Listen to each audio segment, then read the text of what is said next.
Good morning, everybody. The time is 9:13, and this morning, day is Sunday, January 15th, and we're going to go ahead and begin our public testimony portion of the AYK meeting today. So a couple of instructions for public testimony before we get going. Certainly public testimony is super important, and the board really appreciates hearing from members of the public to share your knowledge, to share your thoughts and opinions and concerns with us about these regulatory changes that are proposed. There are some helpful guidelines and tips at that table in the back of the room if you haven't gone to check it out yet. That can be helpful for providing some tips on how to testify before the board. If you haven't already and you want to testify, please fill out a blue card. You can find those at the back of the table, and provide it to the RC desk, so these folks sitting right up here. When you fill out your blue card, please write legibly so that they can make sure to get me your name properly and that we know which proposals you're interested in speaking to. So again, also when you fill out your blue card, it's helpful if you add the area of interest and the proposals that you want to talk about.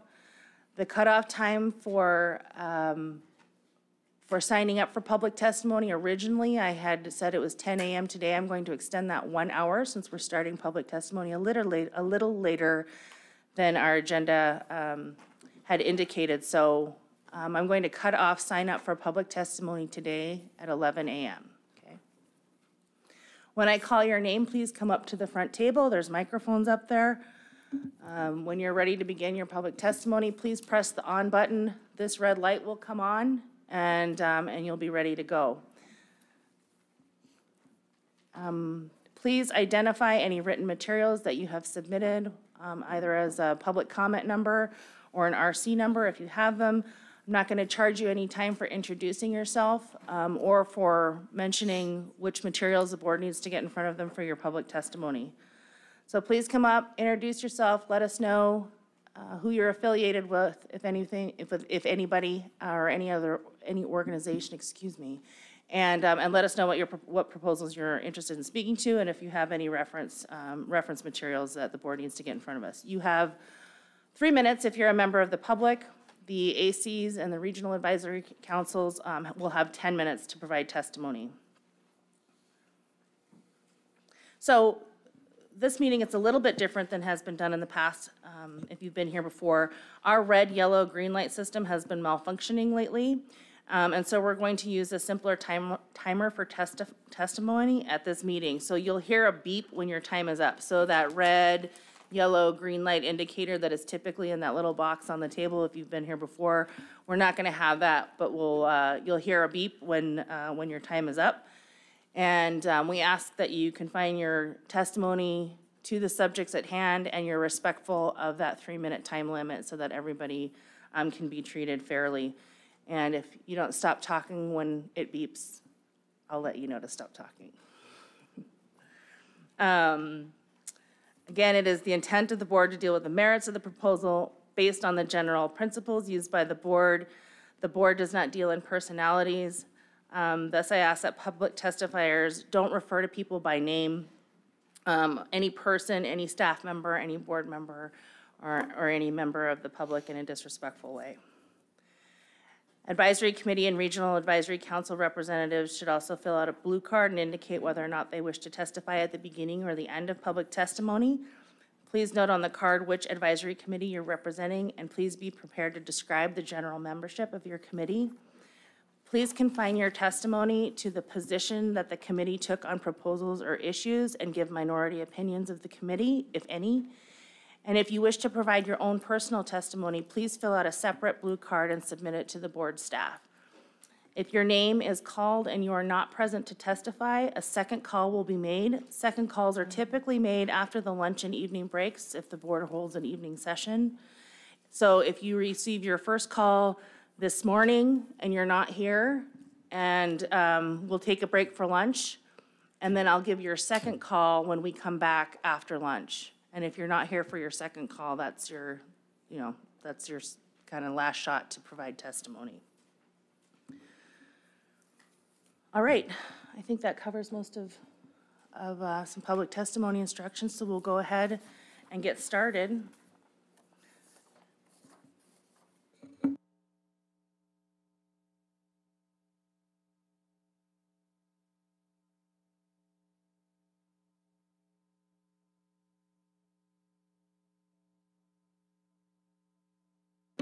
All right, so far this morning I have 29 people signed up to provide public testimony.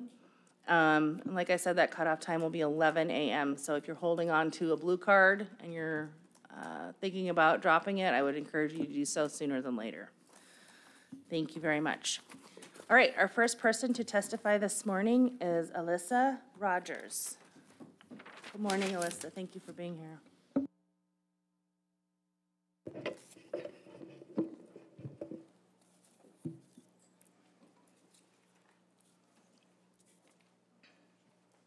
Thank you, and welcome. Wonderful morning to you all. I'd like to congratulate and welcome all the new appointments to this board. And Madam Chair, it is great that you're here, and I've been very impressed with how you're conducting this meeting so far, so thank you. And I would like to give acknowledgement and highly value and give deeply appreciated commitment of our public services to all of those who have been here at these meetings for the past decades. Your commitment and dedication is highly valued. Greetings. My name is Kuskokwim, Alyssa Nadine Rogers from Bethel, Alaknak, Hooper Bay, Ashunok, and Bethel. I have been representing the YK Delta over the past 26 years. I sit on 56 councils, committees, advisories representing our region. I have to declare that I work for the state of Alaska. I am not representing my division of OCS under any capacity in this testimony. I am here to represent the state under the Bethel Advisory Committee. Please turn your pages to Bethel AC's materials on AC 10.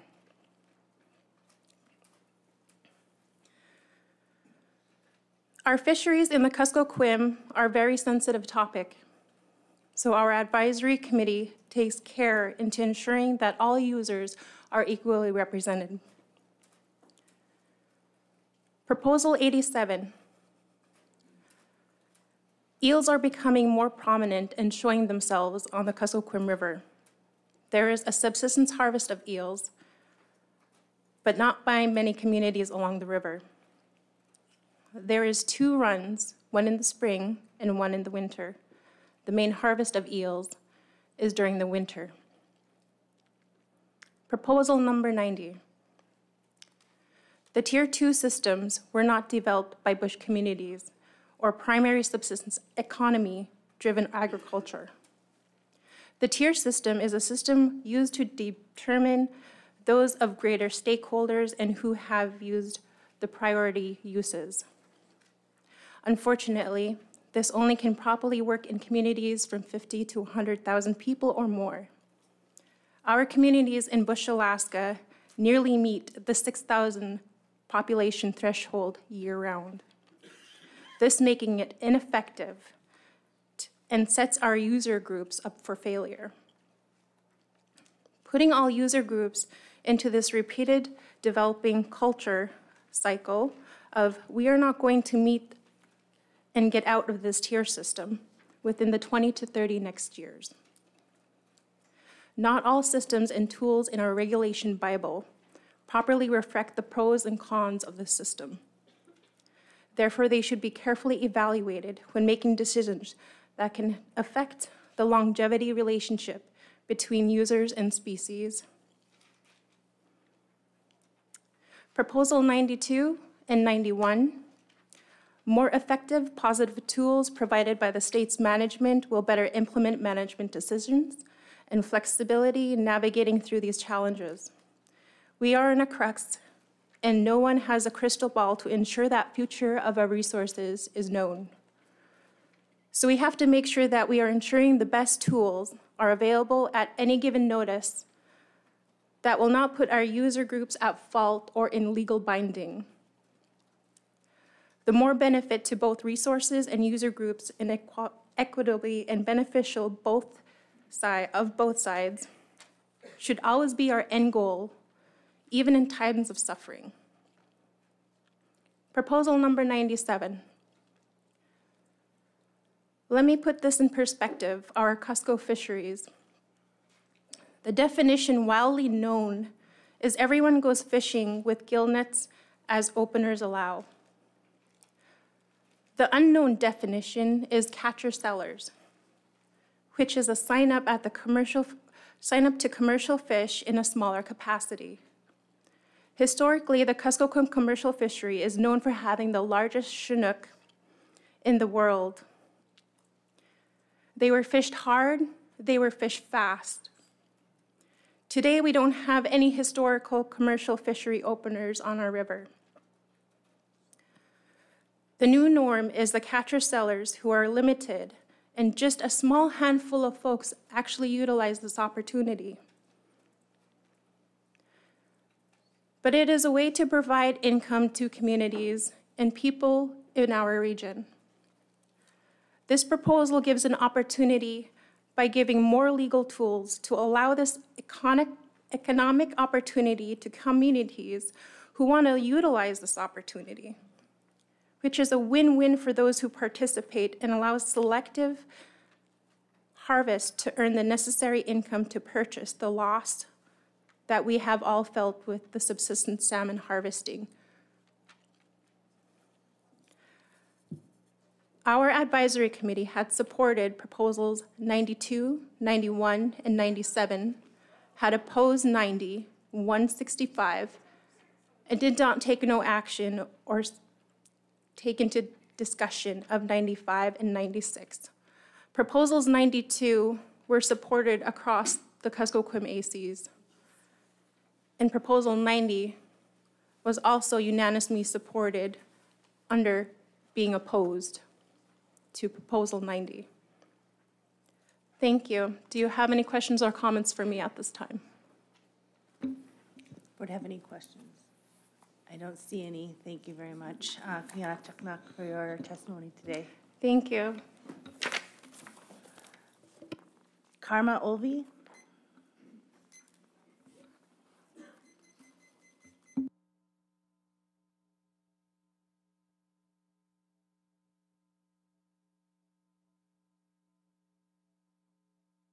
Good morning, welcome. Good morning. Good morning, my name is Karma Alvi. I would like to thank the board very much for listening to our testimony today. I am from the Eagle AC, which is AC3, and I'm the chairwoman for that AC up in Eagle. I'm a lifelong hunter and fisherman from Eagle on the Canadian border. I have been fishing on my traditional territory for 20 years. I would like to go over some of the proposals that we decided on and sent those in. I know they're written, but I would just like to voice some of our supports and concerns. So I'll start off with 79. The Eagle AC was in unanimous support of this proposal. People have been using willow. In our village, we call it kai, and that's dry willow. We've been using that for thousands of years in subsistence fishing. And so even though this proposal is not in our area, we can really see how this could greatly benefit our people also in subsistence fishing. And so we wanted to try to amend this resolution, but I don't want to jeopardize the proposal, and we can come in with our own at that time if we need to. 80 proposal, the AC was adamantly opposed to this proposal. We really felt that this was divisive, disrespectful, and offensive. And we all must work together in times of conservation of the king salmon. 81,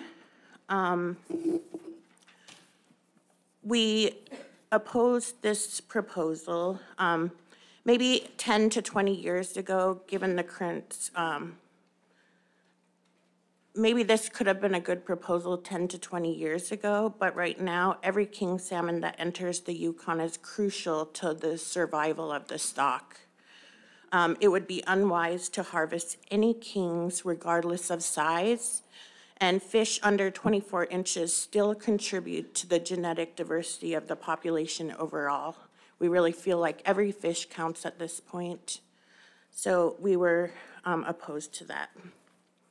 82, I think sometimes we don't get the full picture of what's happening, and so sometimes it would be helpful for better explanations on proposals. For us way up in the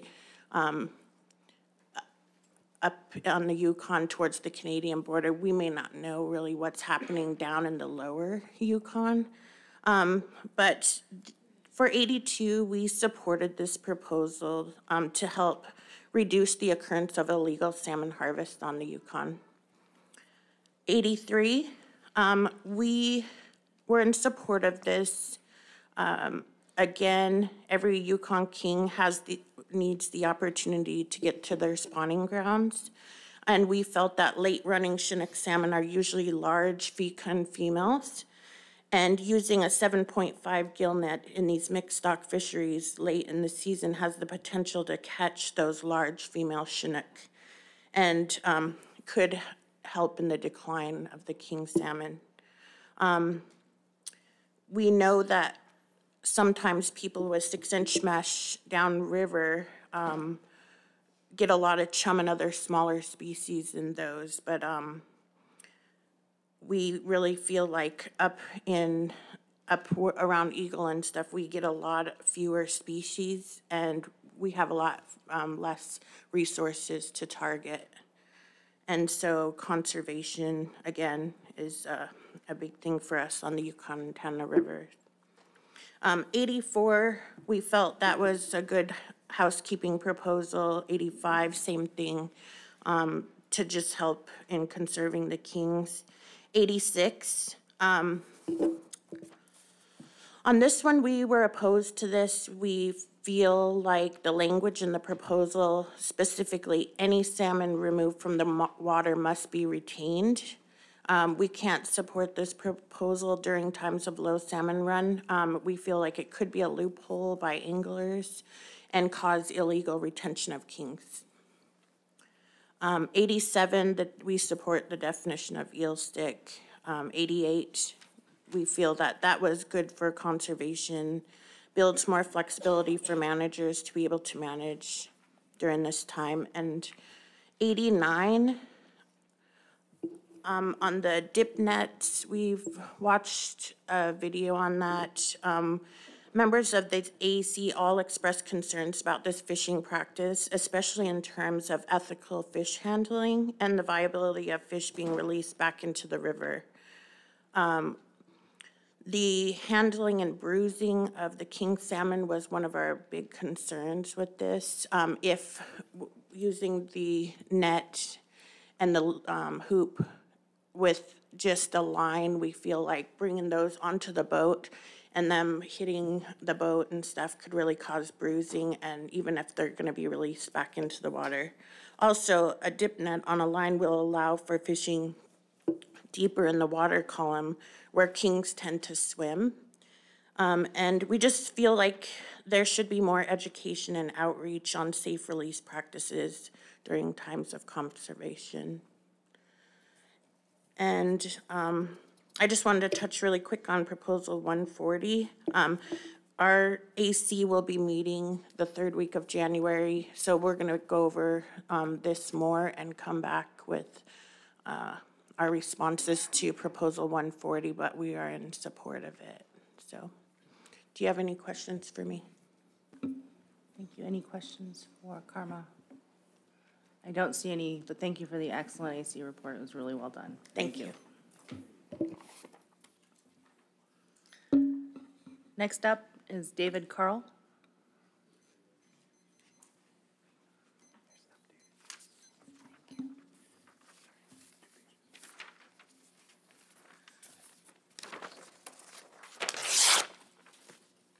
Good morning, David. Welcome. Good morning, ladies and gentlemen. On these proposals, I wouldn't do them by the numeral, but they'll be mentioned as we go along. Ask not what your country can do for you, but do what you can do for your country. This is one of the presidents did say one time. As representatives, we try and do what may be right, whom we representative, even we do feel sometimes. In my view, if anyone work regardless of race, managing any sort of game, and was born and raised lacking a lot of us, as do I assume, there would be less trouble in negotiating for our desires, like letting the harvester harvest for salmon, especially outside the fish and game boundary, which is 3 miles offshore. As some rely on wages to consume, some of us rely on land and sea to do so. If you can't drive off animals for what they're after, why not for humans also? Before before Alaska becomes a state, there was never used to be any restriction from any organization toward fish and wildlife games to harvest, especially toward subsistence. All that they need were on hand in uppers, and they were never used to lack ongoing after the creation. The earth was told, be fruitful and multiply for the use of both human and creatures alike, and it did. We cannot control the living on land, water, despite how the scientists and the biologists try and study. If we do, what we need would always be bountiful, and we would lack none. Since we don't, some years are lean, regardless how much we want them to be. Even mishaps do happen, like losing hundreds of thousands of salmon were lost in hatchery recently here in Anchorage. Even the caribou in the Kuskokwim area are still declining. As one of the representatives did report that the Kuskokwim fish are declining, the blame is usually the area M. 50% are being intercepted by South Alaska Fisheries. Trawlers can be blamed also, which at one time they started down from Oregon, coming up below Nunivak Island.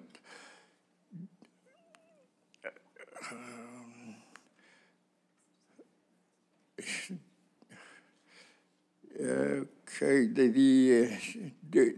and those people right there to do the trawling do empty the trout, which the bag contains 75,000. If it holds what they don't need, they would dispose it, calling it a dirty bag. The earth is the Lord's and the fullness thereof, the world and everything that dwells there within. If we think we own anything and try controlling, we are wrong. When one time comes toward closing, do one in line what he will take with him? No, all will be left behind. Do we also want to be like Russia, hurting our own mankind? I guess not. Regardless what size of a mess we use for the bycatches, fish are mischief. They don't stop just because it says that we will be using this size of a mess right there. Let's go around it. Let's go under it. They'll just bomb through it right there. It will go through it. With 5 3/4 of a mess last summer, I caught an eel. You know how eels are big right there. And then with another 3 1/2, I caught an old king with a 3 1/2-inch net. That's how fish are mischief right there. And then we were also in support of all the proposals, good deed that are proposed and oppose what don't fit.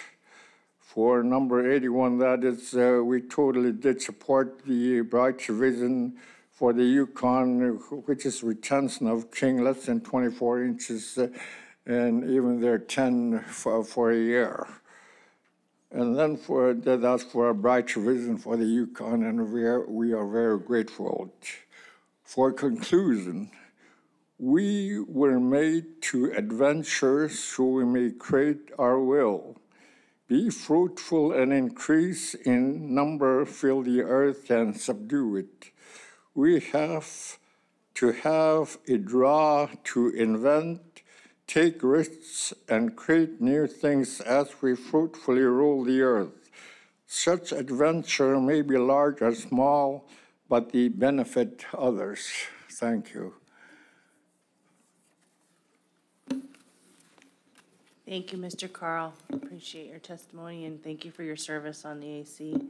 Any questions today? Thank you for your testimony. I think my favorite part was that you called fish are mischief. I'm going to remember that. They are. Vernon John.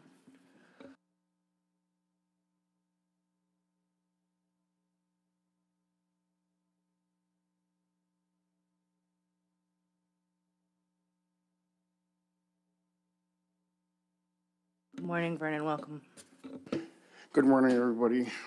Vernon John, First Chief of Nikolai, and I don't have any notes or anything, so I'm going to speak from the heart as usual. This is on subsistence and how the fishing has affected us. I mean, from the time I first started fishing to now, I've noticed a big drop, and what I see is mostly we need to get united as all Alaskans, because we're all Alaskans now. It don't matter where you come from. And fishing is our way of life and how it supports us. It supports the way we're living. It supports the way I want my grandkids to be able to live and fish the way we do, or I used to do. And we're not just, it's just not just the human, it's the whole ecosystem. The bears, the wolves, you know, nobody speaks for them, but you guys do. We Alaskans have to speak for everything. And since you're our board, you speak for us. And we need to come together and quit pointing fingers at other people and why this is happening. And we need to find a solution quick. Because 20 years from now, we might not have any fish. Maybe farm fish, but that's it. I've listened to testimony from Northwest Alaska all the way to Southeast Alaska, and everybody has the same problem. So we need to pull together and unite. Thank you. Thank you. Any questions for Mr. John this morning? Appreciate your being here. Thank you for your testimony this morning. Charlie Lean, Norton Sound AC, Northern Norton Sound AC.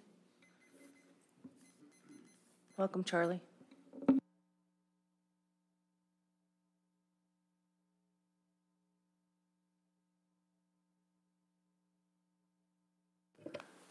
Good morning, and yes, I'm Charlie Lean. I'm the chair of the Northern Norton Sound Advisory Committee.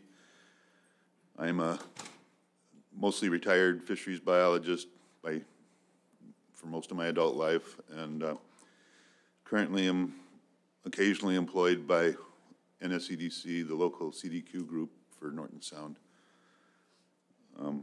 Today I'm speaking as the AC chair and not in that capacity.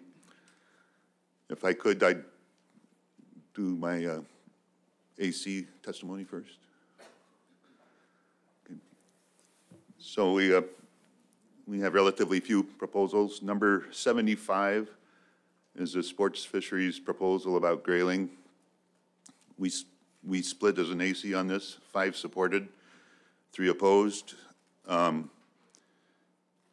It does do what's intended to simplify the sport fishing regulations and to make things more manageable, I suppose. I think there's some unintended consequences, and the 3 that opposed felt that way, that this would affect hook and line subsistence fishing as well. That as you might note, the 2 and 1 grayling per person per day is very few, and there are people that prefer small grayling and pan fry them, and to be limited to 1 is then kind of makes you harvest the larger, older fish that are have value as trophy sports fish as well. But anyway, we supported.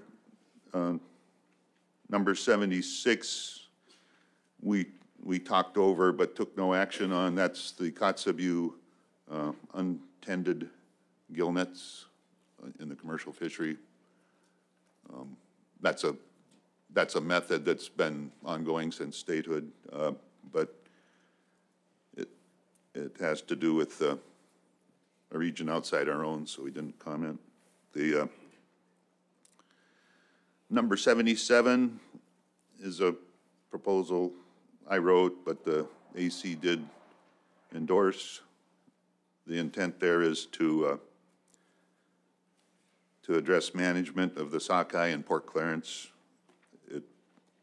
In the proposal book, it seems to be talking solely about the escapement goal, but if you look at the AC number, that has to do with the management strategy, and it's a trigger point for when you shift from purely subsistence management to commercial fisheries. So that's kind of got lost in translation, I suppose. I would draw your attention to RC 13, and that's a graph that shows relative production levels from various escapements. And what you'll see is that kind of the mid-range escapement produces the best return, and really high escapements, just like Bonnie Borba described yesterday for fall chum, doesn't. In fact, it's really negative. You don't get much back at all. So that's the rationale. Proposal number 78 had to do with herring seasons. And just as a point of history, since I was the manager back in 1984, we had a sack-roe fishery that pretty much occurred in May and June, spawn on kelp fishery that occurred in May and June. We had a bait fishery that occurred in Nome right after the herring fishery in end of June and also mid-September. And that was a very small fishery. Today, the sack-roe fishery and the bait fishery are no longer due to market conditions and regulatory changes. So really, we're just talking about, can we catch herring? And I think this is a chance to simplify the regulations if you I think you only need to change one line and repeal the rest of that regulation and you'd have it. But anyway, we did support it. We're all in favor of trying to make the most of an abundant resource. Herring are very numerous in Norton Sound. Proposal number 82, I realize this is intended for somewhere else. We were concerned that perhaps this would get shifted into the statewide rules, and we don't think that's a good idea. We think it's specific to a location. Proposal 165 talks about eliminating guided services for subsistence, and I realize that may not be an AYK proposal, but it certainly has an effect. In Norton Sound and Port Clarence, there are a couple of cultural camps where, in the case of the one near Port Clarence, children go to camp, learn subsistence skills, generally have a good time. They go home with 1 or 2 fish, but somebody has to pay for the bills, the food, and so forth. So this might curtail that. It's really a popular thing. There's another camp that occurs on the Nyaklik River and has occurred in Safety Sound at different times, and that's Bering Strait School District sends their new teachers out to get familiar with the culture before the school year. And so, again, people might partake in a little bit of subsistence food, and they would pay money for the camp. It's not really, neither of these camps is profit motivated, but this regulation might curtail that. Proposal 167, it's proposal statewide to report subsistence harvest within 5 days. This is a bit of an ivory tower concept. I mean, it's great to know immediately what the harvest is. This would be a hardship in a number of locations. And in places where we have need to know immediately, there are generally subsistence permits, and that could be made a condition of the permit very easily. But I don't think it's a blanket rule, or should be a blanket rule. And finally, we looked at all the June Area M proposals and decided that number 140 was probably the best written. The general feeling and the unanimous feeling in the AC was that, you know, all the stakeholders, all the consumers of a resource need to participate in conservation. And so the last several years in Norton Sound have been really short on salmon of all species, and there's a lot of frustration about some people getting to fish a lot and some people not getting to fish at all. So that was that. I think that concludes my AC portion. Thank you, Charlie. Are there any questions on Charlie's AC report? Mr. Heimbach. Thank you, Madam Chair. Thank you for the presentation, Charlie. Just going back to Proposal 75, it had to do with the size of the grayling and the limits. And I understood your testimony about a preference for fish of a size that don't flop over the side of a frying pan. But would you say it's fair to say that ADF&G's proposal was more targeted towards reducing the take of larger fish? And if so, is that a legitimate goal?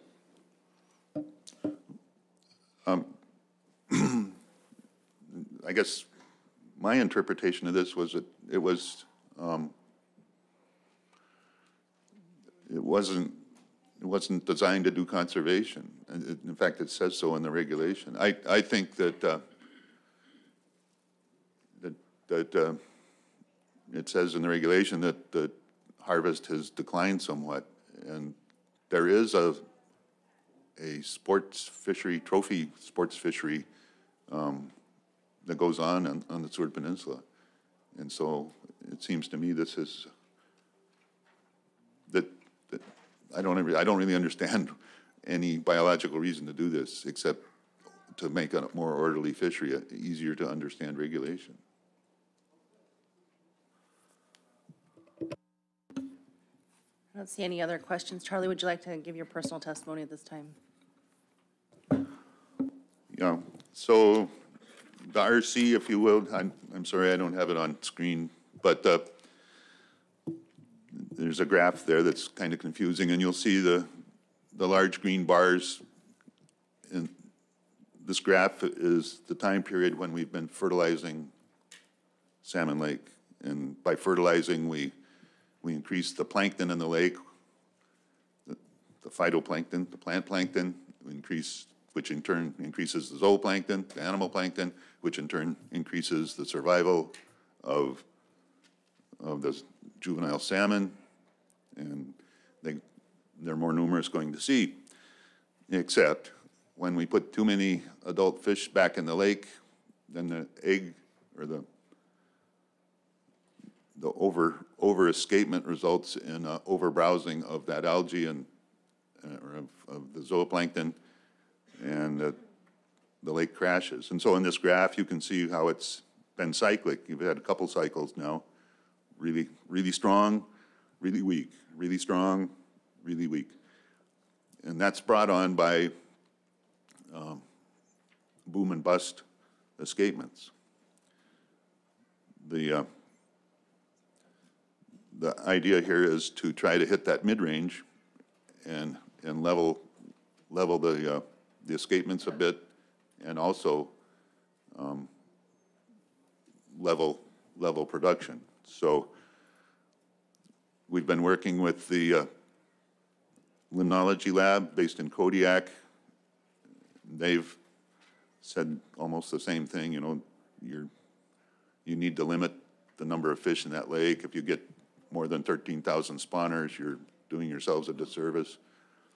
So I wrote a proposal suggesting that we change the escapement goal to be topped out at 12,000 or 13,000, and then in an effort to level the escapements and to have a more sustainable harvest. There are years when you have an overabundance, and that's where that AC regulation number comes in. That's the trigger point of when you would allow a small commercial fishery. If you were projecting a really strong escapement or return, you would have a chance to have a small commercial fishery and to back the subsistence fishery, so we didn't over-escape. So that's my proposal. And you're referencing RC 13. I was, yes. Thank you. Mr. Wood has a question. Yeah, you raised an interesting dilemma. You said it would allow commercial fishing on a small scale. Some of the communities, at least my experience looking at them, isn't a matter of allowing a commercial fishery to be operated. It's enticing a buyer or some commercial fishing operation to come to the village and pay for the fish. Are you talking about a catch and sale type operation, or are you talking about some kind of buyer coming in? It could be either. I would anticipate a buyer coming in, but one of the problems for a buyer is if there's no prospect of a fishery, and then suddenly, oh, hey, we're going to open tomorrow. They can't do it. That was my next question. Yeah. Yeah, and so using this data, and we also have data on algae production. We have data on smolt,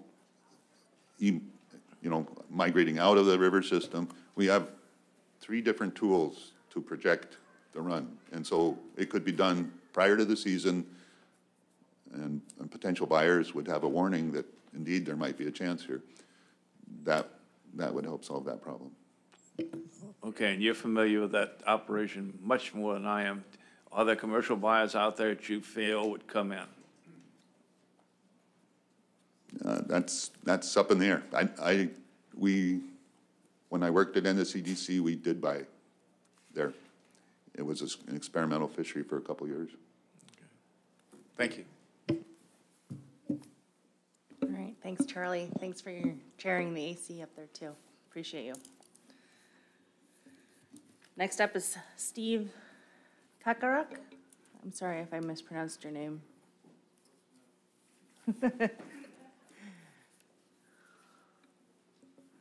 Welcome, Steve. Steve Kakaruk, like almost rhymes with Kaparik. And if it was Kaparik, I probably wouldn't be here. I'd be pretty rich. But thank you for allowing me to be here today, and I appreciate all the work that all of you have done, especially the commissioners for each of the regions that reported their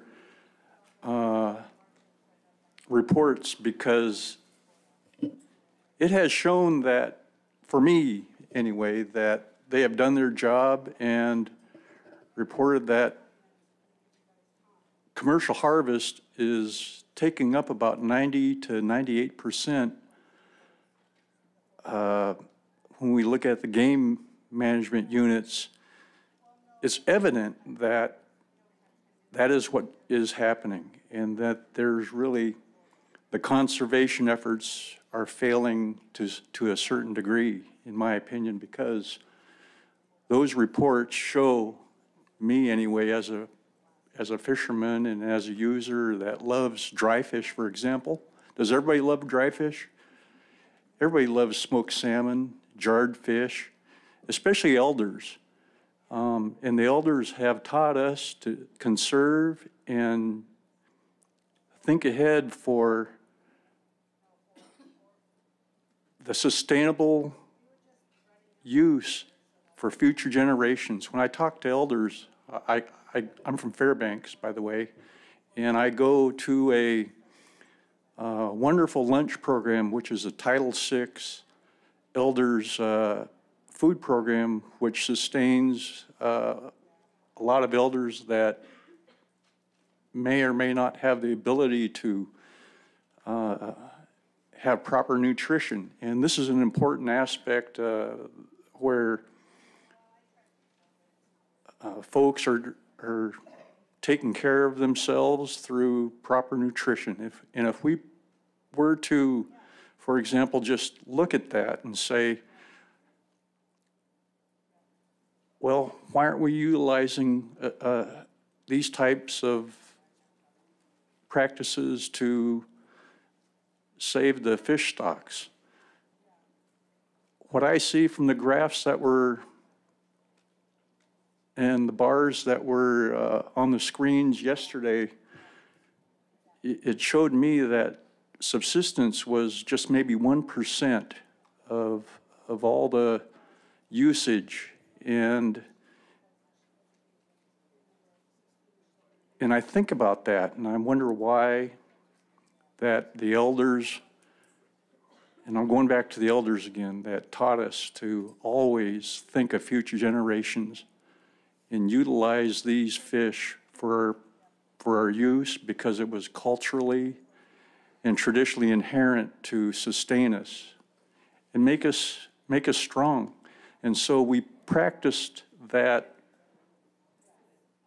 conserving was the way to sustain those fish stocks, when we took just enough fish or game for our use and we properly put them away from season to season. And then we saw overabundance, which some people think is a bad thing, which it isn't. It was just a practice that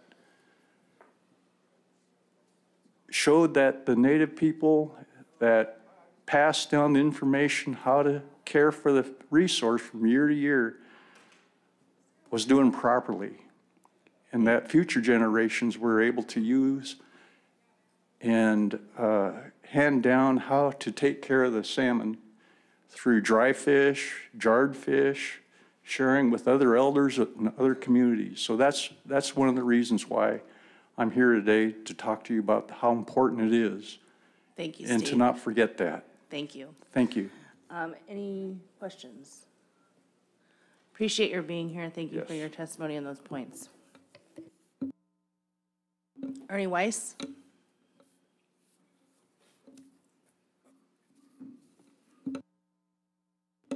Hi, Ernie, welcome. Madam Chair, members of the board, for the record, my name is Ernie Weiss, here on behalf of the Aleutians East Borough. In support of Proposal 170, kind of changing gears, except to establish a 500 pot limit per vessel in the North Alaska Peninsula Dungeness crab fishery, but amended to not include the 10,000 pot cap on the overall fishery. My written comment can be found under PC 1.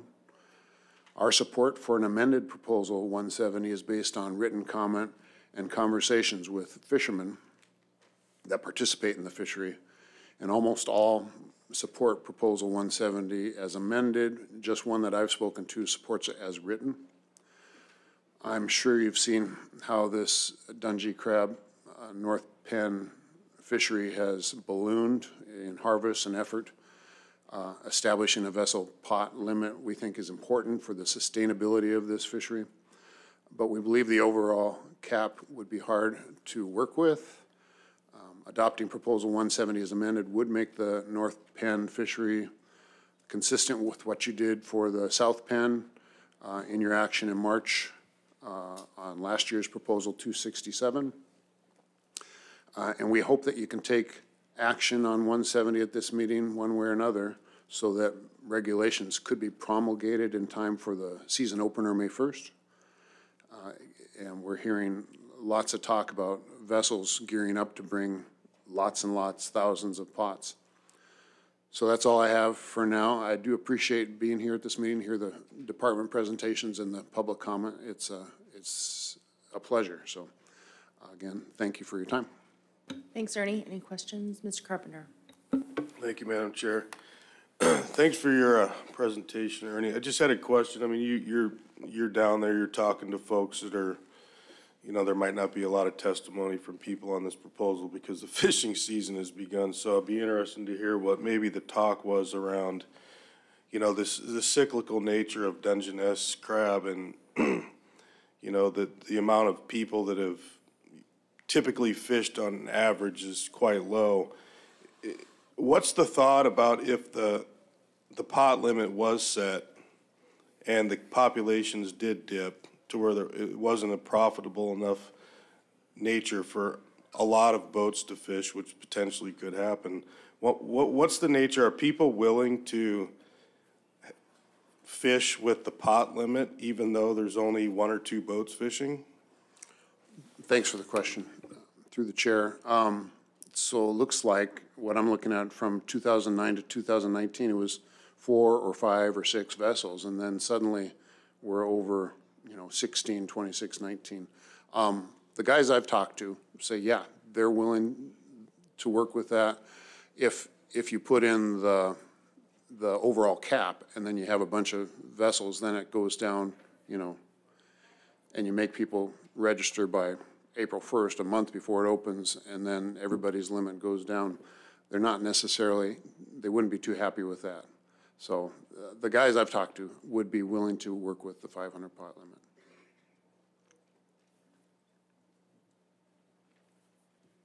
All right. Thanks very much for being here today. Thank you so much. Julie Roberts, HISUP.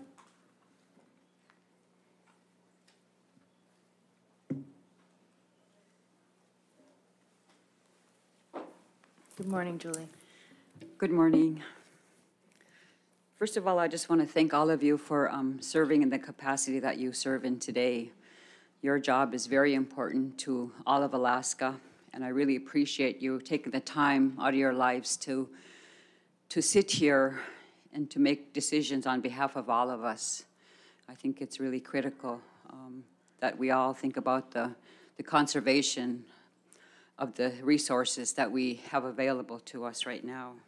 My name is Julie Roberts Heislip, and I am the second chief for the native village of Dena'ina, located on the Yukon River, right at the confluence of the Dena'ina and Yukon. And we, in my language, is called Nuchalawoya, where the 2 rivers meet.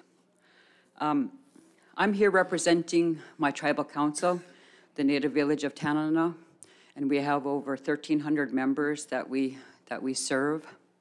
And one of the things that we really value is consultation with other agencies, the federal government and state governments.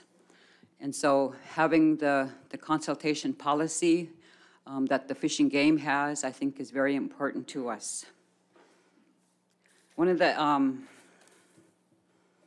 areas, that we were taught from the time we were very little was the value of sharing. We taught many people our traditions and our cultures, and having, like many people have mentioned, the smoked salmon. That's a technique, that has been developed over centuries. And so that food sustained us, our people, for centuries, since time immemorial. One of the areas, that we that we need to do is to work together, and I've heard it already. So there are several proposals here today that we are opposed to. 63 and 64 is on the Dena'ina River, and the villages and the people are located right above us on the Dena'ina River.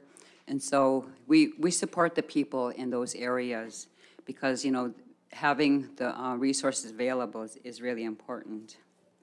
79 we support, and as stated, there is hardly any alternatives. Number 80, we oppose. Number 80 is divisive, it's offensive, and it really doesn't make sense to us to create that kind of animosity and division among our people. We are all sacrificing as much as we can to make sure that these resources come back to us.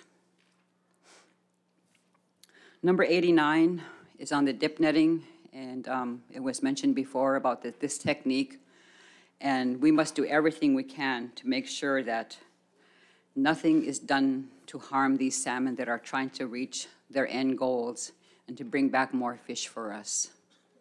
So I really appreciate being here. This is my first time being before the Board of Fish in over 20 years. The last time was when the fall chum crashed. And I really value all the discussions and interest that you all have in making sure, that you're asking the right and appropriate questions from the people who use these resources. So thank you very much. Thank you, Julie. Quick question for you, just so that my notes are correct. What's your position on Proposal 89? That was 79. Oh, 79. 79. We support it. Okay. Yeah. Very good. Thank you. Yes. For some reason, I thought I'd heard 89 in there. Yeah. All right. Any other questions? Mr. Zure. Thank you, Madam Chair. Julie, could you kind of mention something about like the way subsistence fishing was in the, back in the older days, years back, and the way it is like, say, last summer or the last few summers in Dena'ina? Yes, thank you, Stan. I really think that, growing up along the Yukon River, there was so many fish camps that our families went to. And that's where we all learned how to develop all these techniques, and also how our sharing of these resources with all of our families who couldn't go out to the fish camps was very important. And so people today were gracious enough to send us copper reds this year. And so we were able to, we got about 20 each, and we were able to jar and to smoke some of those copper reds for use. And that's what I mean by sharing. And so now, all of our fish camps are empty. And so it's really hard to try to find alternative resources. People have been using their fish nets to catch whitefish now. And it's not the same. But subsistence and our use of our resources makes us who we are. And it really gives us, it gives us a peace of mind, and it gives our young people value in who they are and where they come from. They understand that conservation right now is so critical. Thank you, Stan. Mr. Heimbach, and then Commissioner. Thank you, Madam Chairman. Thank you for the proposal. I was struck by your testimony on Proposal 80. And it was talking of it's unfair, it's divisive. There's arguments could be made, it's been going on for a while. It's by a singular person. Are you hearing more and more from the downstream folks in the Yukon that there's more divisiveness about policy and shared responsibility for conservation? We've been working really hard at trying to address that. We formed the Yukon River Intertribal Fish Commission years ago. Tanana Chiefs, has been working towards that goal to bring all of us along the river together, all the way from the Canadian side, all the way down to the mouth of the Yukon. And so, educating each other is something, that we want to do. And I think, once we have that education portion, where we all communicate on how we fish and what we fish for, and our people have never overfished any of these resources. Our people taught us, that, you got to save something for the future. So if I read into you correctly, the villages downstream have basically been pretty supportive of the way you've voiced your concerns about shared responsibility. I believe so. Commissioner? Yeah. Did you guys take a position on the dip net proposal and the Yukon-style dip nets? I'm not familiar with that style of fishing, and I've read the proposal, but did you, I thought I heard during your testimony that you had concerns over the condition of the fish upon release. Yeah. Can you spend a little bit of time talking about that for me? Yeah, I remember my uncle, I live right near the rapids. And in fact, I have a fish camp up there. And they said that the people used to use dip nets a long time ago, but it was attached to a pole and you would dip it. You wouldn't go all the way to the bottom of the river. You would just, dip like that. But the technique we saw was where they threw the whole dip net over the boat and it sunk down, and they had a rope tied to it, and it was almost like drifting to where, they would pull the resources back up. And there was, that's just a different way of fishing for us. We use fish nets and we use fish wheels. Very few people use dip nets now. In the springtime, we use dip nets. We go to the headwaters of creeks, and that's how I know of, dip nets being used. So do you have any concerns with the way dip nets are now being used by a rope attached to a boat in terms of the conditions of fish potentially being released? Yes, it looked like the fish are being harmed. It's all different species, that are being caught. But I think the bottom line right now is we need to really make sure that the king salmon are not being harmed in any way, because, seeing the number at 12,000 was just alarming, and it was devastating to see that number. And so we need to do everything we can nowadays to make sure that none of these fish are harmed. Thank you very much. Thanks for coming. Thank you. Thanks, Julie. And so did I hear you correctly that most people aren't returning to fish camps at all right now? Yes. There is absolutely nobody in the rapids.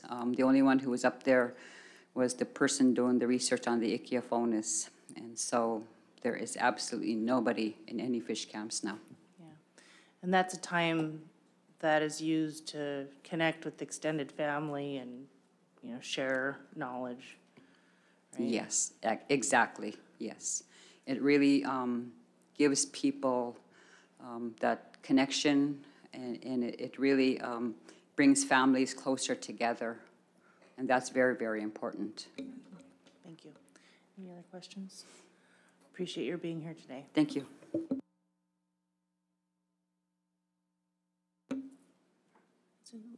Rico DeWild? Rico? Mr. DeWild? Hi.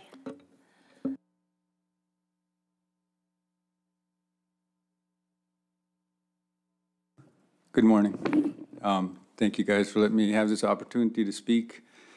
My name is Rico DeWild. I'm from Hoosley, Alaska, and I'm going to go over some of these proposals I support or oppose. And Proposal 79, support that, especially for, that's how we get our whitefish, our grayling is hook and line through the ice in the fall time. After freeze up, that's a lot like when everything is completely not frozen yet. That's usually when we all come together a little ways from town around the edge of the rivers, and we do our fishing for whitefish, grayling, pike, and it's very close to the community. I don't think this hook and line stuff, it hurts the environment in any way, and a lot of times too, these fish we're going after, the fish like grayling and whitefish that go after the salmon eggs, so it probably mitigates the effect of the salmon. So I support having a change to where we can continue to do that traditionally like we did before. And Proposal 80, I'm not sure, there's like real upriver, downriver tribal battle going on here by these words, and I think people that hear rumors should think before they speak, and let alone to see this on the proposals is kind of alarming. And I know most people won't take it serious, but we have to take it serious because you know, we gave up our way of life in the summers to stop fishing, and if someone knows someone that's illegally fishing and selling salmon, I'd like to buy some, because there's nobody doing that I know of. And the Native community is very tight, all the way, even from like way downriver, grayling, shaglock, all the way up to the border. We all know each other. The Athabascan people really know each other well. And if we knew someone that was doing this, like illegally fishing and selling salmon, we would go after them ourselves. So I don't like seeing that, you know, people saying that about us, especially coming from people that are getting a percentage of the commercial fishing. It strikes anger in us to see this, so just to let you know. Proposal 81, allow 10 fish permit or something like that. I oppose it. I think the salmon are, the future of the salmon are in jeopardy, and I support supporting the salmon in every way, and I think allowing 10 fish per person or whatever might cause more damage to what's going on. Proposal 82, I oppose it. It says we should we can't sink our nets, and I think just having the big buoys on it, I think from the air you'd see that no problem. A lot of people aren't fishing anymore, so any fishing is going to stand out. A lot of times nowadays what I'm seeing is global weather change and a lot of high water in the summertime, and it's really hard to fish when there's a lot of drift coming down, especially on the Kuskokwim River where I'm from, and makes it almost impossible just to use our 4-inch nets sometime if we have to worry about drift ripping our nets away. So as long as we have a buoy, I think the airplanes or, you know, people regulating the fishing can see it no problem. And I spoke too long. Do you have a wrap-up? Yeah, Proposal 63 is a minnow pike bag limit. I don't think they need a pike bag limit. Those are invasive species. They eat a lot of small fry and all that, all the salmon. So I think traditionally we did a lot more pike fishing back in the day because we had a lot of fish traps in the streams and stuff here around. And I'll leave it at that. Okay, thanks, Rico. And if there is additional information that you'd like to bring out on the record, because I know 3 minutes goes awfully quickly, please stick around for committee of the whole, because that's an opportunity for you to bring out some of these points if you'd like. Thank you. Any other questions for Rico today? Thank you for being here. Thank you for your testimony. Thank you. Alex Hanna.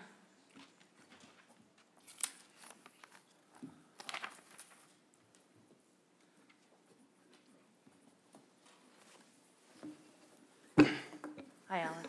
Hi. Good morning. My name is Alex Hanna. I'm from the village of Minto.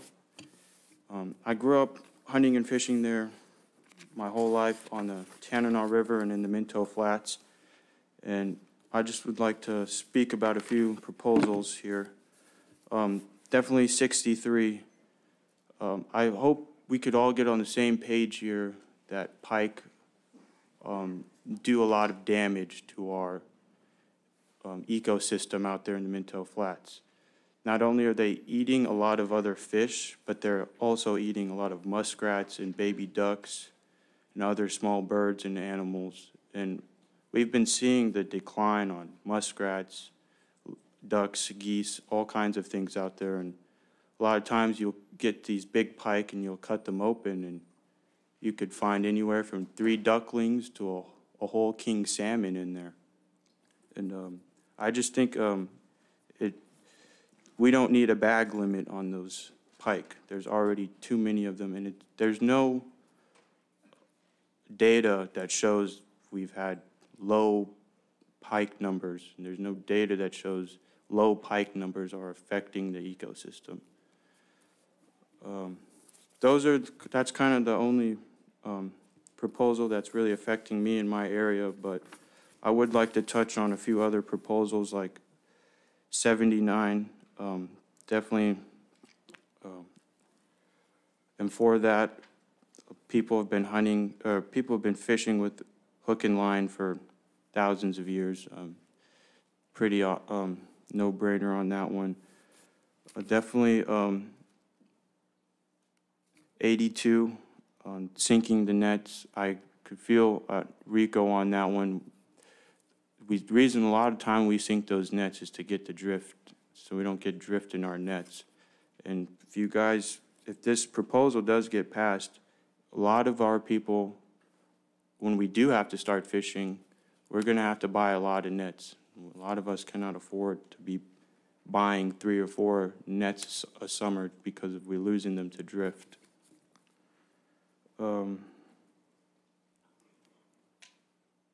I believe that's all I got.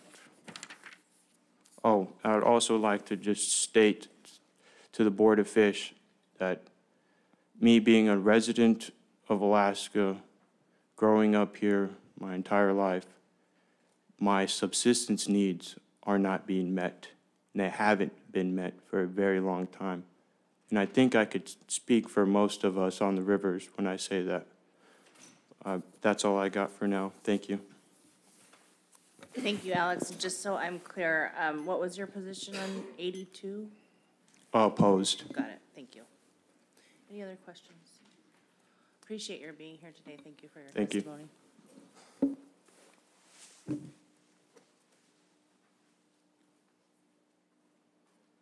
Tom Kriska.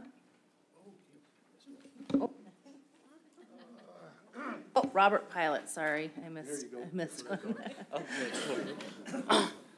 Hi, good morning. Hi, Robert, good morning. My name is Robert Pilot, and I am from Kaikuk. I serve on the Youth Emerging Leaders, and I'm representing my family and people. I support 79. I strongly think it will help our subsistence needs. And I oppose 80. I don't really think it will help our subsistence needs. And 140. I support it, but I'm not really sure why. I have to look more into it. All right, Robert, thank you. Any other questions? Appreciate your brevity. Yeah. Well done, thank you.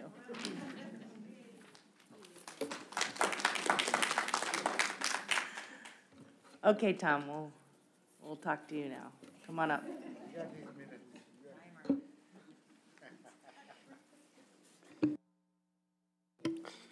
Time started. Anyway, so right now, good morning to the Madam Chair and Board of Fish. Am I on AC or on personal? Got you first up for AC. Okay, thank you. Okay. I really, the day that they had this meeting, that's the day I left for this meeting. So, yeah, for some odd reason, they always catch me on the road and give me things to do that wasn't prepared for. But I went up figuring out some things, and to the Board of Fish the results of our AC meeting and the voting and support of these proposals, and I did write them down. So there's questions in the back for me, but anyway, on Proposal 79, we support 13-0. Proposal 80, oppose 0 to 13. Proposal 81, support as amended. 13-0, amend, cross out the part that says annual limit. I'd have to go back and look at this. I just got this paper last night from our good man over there, Mr. Kyle. Anyway, Proposal 82, the support, 13-0. Proposal 84, opposed. Proposal 86, opposed. Proposal 87, supported. Proposal 88, support. Proposal 89, no action. Proposal 140 with the heart. So those are the proposals that were sent to me. I didn't really get this will be in your records if you want to look up any suggestions on these reports. They wrote a little bit here, but I was told, I called the chair just a few minutes ago, and he said, just leave it at that, and then if they want to look at it, they'll have a copy of our minutes. So that's on the behalf of our AC. There's a lot more, probably talk forever on that one if I was at the meeting. We just got a new bunch of guys on there, so this whole thing is going to be amazing in the next couple coming up meetings. And I cannot speak on anything else on there. It's only what was written for now. So that's record time for AC. And just for clarity, thanks a lot, Tom, and thanks for sort of pitch hitting for the AC and providing the report here. And that's the Middle Yukon AC. Middle Yukon Advisory. Very good.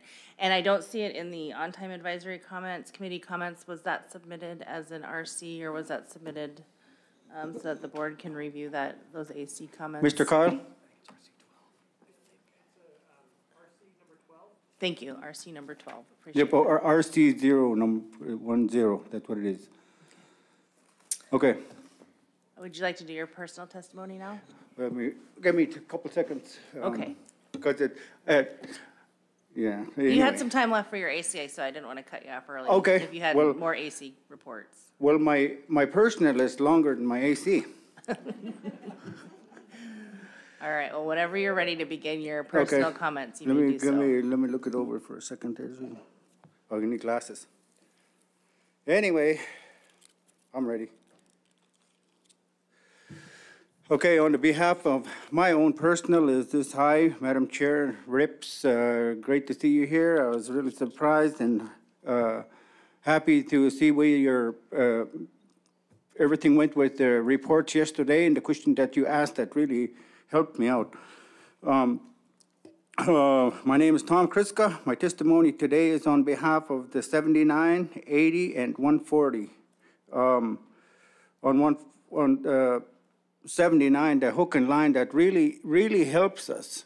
And we're fight for trying to get that established, possibly all the way, maybe I should just say throughout the state. That's probably what's going to happen with that in the time.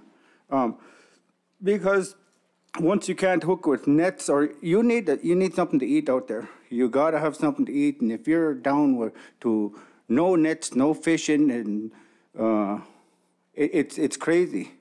And if there's a way you can get something to put on that table, it's really hard. A lot of you have your Fred Meyers and every other store that you can go to. We can't. We can't even teach our kids anything if we don't have nothing out there. So that's on that hook and line. You know, putting food on the table is it's something. On Proposal 80, I'm opposed to that. There's no time to point fingers at units along the river. No fish. Don't go there. I support.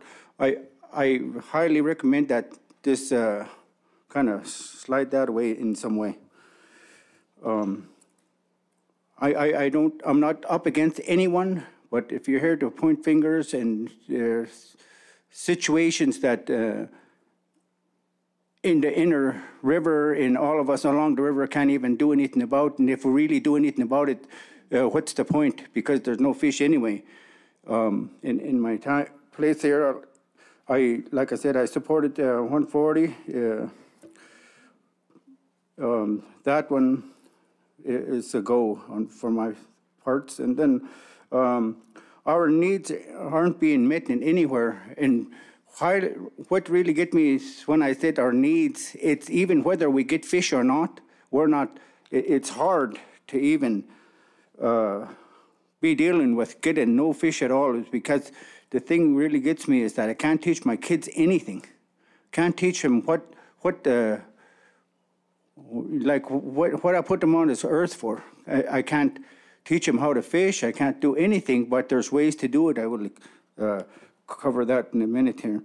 And you know, like I said, our needs are not being met. It's tougher to try to replace salmon with other fish, pike, whitefish, sheefish.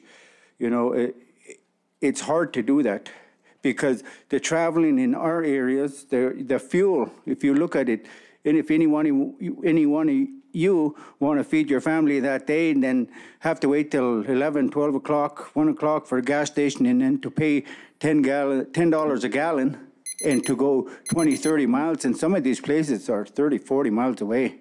So it's hard to really even do that and then come back and you know, you get something, but it's hard in that way. And, you know, then you know, these restrictions caused by the king salmon and silvers, if they're not there and we're forced to go into this other fishing, and there's no way to teach our kids anything, like I said in the first place, kind of upset me.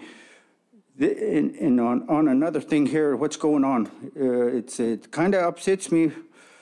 A lot of study and money spent on our river. Tom, your time's up. Okay. But I would really ask you to stick around for committee of the whole because I'm interested in hearing more of what you have to say in this space, please. Okay, I will do that. I had a little bit more, but I will stick around further. Anyway, there's this big problem out there. Thank you. Okay, thanks. I have a question for you, though, Mr. Wood. Yeah, Tom, you've hit a responsive chord with me. Trying to differentiate between an urban setting and the setting you're living in. If I send my kids to a school and that school closes for whatever reason, I just send them to a different school somewhere else within the area.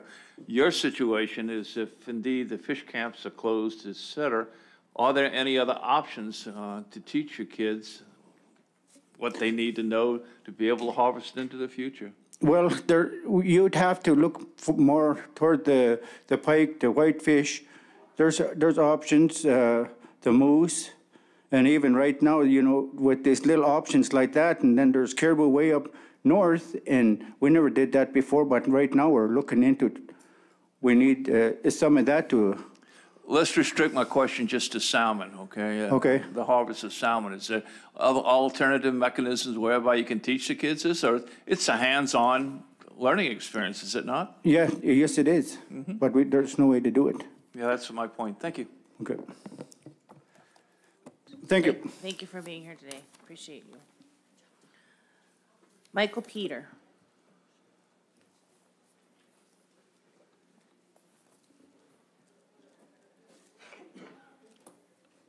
Hi, Michael. Good morning. Yeah, for the record, my name is Michael Peter, Gwich'in Tribal Government, second chief, also past former first chief. Yeah, I oppose Resolution 80 because of, you know, it seems like we've been making a lot of sacrifices already. We're already in conservation mode. This ain't the first time, and like you said, a lot of our smokehouses are empty. A lot of our, I got 3 kids at home too, you know, and we're trying to teach them how to, you know, preserve and respect the animals that we do harvest. And also too, we only got like a very handful of elders left. And just this past week, we lost 2 of our tribal members also. And usually when we have potlatches, there's usually fish that's there for the people. But it's been a while since we actually had any fish on the table for our people and also for our kids. And what we want to do is we want to fish, but we don't want to fish to fill up our smokehouses. We want to fish to put fish in our freezers for the winter. And I kind of posed the other one too, 81, because 10 fish per person, that's going to get kind of out of control. Maybe 10 per household, but other than that, I think that needs to be relooked at and worked with. And this is not upriver against downriver. We're all in the same boat together. We're all trying to do what we can to conserve what fish we got left. And then with that, you know, animals are changing, the weather's changing. Even if we did want to fish, the water's been too high these last couple of years. There's so much drift that you'd wipe your net out and you'd lose it. A lot of times when I do see people that do have nets, they're on the banks, they're sitting on the banks on the river because there's too much drift. And the only ones that really are fishing are the fish wheels. But that takes more time to move, and it takes people. And also, too, we're paying $9.23 a gallon. So what, you know, if we go out there, we need to stay out there because you know, I mean, we live in the pipeline's in our backyard, and we're paying this in our own village. You know, that's crazy. But other than that, I think that we need to find a solution for all of us, for everybody. You know, and my grandmother, her parents are originally from Kayakuk, and she's from Stevens Village. And also, too, that I know that people up in Old Crow, the fish are going to colder waters, and they are getting fish in Canada. So some of the escapement that is probably not even being reported, that they are getting fish. But other than that, that's where I stand for my community and our tribal members and our younger people also. Because a lot of them, too, don't even know how to cut fish, even though there is other fish. We don't want to target another species and affect that species. So what you do is, you know, watch what we do and be careful of how we do it. Thank you. Thank you, Michael. Any questions? No, thank you very much for traveling and being here today. Thank you. All right, let's take about a 20-minute or so break, and we'll come back and resume public testimony at around 11. And also remember that the cutoff time is 11 for signing up for public testimony. Get your blue cards in if you want.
Okay, we are back on the record. The time is 11:10. We're going to go ahead and resume with public testimony. I am at number 16 on the list, I believe, with Myron and Nang. Is Myron here today? Hi, Myron.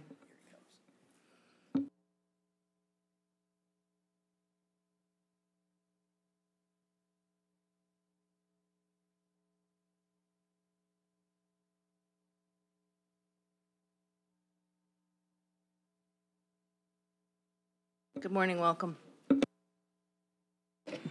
Thank you, and good morning, everyone. Madam Chair and members of the Board of Fish. My name is Myron Nanning.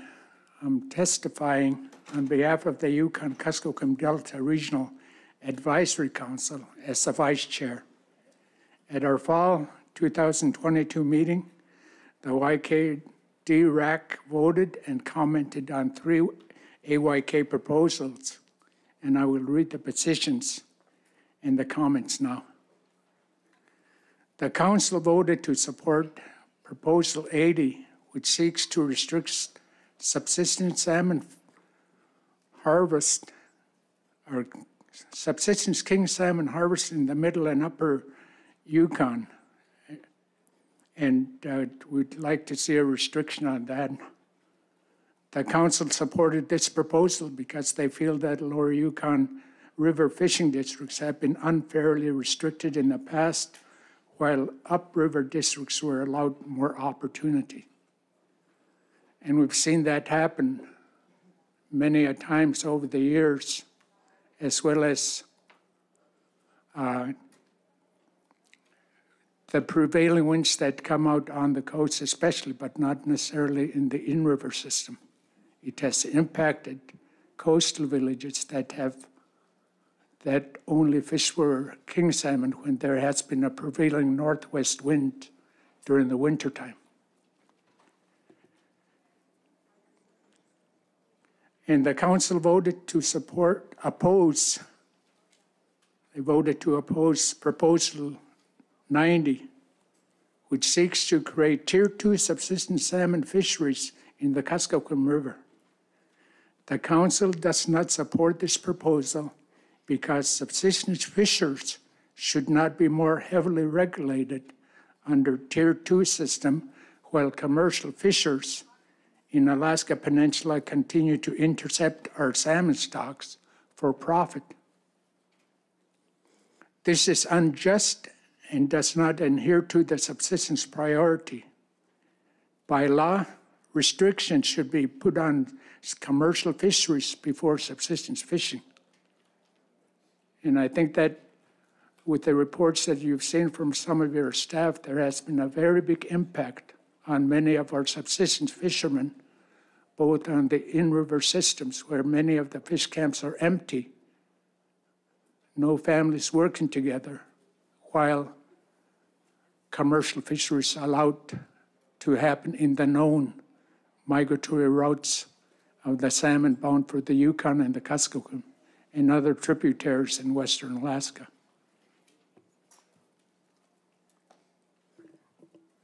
And the Council voted to support Proposal 91, which seeks to modify Kuskokwim area lawful gear and gear specification and operations to provide greater opportunity to harvest salmon other than king salmon during times of salmon conservation. The Council supports this proposal because it would give managers the tools needed to allow targeted fishing opportunities for other species of salmon during times of Chinook salmon conservation. It will potentially increase subsistence harvest opportunity and help people better meet their subsistence need while still protecting the Chinook salmon stocks. I know there has been different gears used throughout the years. For the last 6-7 years, I fished commercially on the Yukon in the past, but I haven't fished there since 2016, knowing that there's low salmon returns on the river systems. I fished subsistence on the Kuskokwim and along the coast. And I've seen many people not having the opportunity to go subsistence fishing because they can't afford to buy the gear, buy gas, to even harvest one salmon. And for myself personally, I've had to fish for family members at Hooper Bay and Scammon Bay because they have been restricted and closed from any opportunity to go subsistence fishing. I even know that last summer, some of them were cited for trying to catch one fish for their food on the table. And that's not even fair. I think if many of the people came in here, especially the elders, to make a presentation of their lack of opportunity to have even one salmon, be it a king salmon, a chum salmon, or even a red salmon, and even silvers nowadays that are also considered to be low in numbers in returns. And I've seen and heard of some of them crying just to have fresh salmon on their table. And one of the other comments I'd like to make, and this is a personal comment, I've attended many Board of Fish meetings over the years, up until about 2016. There was one comment that I heard: Alaska has the best salmon management program in the world. With today's situation, is that the best management system that the state of Alaska has? No. I think it's incumbent upon you as Board of Fish members not to necessarily advocate continually for commercial fisheries. And how many of you on the board are subsistence fishermen that rely on having salmon on a daily basis before the crashes occurred? Many of our elders don't have that luxury anymore. They don't have that salmon to feed their family and their kids. They don't have that salmon to work as a family, to harvest, even to teach young men and women how to cut and care for fish like they did in the past. I learned a lot of things from my dad before he passed away when I was younger. I took over subsistence fishing from him because he had to travel to Bristol Bay to work in canneries when I was 10 years old. And today, a lot of our young men or women don't have that opportunity and to keep them busy. So there's a lot of problems that we see in villages that should not be in existence today. It shouldn't be. Large number of suicides, large families, or some of the families being disrupted where the kids are taken by Office of Children's Services or by their tribal members to protect their children for their welfare.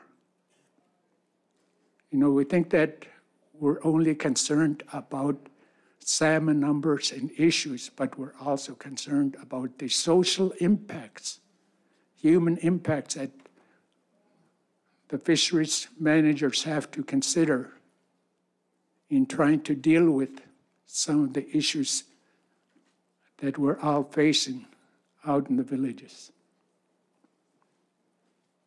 I've seen fish camps on the Yukon empty, smokehouses empty.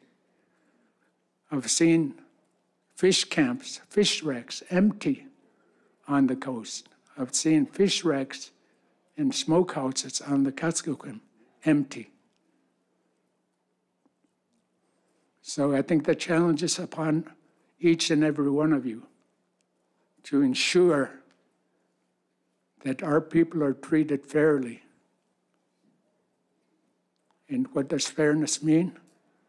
That you close all the known migratory commercial fisheries before you close off subsistence. Allow for some escapement to happen. And so today it's not only Chinook salmon, it's also chum salmon. And the reports that we've heard from this fall, coho, all those species that are now low in numbers. And what I've observed with my wife, whenever we've gone fishing for whitefish, the whitefish are not in abundance like they used to be. And they're not even as big as they used to be. So it's impacting all those fisheries that I think we all should be feeling responsible for and treat everyone fairly. So I'd request that you all consider the impacts that you're having on families. More of them are having to beg for more money. Today, the state of Alaska is not providing snaps, yet they don't have the salmon that they used to have that would sustain them through the winter. So I'd pray and request, maybe I'll go to church after I'm done here and pray that you guys will make the right decision on behalf of all our people in the river system. With that, thank you very much. Thank you, Myron. Mr. Wood, and then Mr. Zure has a question for you. Myron, you mentioned during your testimony that you thought 2 citations given for trying to harvest 1 fish for the table. And my recollection of that, it was designed primarily to be a test case to force the courts to deal with the issue. Do you know the progress of those 2 cases, whether it ever went to a trial or what the outcome was? I have not heard any news other than the fact that they were cited. Okay, thank you. And if anyone in the audience has other additional information, I'd be interested. Okay. Stan? Yes, thank you, Madam Chair. Myron, you know, I was listening to you and other people to speak about, you know, what this means to the young people and in the villages and the young families and stuff like that. And I just would like you to know that for myself anyway, and I'm sure for the board, that for myself, it is the biggest thing. It's beyond the lack of food issue. It's what is happening to the young people and the families. Know that I feel for what you're saying. Okay, thank you. Thank you for your testimony today. Thank you for being here. Okay, thank you very much. Fritz George.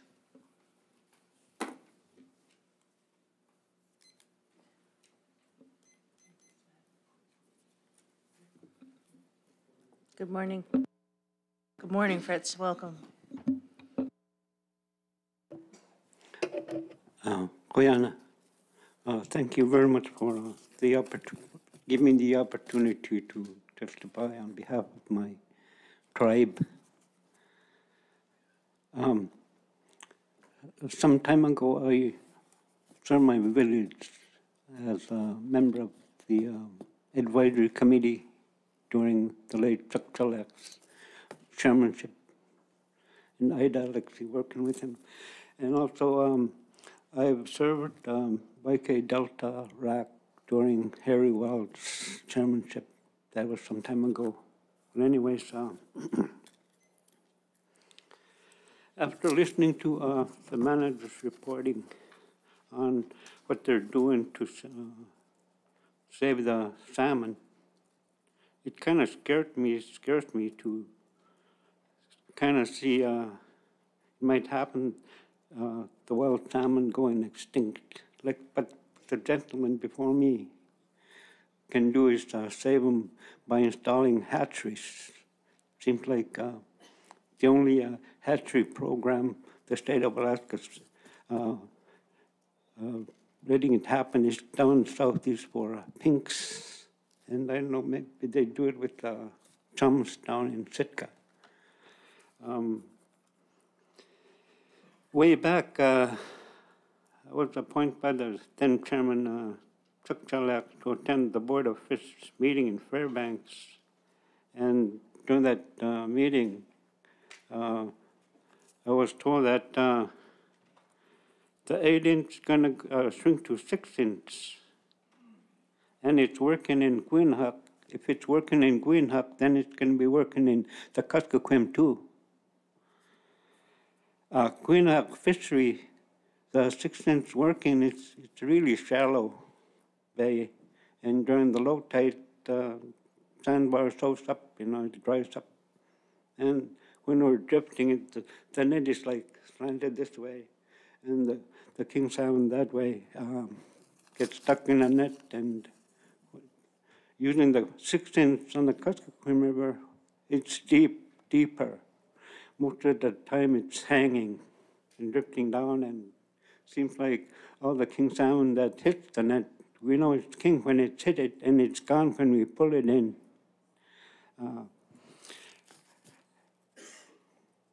Seems like we injure them and later on they die, because what we're seeing now is, when they're drifting down the Kuskokwim with the seagulls around them and eating them, they're died from injuries from after hitting smaller size nets. It seems like using 6-inch nets and smaller, we killing off the future spawning stocks. And some time ago, during the springtime, right after a breakup, I checked out the mouth of the Kisaralik and Ilgavik rivers, and from those mouths it squeaks out to where it comes out to the Kuskokwak. A lot of jake, we call sea fish, splashing around that area. And I was trying to catch them to see if I can hook. They can bite a hook, and I got a few. And then when we opened them up, all their bellies were full of baby salmon, we call fries.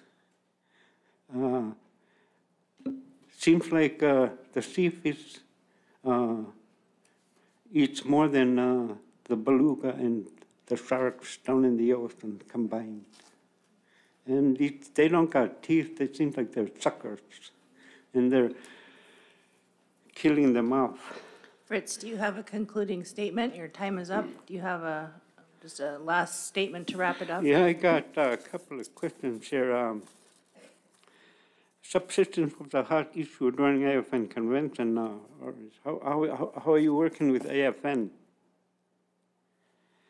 And if you can close the rivers like the Yukon and the Kuskokwim from the mouth to the headwaters, you can also close intercept fisheries. And how is Board of Fish communicating with the North Pacific Fisheries Management Council into preserving our salmon? And during, the summertime, there's 18-hour openers in the Kuskokwim. And if we can break them down to like 3 6-hour periods in a week, that'll work better. Thank you very much. Thank you very much for your testimony. Thank you for traveling here to talk to us. Any questions for Fritz? Appreciate your testimony today. Juana. Guyana. Daryl Vent. Hi, Daryl. Hello.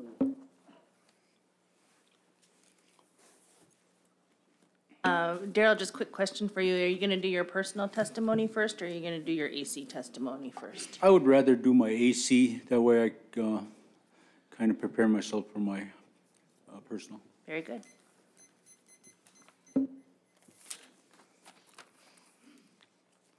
Okay, we had our meeting via teleconference. I was on Zoom. We had it on Monday, this following week, because they wanted to make sure that we were prepared for the Board of Fish. The proposals we spoke on were Proposal 79, we supported.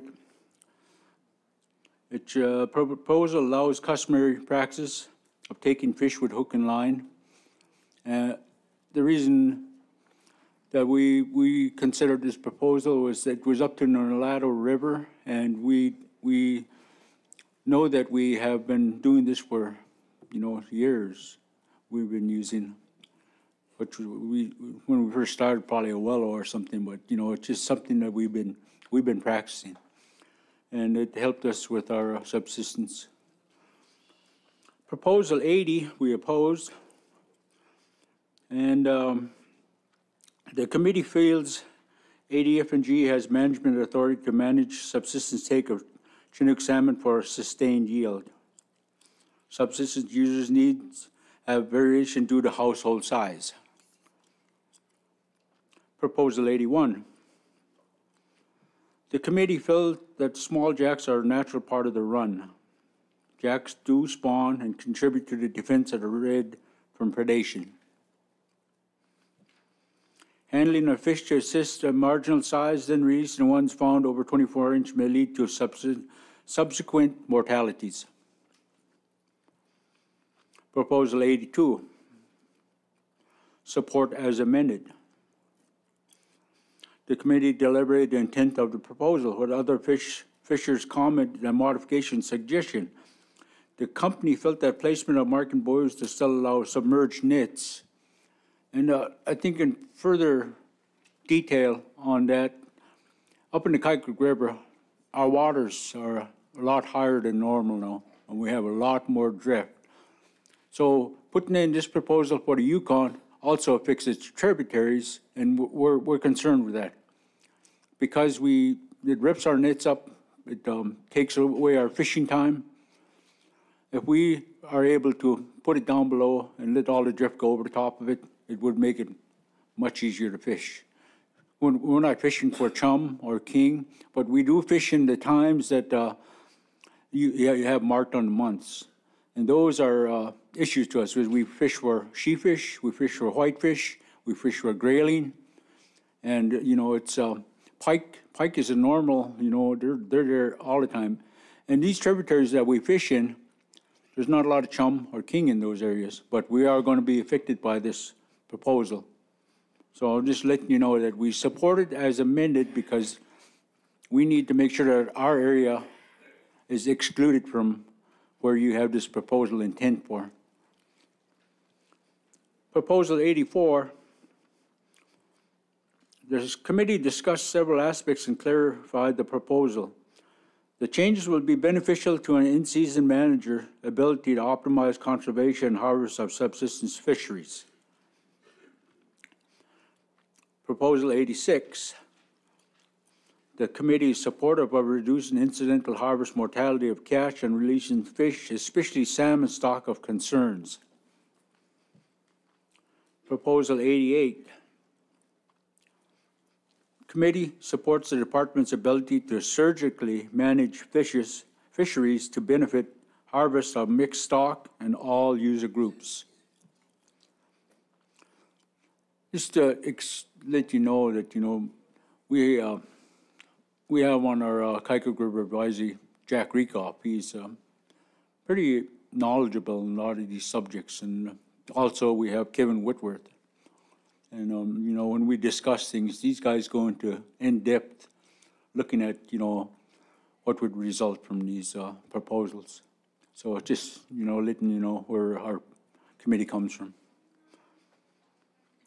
Proposal 89, we took no action. Proposal 140, we had a real in-depth discussion on that because there's concern. In our area, subsistence, we are the subsistence users, and we're supposed to be a priority. When it comes down to it, there's looking at, there seems to be pointing fingers at, who's taking what. And when it comes down to it, we need that food on our table for our families, and that's supposed to be a priority. Versus who gets cut off and who's allowed to fish. Now we've been hearing numbers from the Area M, which is going to be coming up in February. And I think I'll be here to help us deliberate on this. But we are concerned that, you know, there's fish still being taken out in the ocean. That should be provided to come up the river to get our limits back up to normal. And that's not being met. Our subsistence priorities are not being met. We have issues there. Our people are no longer in the fish camps, like everybody's been explaining. We're not allowed to eat fish anymore. And the fish that we are being provided, I'm concerned about those. As before, when the king salmon was hit, we were worried about the chum salmon being hit. And sure enough, the chum salmon declined. Now we have sheefish, eel, pike, all these other fish. Only one that I'm not really worried about is the pike. They seem to be really sustaining out there. They know how to populate real quick because they're predators. Same thing as the sheefish and the grayling. Those are the ones that's really hitting us with the chum. We don't get much king. We used to get king, but we don't get much no more. We don't get much everything now, so we're getting concerned. But yes, you know, that Area M is something that, you know, is going to be discussed further. And I think that's mostly what I had on here. But like I said, subsistence is a real key thing in there. And I hope our needs are going to be met, which it isn't right now. I think that was it for our committee. Thank you, Daryl. Are there any questions of members about his committee report? Mr. Carpenter. Thank you, Madam Chair. Thank you, Daryl. Looking through the comments that your committee provided in RC 6. Yep. One of the things in regards to Proposal 22, which deals with the submerged nets, your amendment from your committee says that marking the buoy on both ends of the net for a net 60 foot and under seems reasonable, but a net over 60 feet could have a buoy in the middle also to mark it. Do you think it would be reasonable to take the ladder where it has a buoy on both ends and one in the middle, which stills allow you to sink the net, but it also marks it appropriately, and just make that uniform irregardless of what the length of net is? Yes, we had problems with motors hitting our nets. Even so, it wasn't submerged. I mean, there's so much drift in there, it just drops the whole net down. You can't see the sinkers in there, and they cut right through, right down the middle. So, you know, I agree with putting the buoys on both ends. That way it kind of marks the area where we have our eddies, and people coming around the corner with boats can't see them, especially out of towners. And then, you know, the thing that concerns me is that we have fishing for whitefish and other species in the timeline of when the king and chum, because they don't come to our area until later. We don't see them until probably June 10th through the 15th or somewhere around there. But this proposal that's being adopted is going to affect the whole state, the whole river. So there's, you know, concerns in there. All right, thank you. All right, Daryl, whenever you're ready to begin your personal testimony, please do so. Okay. So we'll start it this way. That must be about afternoon. Good afternoon, Madam Chair, staff, and the board. My name is Daryl Vint. I'm from Huslia. I serve on Western Ontario Regional Advisory Council, Yukon River Drainage Fisheries Association, Kuskokwim River Advisory, Hunting and Fishing Task Force, and the Fish Commission for TCC. So I do serve on a lot of purpose because I am concerned with our subsistence. And we're learning more and more as we go along that we need to recognize that rural people, or as state calls us, subsistence users, we need to be considered a priority. That is not being met right now. I am concerned about that. Our people are hungry out there in the villages. price of fuel, price of food is not easy. Our people, 80% of our people depend on subsistence because they don't have a job in the village. It's hardly any kind of employment in the villages. You have to go outside the village in order to make a sustained living. Now, my testimony is that, we have 79, which is the hook and line. We rely on that in our areas every year. You got chief fish in the middle of July. You have grayling a little later on, and whitefish mostly through the summer, and pike. Our kids are down there at the riverbanks, throwing the hooks in and fishing. So, it's something that we taught them how to do because we can't go to fish camps no more. There's no fish camps. Not one person in our village, hardly. It used to be probably about 4 years ago, but now it just dwindled down. I haven't seen a lot of people going to fish camps no more. Maybe later on in the fall when the chum were running, but now there's no more chum. And our kids are losing their traditional and cultural uses. We're trying to rely more heavily on caribou, but that's been hit hard. We have to travel all the way over by Shungnak in order to catch caribou now. And our moose management, we're worried because we have what you call transporters. And when they come into our village, we see that moose right there, and they ask if we want it. But the smell you don't want that meat. It probably wouldn't taste good either because they let it sit there too long. And we've been trying to work with them, trying to get them to, hey, could we take that off your hand so it doesn't spoil before you bring it out? Because I don't know what they do when they bring it out. I imagine they just probably throw it in the dump. So, there's a lot of things that are hitting our villages, and we're concerned. Subsistence. So we support, we oppose 63 and 64 pike because we know in our area there's abundance. We have a lot of fish. Oh, I guess I did most of it during my committee. But I had one on 91, proposal 91. That's the only one. So I'll ask you the question. What was your position on proposal 91? Okay, it provides an opportunity to fish for, whitefish and those other species because that's not being provided. So we support it for that. Thanks, Gerald. I have another quick question for you. What's the distance between Huslia and Shungnak? I've been to Shungnak before. I've never been to Huslia. It's approximately 136 miles over the land, and it's not easy. Yeah. It gets you maybe about 6 to 8 hours, and you're pretty sore by the time you get there. Then you have to go trying to get a caribou, and that makes you even worse. So you're looking at 300 miles round trip trying to get some protein. Yep.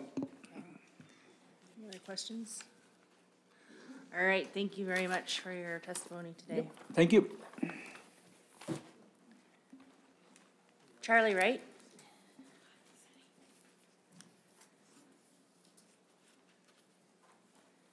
Hi, Charlie. Good morning. Quick question for you. Are you going to give your RAC testimony first or your personal testimony? RAC, thank you. Good morning, Madam Chair, the rest of the board. Appreciate all you guys do for us.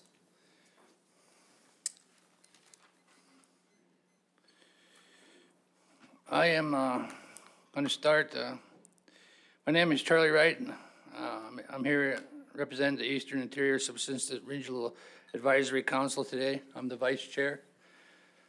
In our fall meeting, the Eastern Interior RAC voted to unanimously oppose Proposal 80, which seeks to restrict subsistence king salmon harvest in the middle and upper Yukon. The council does not support the proposal and feels that its intentions are divisive, aiming to pit lower river and upper river users against each other. Further, it seeks to place a priority on commercial fishing in the lower river, while restricting subsistence fishing in the upper river. There's no evidence to support the proponent's claim that up to 100,000 Chinook salmon are being illegally harvested by upper river fishers. The council feels it is important for all users to work together to conserve salmon and to equally share the burden of doing so. Therefore, we cannot support the Proposal 80. For years now, our subsistence needs have not been met. It's been a long time when it comes to fish on the Yukon, not only the Yukon. I'd like to also make a few comments about the way our people are living on the river right now, especially the people that have no other means, meaning lack of ability to get to Fred Meyer's and Costco. Some villages have no store. My village in Rampart, there's no store there. And thank God it's pretty close to Fairbanks, where it's not as bad as some of the villages further out that have to pay up to $12 a gallon of gas. You're talking $20 for a gallon of milk, $10 for a loaf of bread. It's really hard. And I'd also like to talk about the lack of salmon in our rivers and our contributaries is not only hard on the people. It's been a while now since our rivers have been full of fish and these spawning grounds where animals and birds have become accustomed through millennia on eating the decaying fish and the extra eggs, right down from the bears, the wolves, all fur-bearing animals that are carnivores, they eat the leftover fish. And the birds, also a lot of birds eat it. Even grayling and trout and other species of fish rely on those eggs left over. And it's also affecting the whole ecosystem. The decaying fish always makes its way back to the ocean. I'm not a scientist, but I've seen this in a documentary, and I know that the whole ecosystem is being affected that way. So the decaying fish floats back to the ocean and starts feeding the ocean, and from the littlest things to the biggest things, they eat each other. So the whole ecosystem is being affected. And the longer it goes on, the more the effect is, and the harder it is on the whole system. I just had to say that today because not only people are suffering.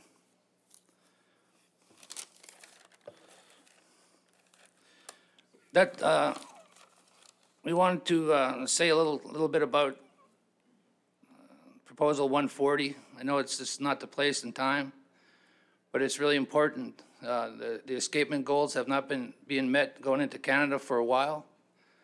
Our subsistence needs are not being met. So again, like I said earlier, I placed this on all of you to try to help us make a change.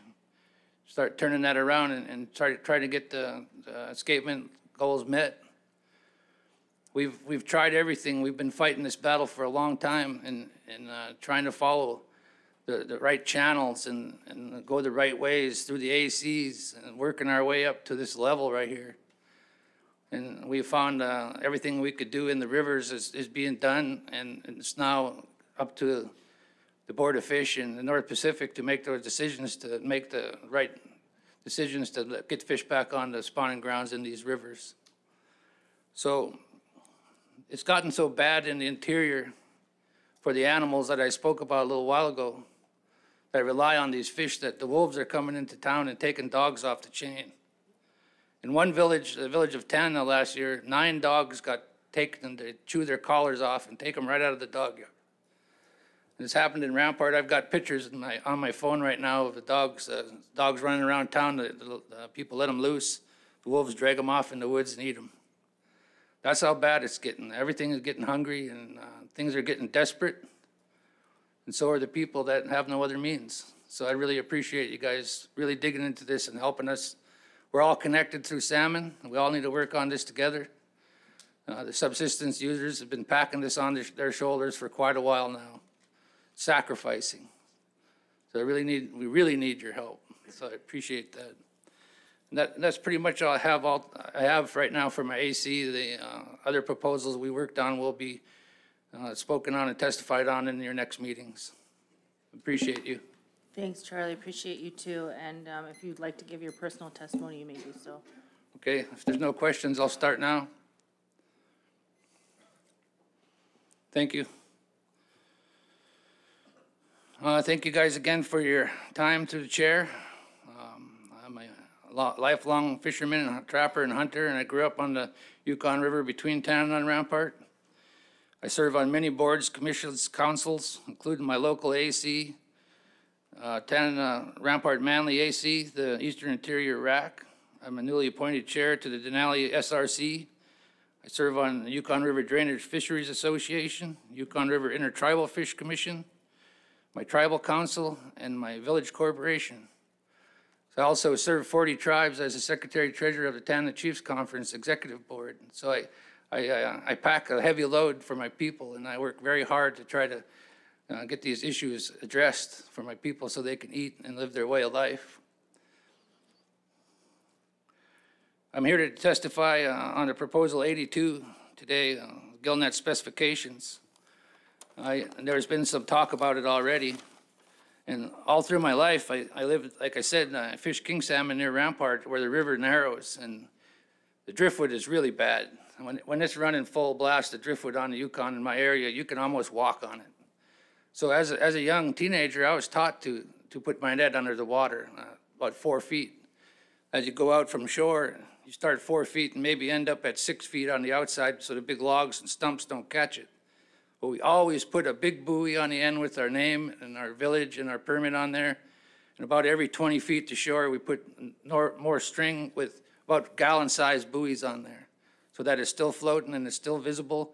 Not ever once have I had trouble with a game warden coming to question me because it's visible. I'm not hiding it. Boats can't hit it. There's no safety issues. But if I have to float it on top of the water, it's going to become I'm going to lose my net. I won't be, well, to tell you the truth, I won't fish because I will lose my net and it's going to bring on cost. A lot of people can't afford nets. Right now, the Dena'ina Chiefs Conference replaced a lot of nets, the bigger mesh and conservation efforts to make that mesh smaller so people can let the bigger fish get by. And we've all done that. I don't have a 7.5-inch mesh no more. I believe in conservation and I do my part. So I'm all about making sure the fish get by. Like I said earlier, we all need to work on getting the escapement goals met and getting food back on the table for my people. And with that, I might hang around for the committee of the whole for a little bit more. A lot of people want to testify, so if you have any more questions, I'll be happy to answer them. Thanks, Charlie. And Carpenter, you can feel free to ask him on his personal or his RAC testimony. Mr. Carpenter. Thank you, Madam Chair. Thank you, Charlie, for being here. I appreciate your testimony, both on behalf of the RAC and yourself. I'm going to ask you the same question I asked Darrell a little bit earlier in regards to the sinking of the nets. And it sounds to me like you're already doing something to allow your net to sink, but also to market. And so something at a bare minimum in regulation that would specify something marking the net on both ends and at least one buoy in the middle, at least that would allow enforcement to determine that there's a gill net present. It seems to me through your testimony that you'd be okay with something like that. Am I correct? Yes, that's correct. Now, on a 60-foot net, one in the middle would be sufficient, but if we ever got an opportunity to go back to like a 150-footer, having a few more of them on there even helps them be seen better and helps keep that net from sagging too far down. So I'm not against it at all. It's one way that we can continue to fish while the climate change is affecting us real bad. Since 19, we had kind of a drought in 19 and the water got really low, but since then the water's been staying real high all through the season and the driftwood is just continuous. So we'll have a real big lack of opportunity if we're not able to keep those nets out there in the water. Thank you very much. I'd also like to add one more thing. There was question here about other species being leaned on while there's lack of salmon.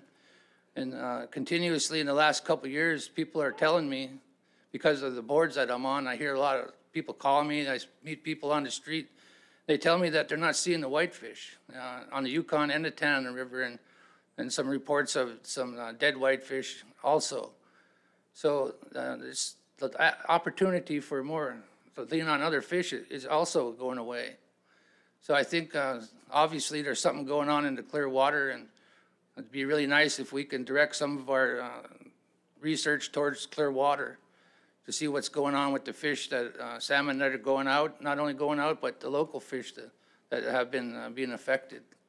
As we could use any kind of fish that we can, but nothing replaces the salmon for sure. All right, Commissioner. So, do you have suggestions on how best to fish for whitefish while conserving salmon? All my life, as soon as the ice goes out, we put in a 2-inch mesh to catch the small whitefish. But there's not very many of them now. And I don't know what's going on. That's why I brought that up just a minute ago. We're able to catch 20, 30 small whitefish and a couple pike. The pike would actually grab onto the whitefish and not be in the net, so we'd pull them in while they're stuck to the whitefish. So that's how we'd catch the bigger pike in that small mesh. But it's really good fish, and we start fishing as soon as the river opens, like I said, for those to get some fresh fish before the salmon. Thank you. Go ahead, Stan. Charlie, that's interesting what you were saying about the whitefish, because for the last 2 years, I've seen numbers of whitefish and difficulty catching whitefish enough to feed the dogs. I've never seen that before, never. And it's interesting to hear you say, if you've had anything else, other people here having that problem. There's a number of people in the village of Dena'ina. I know you fish up at Rampart, but, you know, up in Rampart if you have anything to add to that. Yeah, that's where I'm talking about in Rampart now. I put that net out. I've been living there, so in the spring I do put it out still, the 2-inch mesh, and we're not seeing the numbers anymore. We catch 1 or 2 or 3 maybe, and a couple suckers. There's quite a few suckers around now. It seems like they're doing all right, but we don't really eat those. Those are more like a dog food if we have a couple dogs in the yard. People on the Dena'ina River, I was part of a culture camp in Dena'ina last summer, and we had to go down to Anchorage and get water, fish from the Bristol Bay to have, and the department, the test fishery from Yukon sent some up. We really appreciated that. They sent a few Chinook and the more summer chum. And we really appreciated that, but the locals had nets in to try to catch whitefish to be part of that camp, and they said they're not seeing those whitefish either. The numbers like they used to, for sure. All right, Charlie, thank you for all the time and dedication that you spend working on these issues. Appreciate that. Yep, appreciate all your time today too. Thank you very much for all you do for the people. All right. It is just about noon.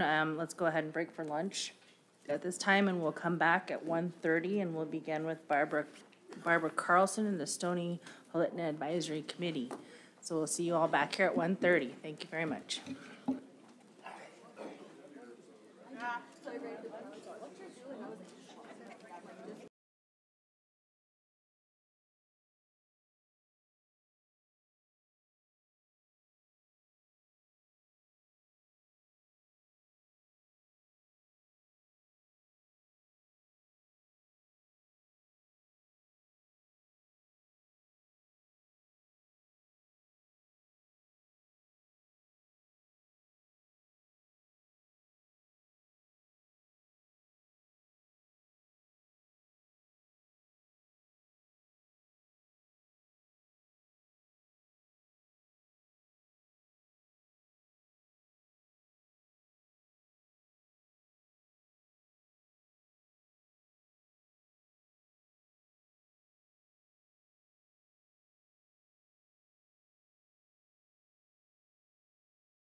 All right, I hope everybody enjoyed themselves for lunch and found something delicious. The time is 1:37. We're going to come back on the record and continue with public testimony. The first person up post lunchtime is Miss Barbara Carlson. Barbara, are you here? Hi, Barbara.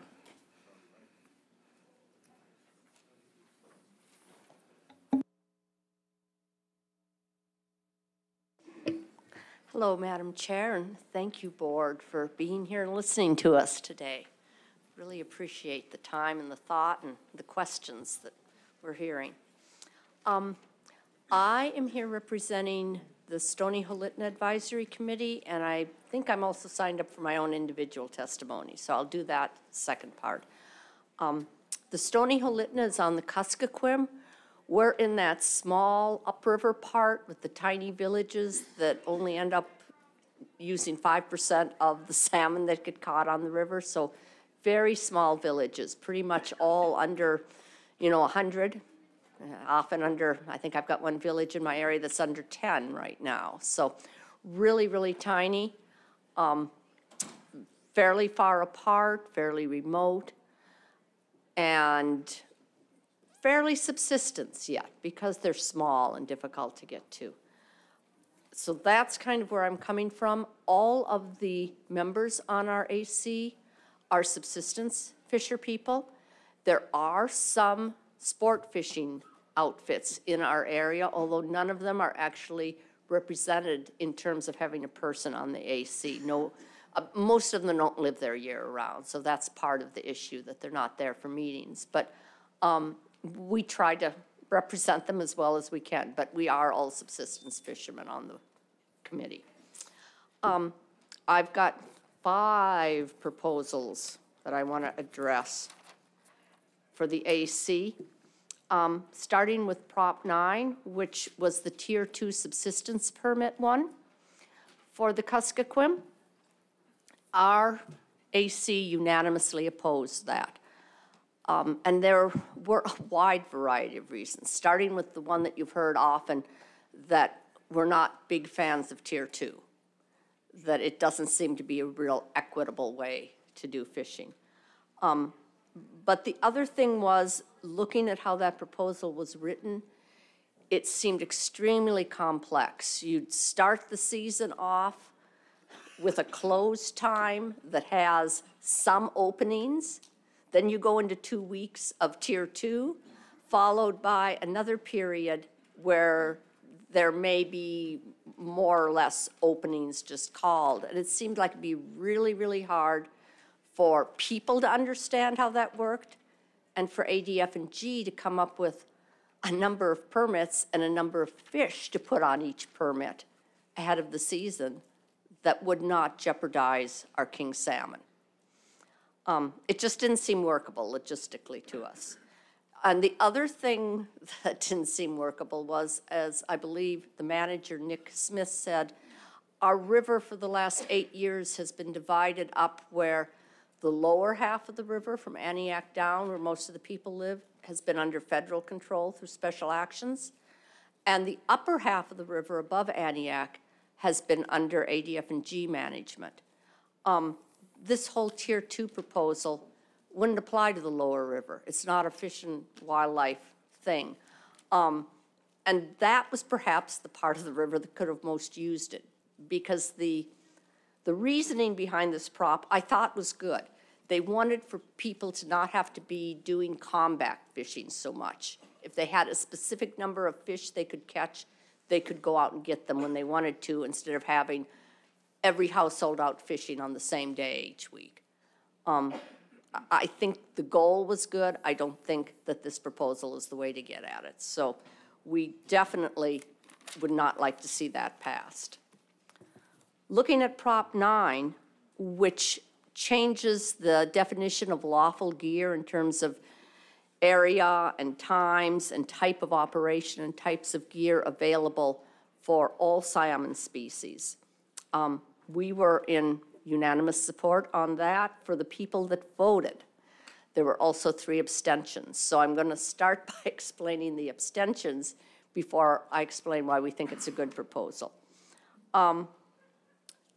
Last year, when the cohos did not show up, the decision was made to completely close down the subsistence fishery for a full month. And that was really hard for a lot of people to stomach.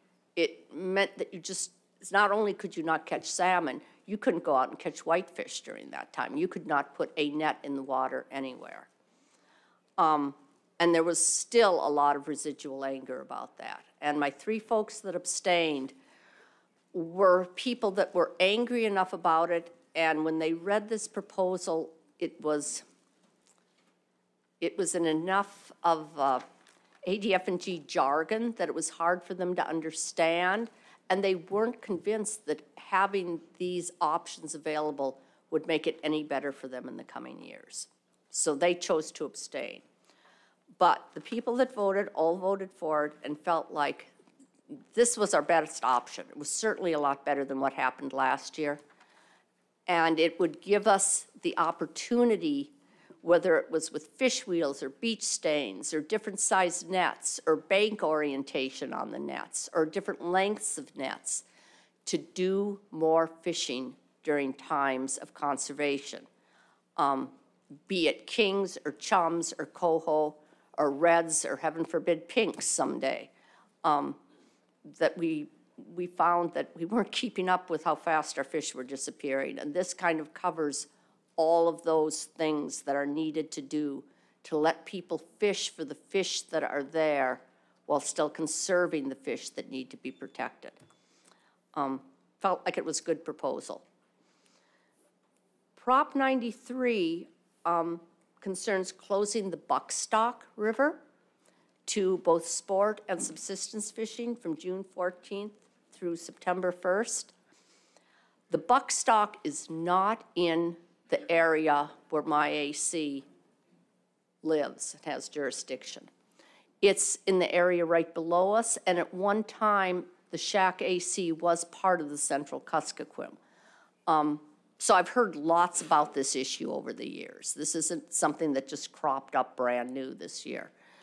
There's been discussion for years and years and years about wanting to control fishing on the Buckstock for any number of reasons. It's a very small trib that goes into the Aniak, and then the Aniak flows into the Kuskokwim. It's a fairly shallow tributary, but it's also a tributary that produces a lot of chums, but also other salmon as well. But it is a big chum spawning trib. I can't speak from great experience. It's not an area I fish in, but I've heard the Central Kuskokwim AC talk about this problem for years and years and years, and trying to find a way legally through regulations with the Board of Fish that they could somehow contain fishing on that river. And this is what they came up with, was to completely close it down to fishing, sport and subsistence during those time frames, which tend to be, although it isn't 100% sure because weather isn't 100% sure, but generally from June 14th to September 1st tends to be the lowest water part of the year. So it's the time of the year when it would be most likely that boat traffic would disturb either the spawning salmon or the reds after they've laid their eggs. It's definitely the most elegant solution I've seen put forward yet, and we support it because we want to support the AC down there, and because we've all heard lots and lots of testimony over the years from Aniak area AC members that something needed to be done to protect the Buckstock. This may not be the best solution, but it's the only solution that's gotten this far. So we'd like you to consider it. Next up are props 95 and 96 that we looked at. They're both very similar. One covers the time frame before June 12th. The other one covers the time frame after June 12th. And it talks about It talks about limiting ADF&G's ability to have openings on the river. We read it through a number of times. I talked to our manager about his interpretation of it. And we all kind of felt that at least in the language that was used in those two props, it seemed to say that if the federal special action takes over control of the lower river, that ADF&G cannot have any openings, period. It does not specify on which part of the river.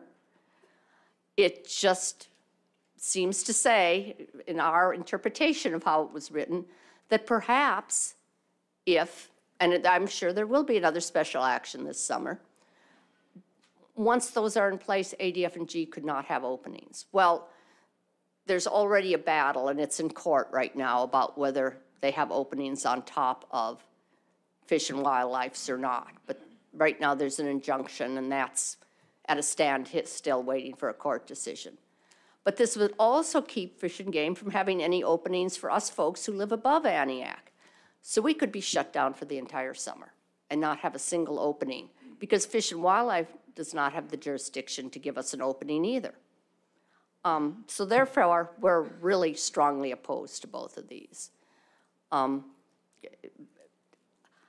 think the intention may have been good, or at least understandable, but I don't feel like the language was going to get anything that would work at all. Perfect. That was my last one. Very well done, the Barbara. AC. So, one prop I want to address as an individual, and it's Prop 97. By then, we'd lost our quorum. So I actually am kind of talking about what I see for Prop 97, as well as the couple of folks that were still left at the meeting. So it's a compilation, but I agree with everything I'm saying. Prop 97. Barbara, just for the record, will you put your name on the record and Oh, indicate again, that you're giving sorry. your personal testimony, Okay. please? No problem. Thank you. This is Barbara Carlson. I'm now doing my individual testimony. And this is on Prop 97 concerning the Kuskokwim River area. And Prop 97 is having commercial openings for using the dip net. We all had real reservations about doing commercial openings, no matter how restrictive they might be, in times when we're having trouble with so many species. And the species that seem to be plentiful right now are going to have so much more pressure put on them for subsistence uses that we weren't comfortable having any type of a commercial opening for them, even with a dip net where everything else could be released. We just felt like it was way too hard to figure out. You know, right now what we're looking at would be a dip net opening for reds, for sockeye. There's lots of them.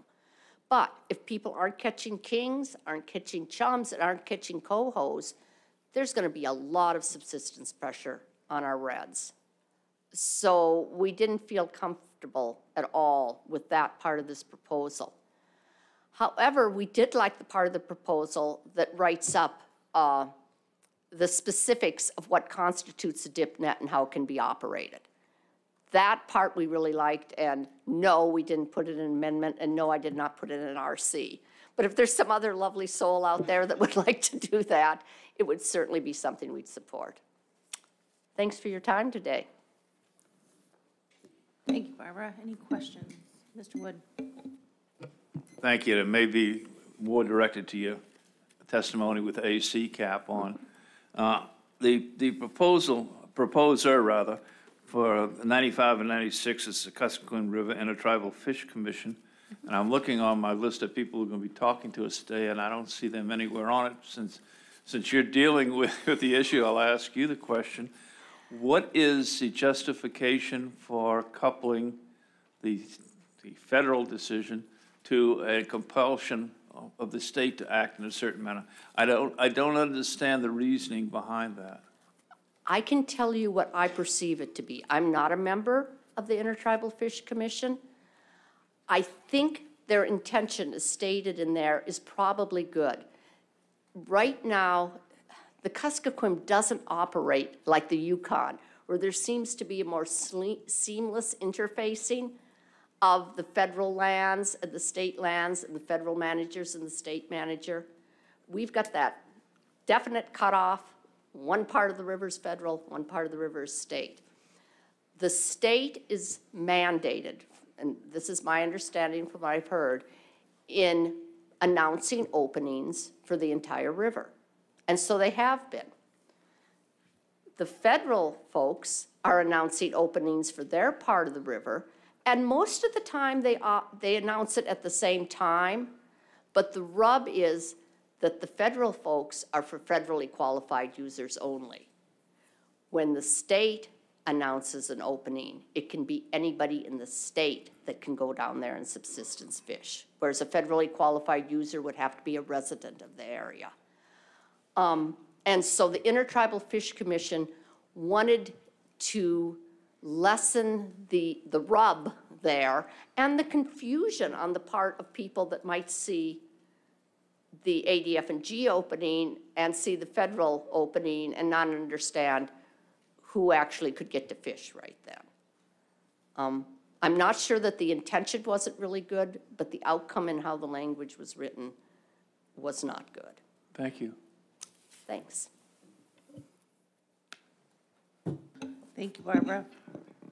And thank you for your service on the AC. Stanislaus Shepherd?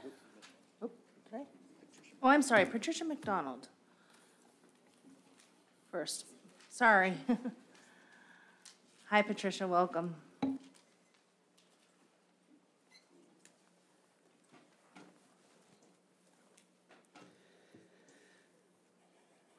Hi, good afternoon.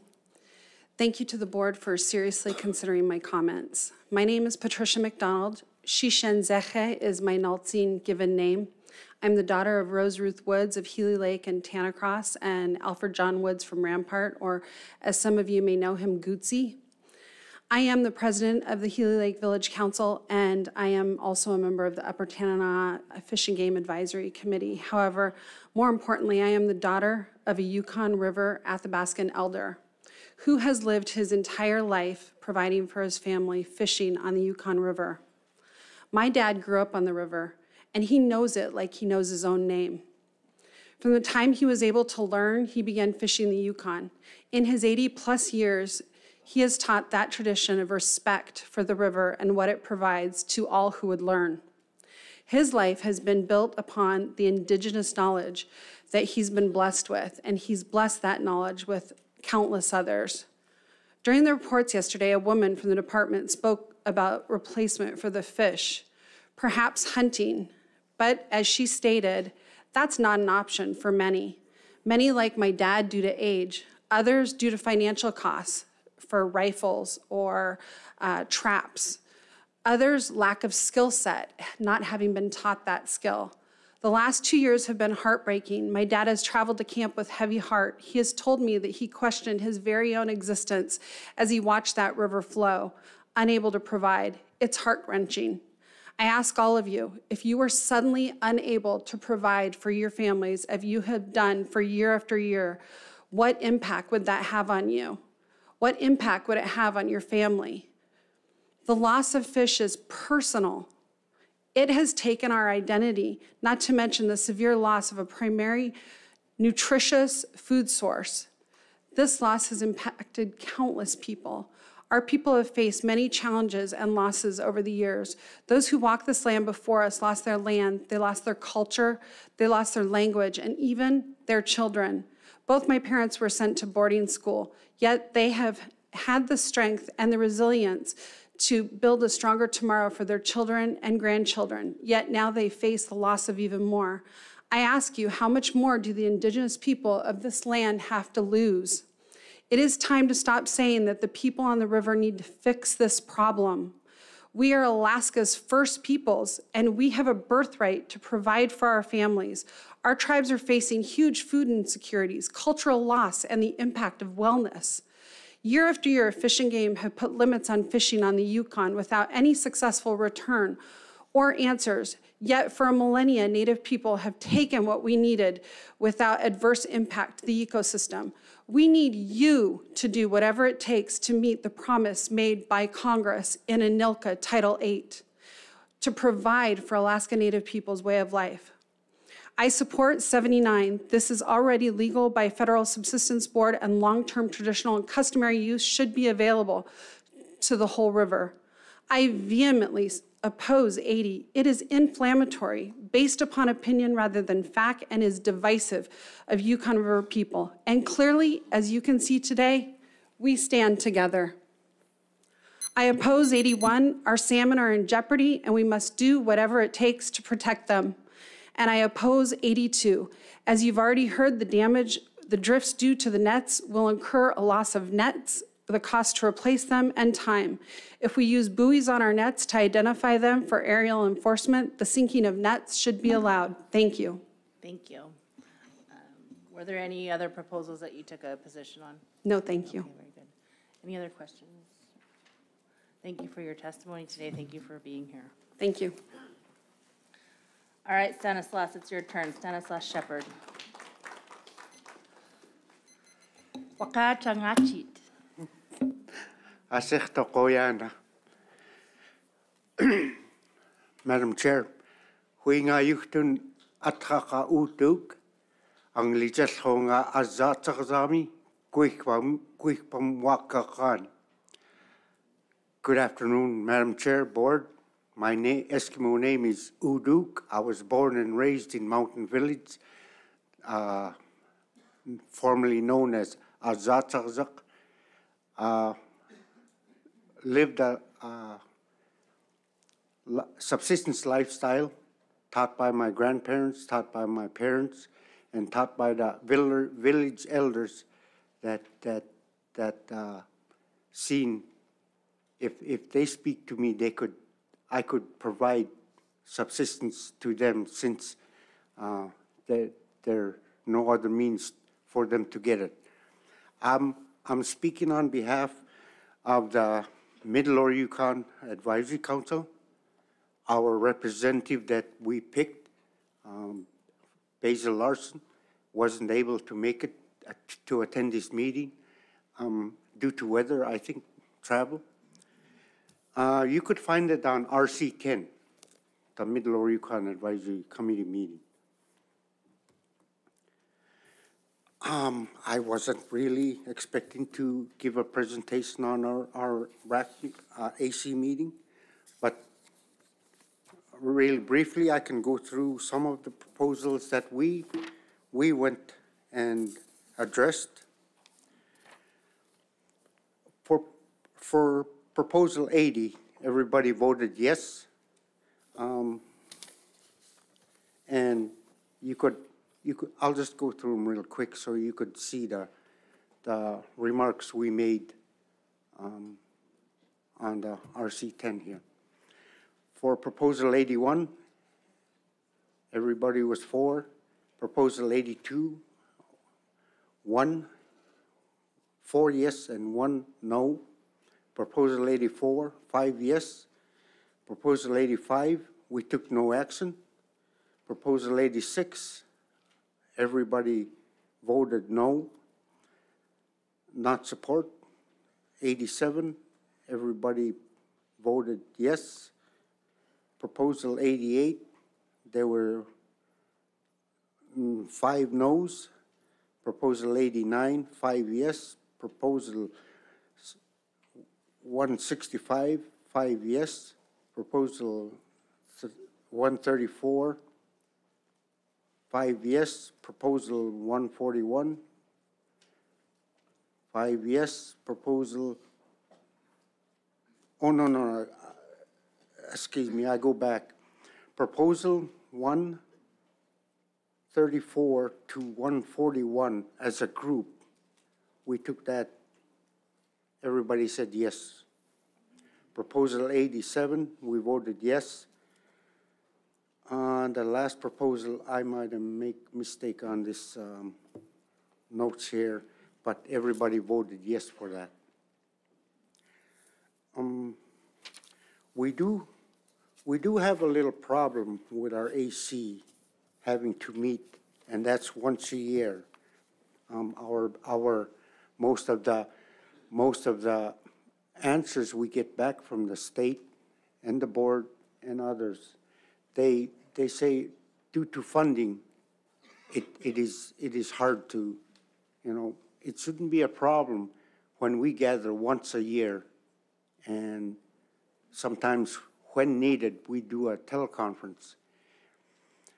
Majority of the AC, when we meet, we don't get confiscated. We don't get a stipend or per diem. It's mostly voluntary, and it's starting to hit us, I've been participating since I was maybe 23 years old, 1986. Our old greatest person that taught me, the old late Harry Wild, he was on many boards and on the federal level too. He sat me down, he told me, I'm gonna teach you how to fight for our subsistence. So I've seen this problem. Many times I didn't want to be part of the AC because I'm not getting confiscated. He's taken away from my home, my chores, my subsistence, and I've been trying to get a hold of the coastal AC, but had no luck. Usually, we look at it as the mid-lower Yukon, the left hand, the coastal AC, the right hand. We put our two together and we support any proposals, or we come up with proposals that would help our communities and the people on the lower Yukon. And then we do support sometimes the proposals that come from the upriver. We're very happy when they support our proposals too. So with the joint meeting coming up, I would like somebody, and if they could assist me in getting a proposal written up to where they could put more focus on the ACs, regardless from Eagle all the way down to the mouth. Treat all the ACs equal. Then you'll start noticing more participation. Because I know for a fact that when AC meets, the board highly looks at the information and use that as a tool to make the decisions that you guys need to do. And I think I'm done. Thank you. Very good. Any questions? Mr. Carpenter. Thank you, Madam Chair. Thank you, Mr. Shepherd. Thank you very much for participating in your AC, because I think over time, it's going to make a difference in bringing your community's responses to these issues before the board. Just the one question I had for you, though, in regards to your AC's position on Proposal 80, could you please restate what your AC's position was? I want to make sure I heard you right.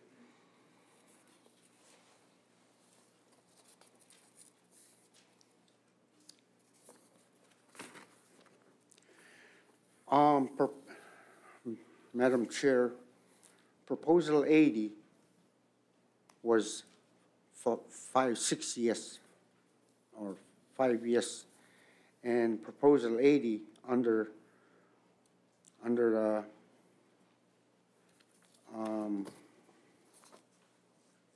definition, let's see, support equal harvest. There were some questions about subsistence harvest counts. Members feel that the counts may not be accurate since reporting is voluntary. So suggested doing counts on like fish racks. I doubt if there'll be any fish racks filled. My fish rack at fish camp's empty, and the only time it get whitefish or chieffish is when they lifted up the restrictions after October 2nd. And so that would be another part of my personal testimony. All right, thank you for clarifying. Yes, sir. Mr. Wood? Yesterday, Mrs. Shepherd, you sort of got up my attention out in the audience. We talked for about 10 or 15 minutes, and you took a totally novel approach to the analysis of the whole situation. Are you planning on addressing that under your own personal comments? Because it's so, you're going to need more than 3 minutes. Yes, yes, I do. Since following the regulations, the rules of Robert's Rules of Order, I'm sitting up here under vice chair for the AC, so I will try to make shortcuts to my explanation of what we discussed yesterday. Yeah, and I would encourage you, if you're not able to get within that 3 minutes, that you stay around for the committee of the whole, and you'll have much more time to do that. But thank you. Through the chair, thank you, sir. Thank you for being here. Kliana Chaknak. Yeah. Uduk. Okay, Koyan Chaknak. Next up is Speedy Sam.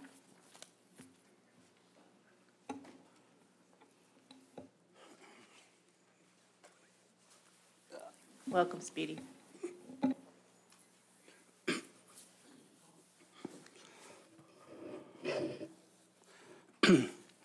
Good afternoon.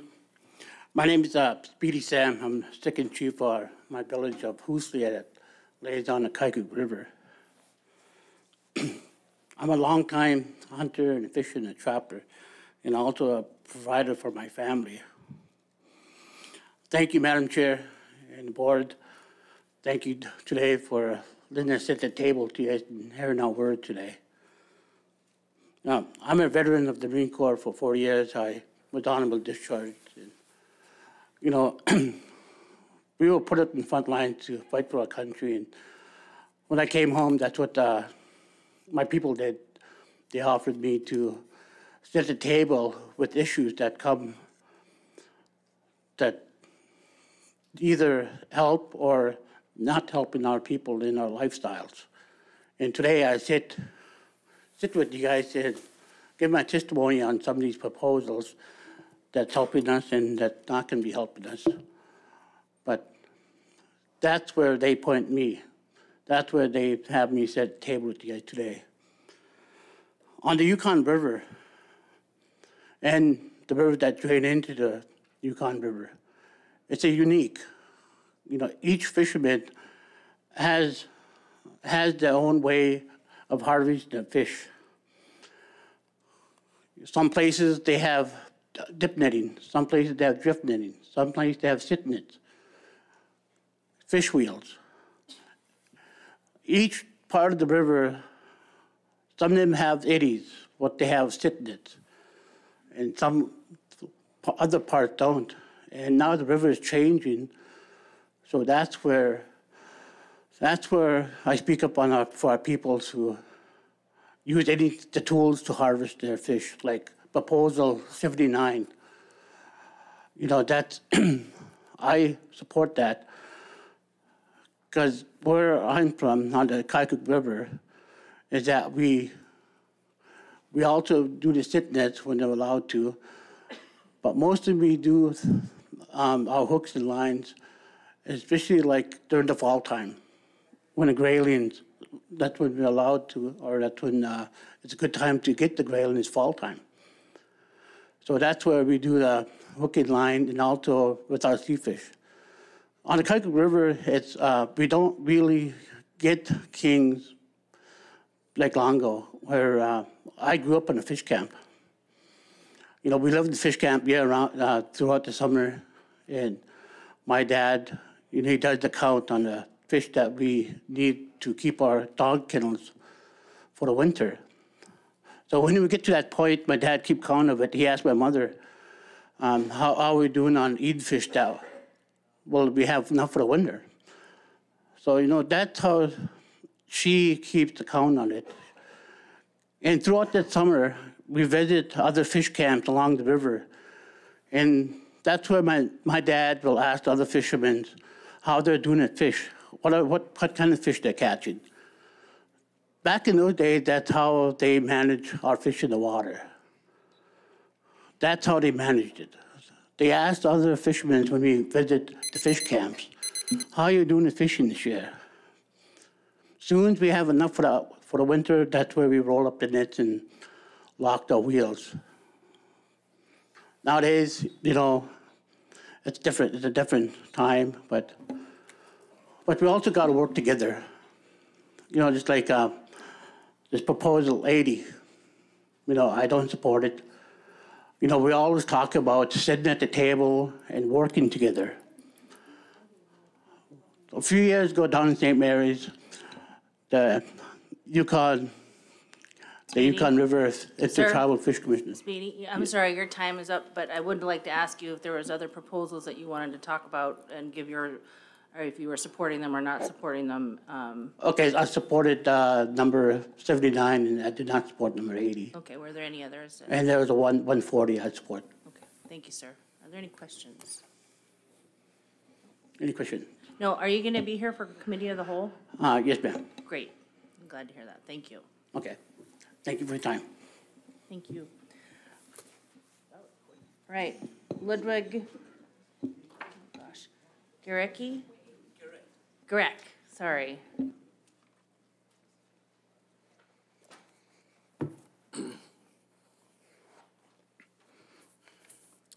Madam Chairman and the board, thank you so much for this opportunity today.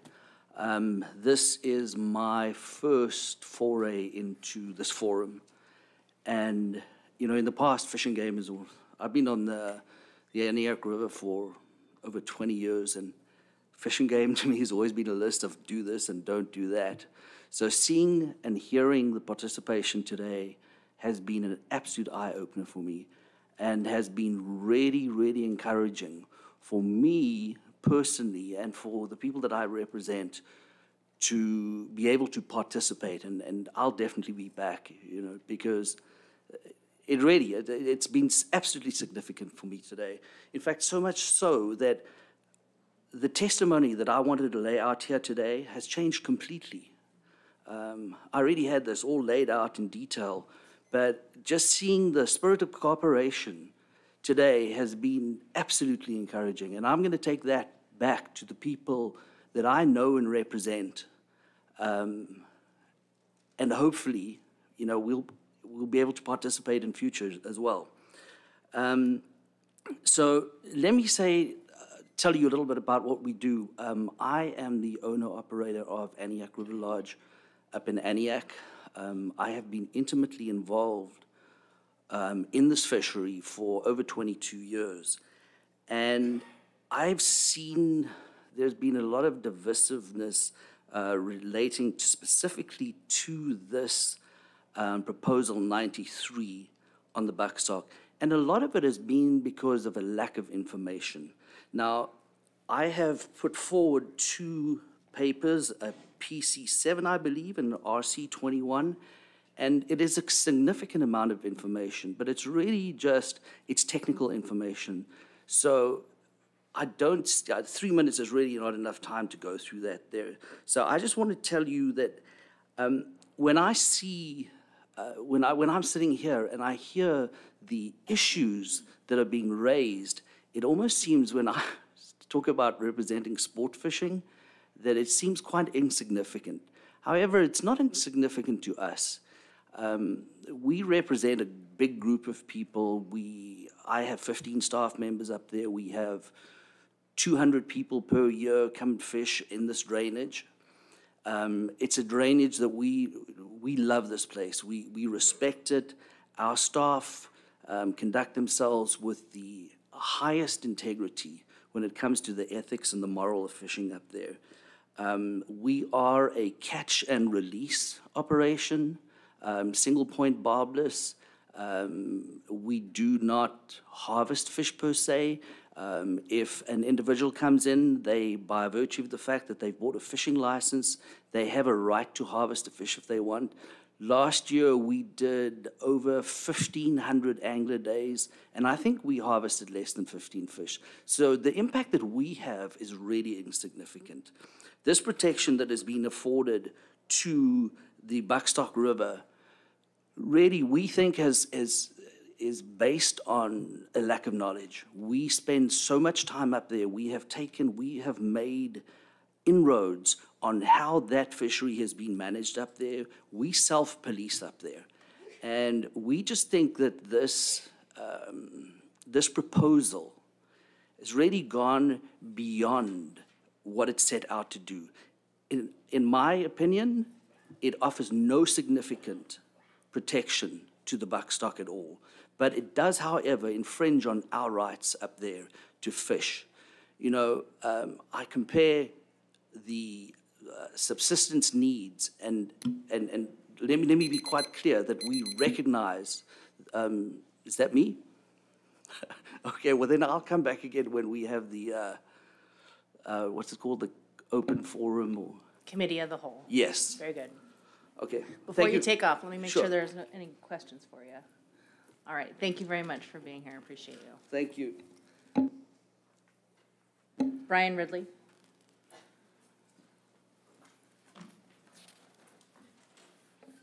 Welcome, Brian.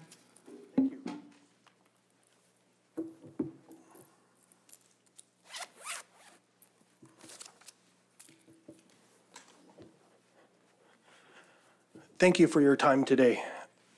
My name is Brian Ridley. I'm the Chief Chairman of the Dena'ina Chiefs Conference.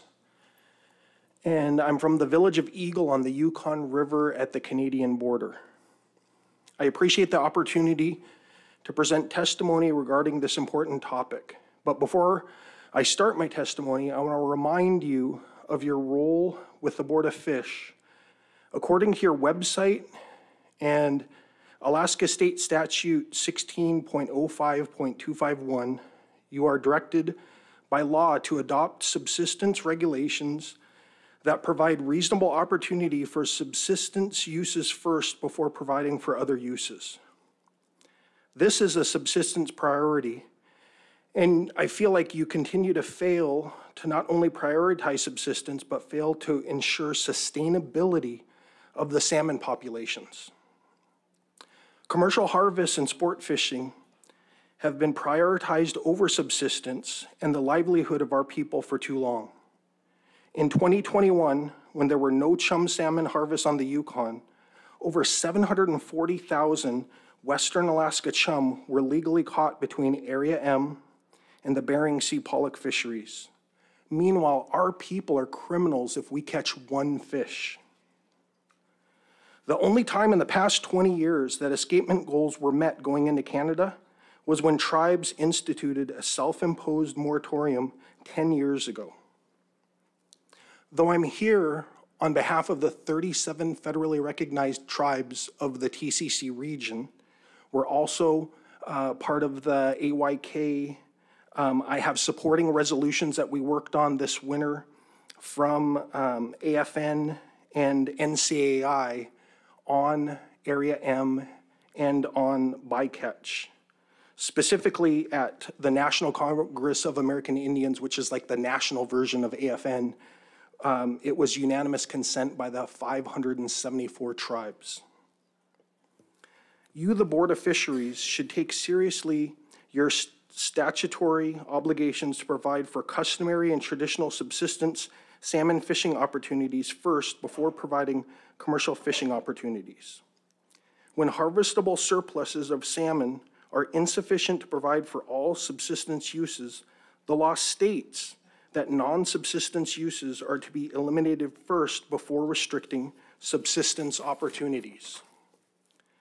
Currently, you're failing to follow the intent of the subsistence law, the Sustainable Salmon Fisheries Management Policy, and the Mixed Stock Fishery Policy in your management plan for the South Alaska Peninsula June intercept salmon fishery. As I said at AFN and NCAI, if you don't help us conserve this resource now, we'll be forced to be talking about lawsuits, endangered species, or asking the Secretary of the Interior to step in. And I don't think any of us want that. We're trying to take a systematic approach to exhaust all other options before going to these drastic measures. In closing, the Dena'ina Chiefs Conference adamantly requests that you start prioritizing subsistence so that you are following state statute, law, and your own website, and that you adopt Proposal 140 at your regulatory meeting next month, as I won't be able to testify at that meeting. But that proposal really gets us back to the 2001 to 2003 regs that we had from this body before. Thank you for your time today. Masicho. Masicho, thank you for your comments today, Chief. And Mr. Wood has a question for you. Actually, I have several questions. Are you going to stick around for Committee of the Whole? I believe so, yes. No? Oh, sorry about that. I was thinking that was today, sorry. No, then if you're not going to stick around, I'm going to ask the questions now. Oh, go ahead. There are a variety of manners in which to address the priority of subsistence that you are requesting. Who in your organization would I talk to in the interim to discuss what the various options are and what are preferable? Would it be you? Are you the chief officer that makes those kind of decisions? I am the chief officer, but we've got a number of people that are down here. We've got, where's Ben? Okay, what I'm asking, sir, is who can speak definitively for the organization? Is that you? Oh, yes, I can, definitely. Okay, that's all I'm trying to get at. Then second of all, unanimous consent, I think is what you described the national organization gave? Yes. Consent to what?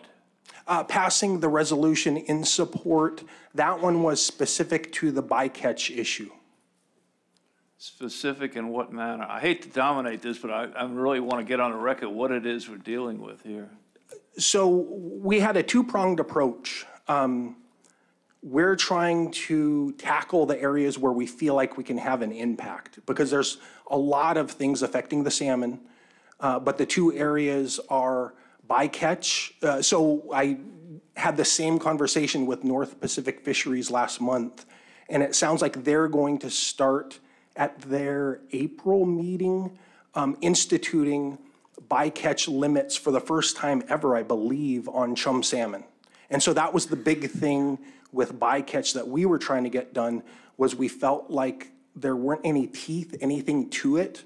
And I've learned a lot this last year from different places, one of them being in Area M, when there's a bycatch issue, something called chum chucking, and that was the first I ever heard anything about that. So those are some of the things that we're trying to tackle in the hopes that it helps conserve and get more fish basically to the west coast of Alaska and to our rivers. I would ask you to supply through the appropriate party, I believe Henry over there sees it, an RC that sets forth what it was that was consented to in Washington by that organization? Okay, we can definitely share the resolutions for both AFN and NCAI. Yeah, I would very much appreciate that. My understanding of the AFN resolution, it was not specific to proposals 140, 139, or any specific proposal. Is that correct? I know that there was wording in one of them, but I'd have to go back to that resolution to check to see if it talked about that. That was the time where I first became aware of that. Now, at that time, though, our proposal, I think, was 120 or 139, and now we're backing 140 because it had, it was written in more detail, as I understand it, from the Fairbanks rack, I think it is. And so now we're supporting 140. And the AFN resolution was unanimous, was it not? AFN was a little bit different. I used to be a number cruncher. I used to be the CFO for TCC for a number of years.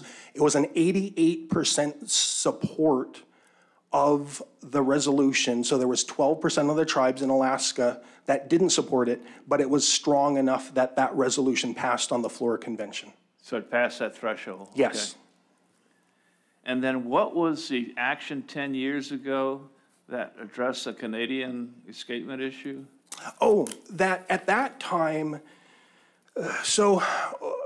had my speech been my full 6 or 10 minute, I would have talked about that this is a 30, 40 year fish decline that we've been dealing with. And when it started getting serious, maybe around 2012, The tribes along the Yukon River all agreed not to fish at that time, and that's the only time that I'm aware of in the last 10 to 20 years where the escapement goal was met going into Canada. And So it's it was more than one tribe then, it was in. oh yeah, all up and down the Okay. river. Okay, thank you. Mr. Zaray. Yeah, just a quick one here, Ryan. When you say bycatch, what context is it in? Is it the federal bycatch pollock fishery out in the Barents Sea, or just the area M, or both? Well, really for us, it's both, but the one we really went after, I think, was the pollock fishery.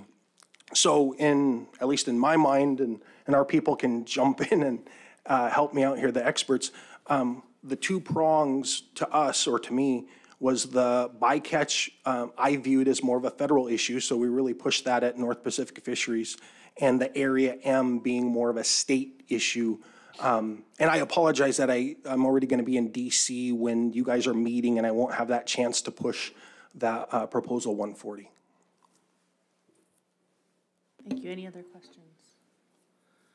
Thank you for taking the time to be here. Appreciate you. Thank you.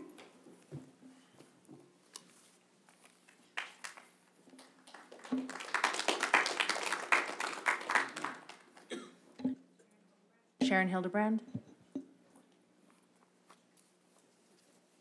Good afternoon, Sharon. Welcome.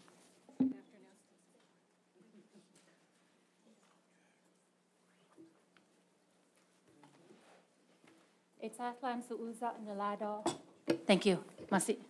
Itzatlan Suuza Nulada Hedzen Sedan Slit Fairbanks Lista. I'm Sharon Hildebrand. I was raised in Nulato at the Baskin Village along the Yukon River. I'm the vice president of the Dena'ina Chiefs Conference, where I was elected by the 42 tribes within the interior. I want to start out by telling you first that I was raised in Nulato by my grandma along the Yukon River. We would go to fish camp in the summertime, and you'd hear kids running around, and I've been thinking a lot about this lately, and it's kind of hard because we haven't been able to fish for a while, and fish is the heart of who our people are, even though we're moose hunting. I bring my family down to Nulato to fish and moose hunt, and we haven't been able to bring my sons down to salmon fish, and it's a time for family to get together.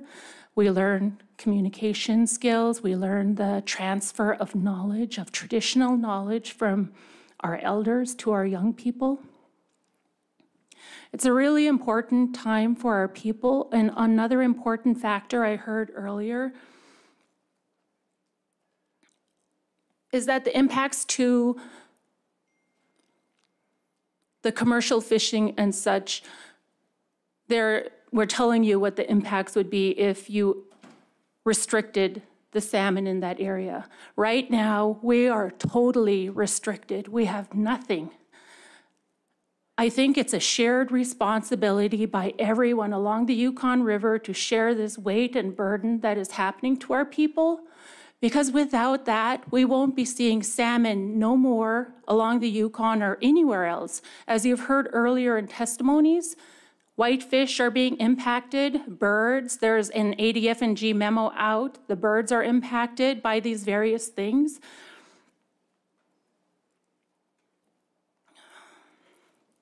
Our people have social economies. It's not how much money you have in the bank, but how much fish you have in your freezer, how much moose meat you have put away for the winter, how much wood is in front of your house. It's not how much money you have in your bank. It's how you're providing for your family.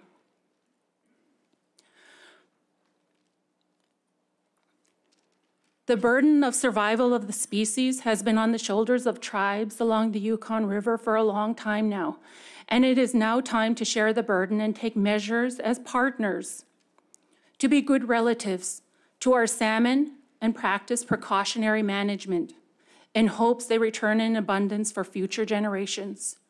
Our brothers and sisters have recognized this throughout Alaska, even though they don't fish on the Yukon or Kuskokwim rivers, and they support us. They have come together for us. We thank you, the Board of Fish, for all you have done. From what I've understand from my colleagues, you guys are very reasonable in listening to our people, and we appreciate that. But we need you now more than ever. We need you to make meaningful change for the future of our children, our grandchildren, and generations to come. Finally, these actions that have been taken without regard to our people are reminiscent of the termination era of the 50s and 60s. What do you want to be remembered for? What will your legacy be? In closing, the Dena'ina Chiefs Conference adamantly requests that you adopt Proposal 140 at your regulatory meeting next month, and we thank you again for your service. Masi. Masi, Sharon. Any questions? Mr. Wood. Jumping to conclusion here, and I want you to correct me if it's an erroneous conclusion, but listening not only to your testimony, but everyone else that's testified regarding 140, I'm assuming if that were to take place, that is satisfactory to you to address the issue head on and get it resolved? Yes, there's been other suggestions with regards to 79, but 140, yes, we believe that would make a difference, sir. Okay, thank you. Thank you. Thank you very much for your testimony today and for being with us. Thank you, Madam Chair. Stanley Pete.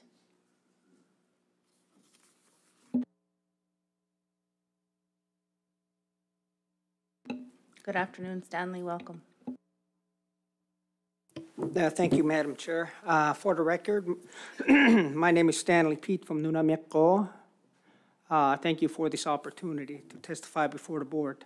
In 2019, I had submitted a proposal in regards to the connection that salmon have to the residents on the river in relation to their physical well-being, their cultural, and their spirituality.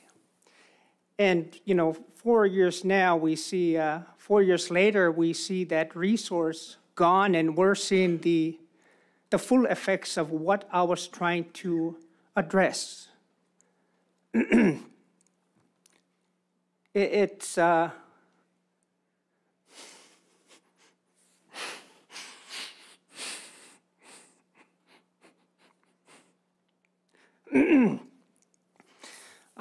when people say the hardship to the people, it doesn't bring justice to the people.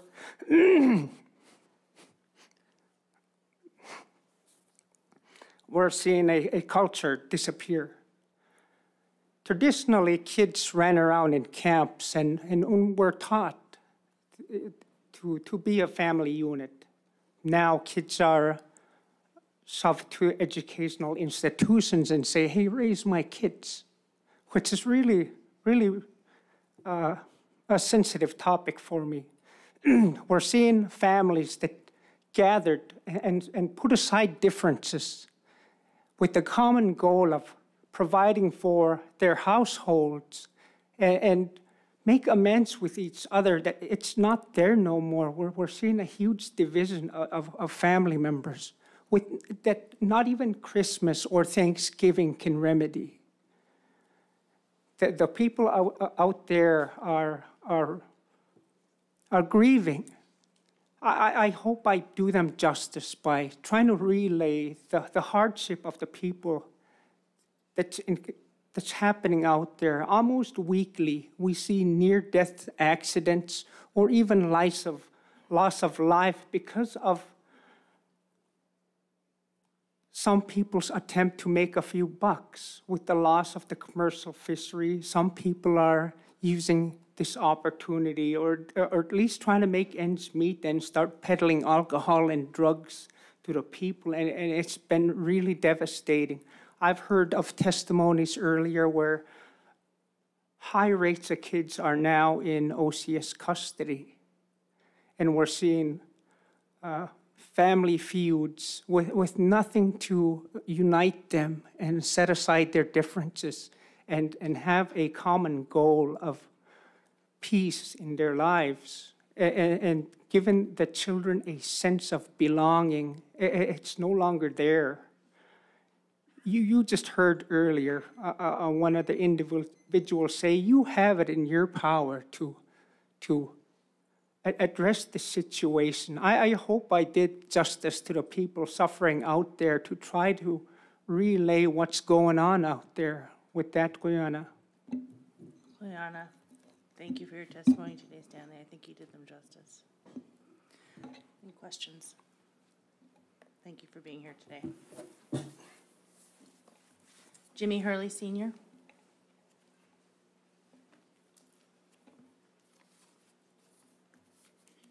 Is Jimmy here today? How about Francis Thompson?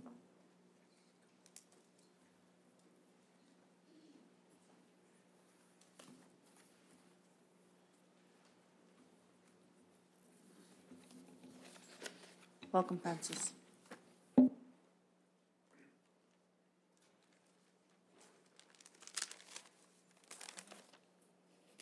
Good afternoon, Madam Chair, honorable members of the Board of Fisheries. My name is Francis Thompson. I'm the Vice President for the Algonquin Tribal Government, and I am here to speak on behalf of the Tribal Council and its 700 members, and also for those that wish to be here but cannot make it. I hope that my testimony reflects their concerns.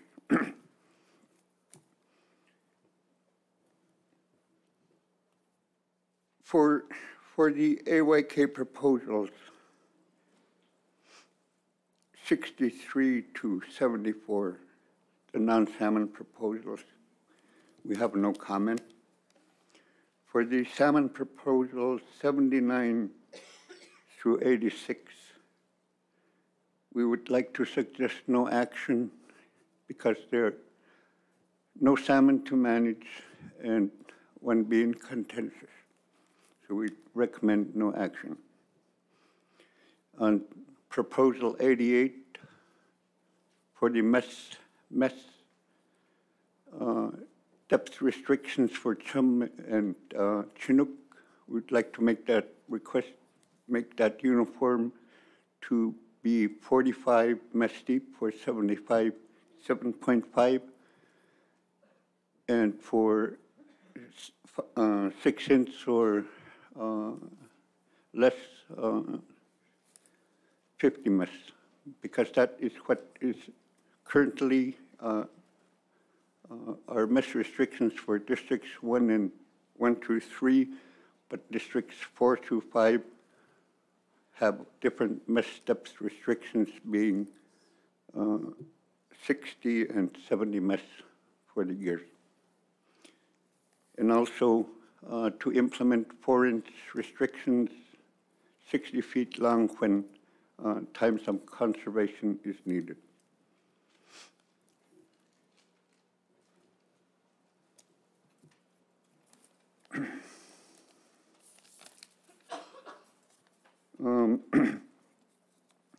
We support proposals 87 and 89 as they will add more tools to our toolbox for fishing.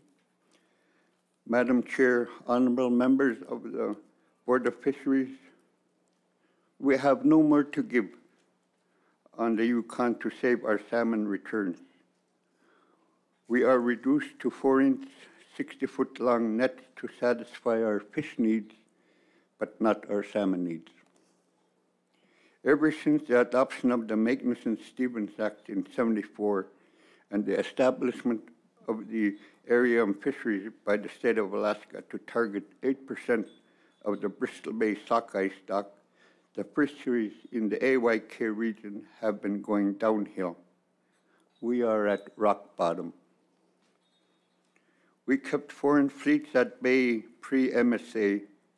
Now they have devastated us, the 60 to 70,000 people by the domestic fleet. 2/3 of the ADF&D management districts have no more salmon stories, and traditions to live and pass on to our families. It is like history, a story of the past. Empty camps, empty fish racks, all stories.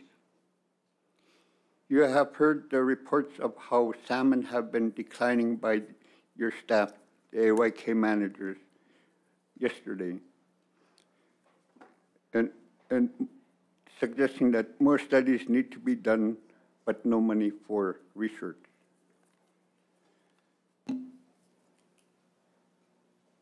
The trawl and intercept fisheries have not contributed financially to the cause, but take. More WASP studies need to be done on the Yukon. Scale sampling and species research is done annually and immediately in the Yukon River. In the intercept fisheries, slow to come by. Thank you. Do you have a concluding, just to wrap up sentence? I'm giving you a little extra time because I know you've traveled a really long way, but if you could wrap it up, please. I'd like to encourage the Board of Fish to do as much as they can to get back our salmon returns and to talk with the North Pacific Fisheries Management Council to reduce bycatch so that more salmon will return to the AYK region. In the map shown yesterday, there's 3 color-coded maps of Alaska, being the fisheries management areas. 2/3 of the management area in Alaska is seeing low Chinook and salmon returns, while 1/3 is prosperous and still going status quo. Thank you. Thank you, sir. Any questions? Thank you for being here and thank you for your testimony. Thank you.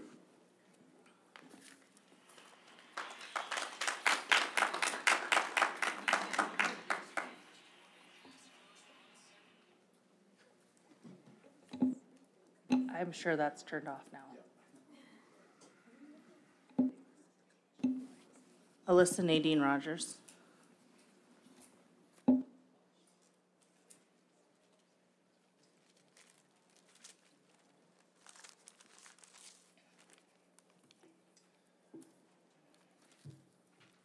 Thank you.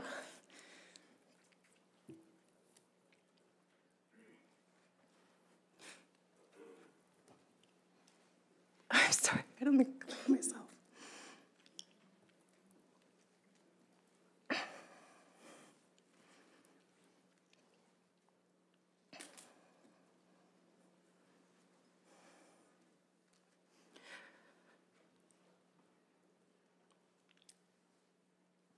I am Angsa Kyoran, granddaughter of Alice Hansen and your fellow board member John Hansen, and the daughter of Marita Hansen, and the granddaughter of Alil Bridget Hill Joseph, and Kyoran Cyril Lincoln Fred Joseph, and the daughter of Alan Joseph.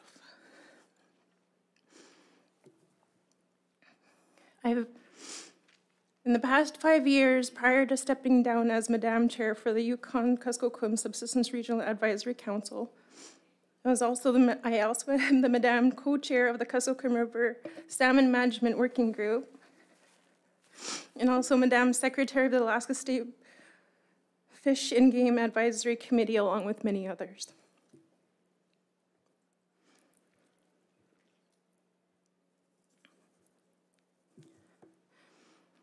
My family hasn't fished for over the past two years.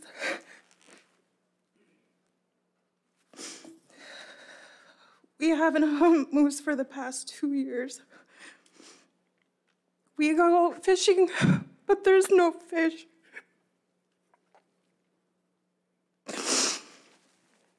Sorry.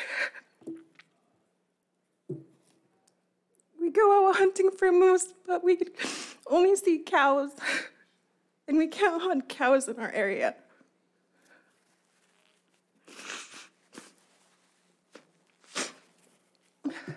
Thank goodness for jobs to get us through and learning to shop online.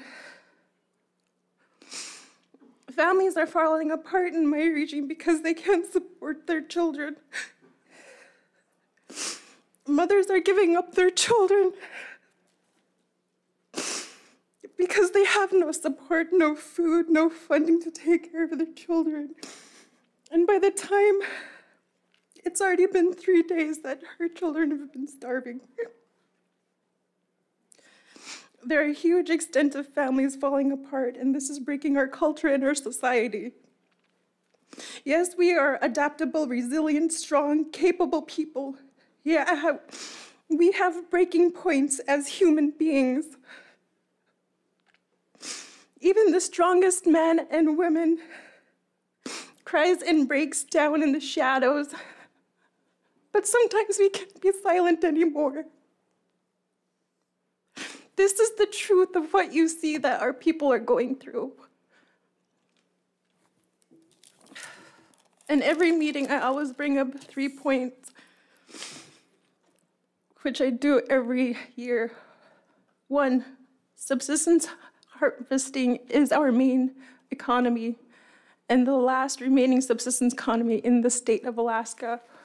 We have not met our ANS origins over the past 50 plus years, and it's only getting worse. Number 2, in your data sets and your presentations, please notate changing algorithms in abundance of salmon. It should be noted in the data presentations to accurately represent the significant changes and fluctuations in the patterns. I'll make it quick. Number 3, Chinook stocks need to be continued to be addressed yearly based on the results to meet escapement. The primary of meeting goals is to allowable surplus for salmon harvest is unjust and fair. The escapement goals should also include the minimal need for ANS to accurately represent escapement goals not being met. Therefore, it shows that the hard restrictions of subsistence harvesting can be documented and shown in the data as not meeting escapement goals. Thank you. Thank you, Alyssa. Any questions? Doug? Yeah, so which village were you from? I missed that. So my mom's from Alaknuk. We're part of the Hansen family. My dad is from Hooper Bay and Tuksuk Bay and the Shunaks. Comes from the Joseph family and the Hill family. I was raised in Bethel, and I traveled all over because we have such a huge family that my parents would ship me out every weekend to a different village to meet family. So I'm very diverse in my region. So moose hunting is also poor in that area? It has been. It was under the moose moratorium for 20 years, and we're just now coming out of it.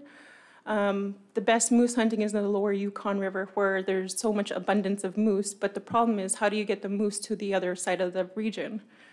Going out hunting from Bethel out to the Yukon River is at least a 4-hour trip, and cutting your moose, packing it, and bringing it back is another 4 to 5 hours. So you're looking at a whole entire day trip. By the time you leave at 6 o'clock in the morning, you're at home near 8, 9 o'clock at night if you want to travel safely.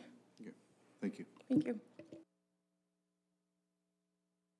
Thank you for being here. Thank you for your testimony. Kathleen Dementiev?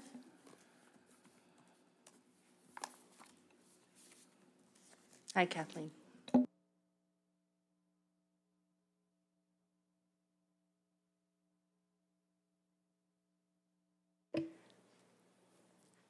Madam Chairman and board members, thank you for letting me speak. I'm here as an elder. I'm here as a tribal member for the Dena'ina area. I have been, let's go back to who I am. My name is Kathleen Ketzler Dementov. My Dementov name I married into. I was born and raised in Dena'ina. I was raised in a lifestyle of subsistence and survival skills. As a child, I learned respect and sharing. My parents, Hank Ketzler and Caroline Ketzler, are both Athabascan natives that lived in Dena'ina and on the Toklat-Kantishna River. They had no schooling, only up to 3rd grade and 8th grade. I lived in the city because my dad was a half-breed, and so I was kind of lucky to go to the public schools. I didn't get to go to boarding school. My subsistence needs for myself and my people in the village is not being met. And I just feel that you got to give us a little. We had a cultural camp in Dena'ina that we started, and we got donated fish by Dina Jolin, who provided the fish for our children so we could teach them. And talk about trying to teach these kids to cut fish. They're so interested, and it's so noisy because they had too many things going on. But it was a lot of fun teaching these kids. You know, we're all related, like they said. Somehow, we're related through different ways. But my dad was a very kind man. You never meet the kindest man ever. He would take his shirt off for you. If you come up to him and ask him to help you, he will stop and do it. That's just like our tribe. We always share, give suggestions, help out. We're asking all of you to try to help us get some fish. People are starving in the villages. Kids are running wild. They stay home. That COVID just shut them in where they ended up on their phones and videos, and we can't get them out. They're lost. But we got the younger kids to help. So I'm just asking that when we have cultural camps, I would like fish to come in for our camps to help teach.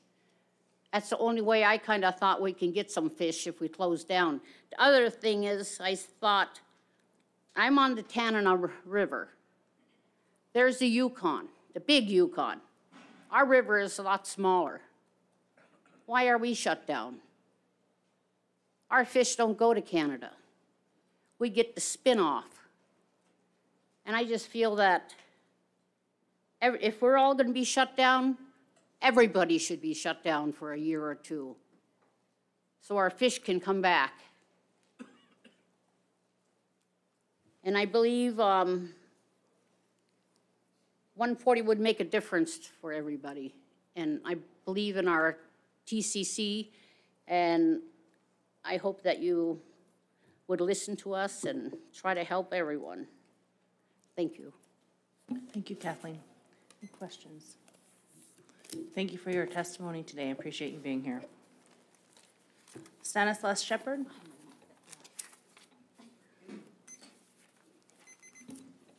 Welcome back. Oh, yeah, no. Thank you very much, Madam Chair. Board, I've already introduced myself earlier, but I forgot to add a few more hats to it. I'll go the English version this time. My name is Stanislaus Shepherd. I was born and raised in Mountain Village, the Lower Yukon, formerly known as Azataza. I sit on a few boards. I represent the Lower Yukon, Mid-Lower Yukon AC Committee. I sit there as a vice chair. I sit on the Yukon River Drainage Fisheries Association. Also on the Tribal Council as assistant secretary. And one more, I think, would be the Yukon River Intertribal Fish Commission. Now I'll try to get as much as I could across. Earlier, when there was being, the presentations were being, the one that caught my attention was the restrictions were automatically put on the Norton Sound area, being that the salmon would be coming up from the north, coming down to the Yukon three main mouth rivers. And then what really hit me is all the boards pertaining to fish, salmon, they're only blinded on the Yukon River and the Kuskokwim.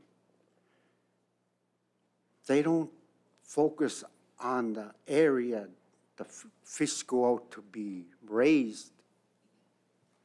It's only in the in-river. What can we do? We got lots of restrictions back since 2080 or 1980. You know, back then in the late 70s, remember in the commercial fishing, there used to be so much abundance of fish. It used to be 100, 300 some thousand kings would pass the pilot station sonar. And then that was enough for subsistence. And then it would kick into commercial fishing. Back then, the harvest limit for the 3 districts, 1, 2, and 3 on the lower part for commercial fishing, the quota would be 160,000. And after within a 10-year span, that quota would drop down. And in 2012 was the last commercial known fishery. It would be 2011 because 2012 was directed as a disaster for king salmon. We all know there's like a door for everybody to come in and gather. There's a door for us to go back out. Now, during the months of March, April, May, the Alaska dilution chain right here, down there at Falls Pass in Area M, that is the door, gateway for our fish to come up to the Kuskokwim, Bristol Bay, Norton Sound, Yukon. And when, sorry, I'll make this quick. And when they say a percentage is only caught out of that to 1.4 million or 2.4 million, that 3%, it might be 300,000 for us, or it might be 700,000.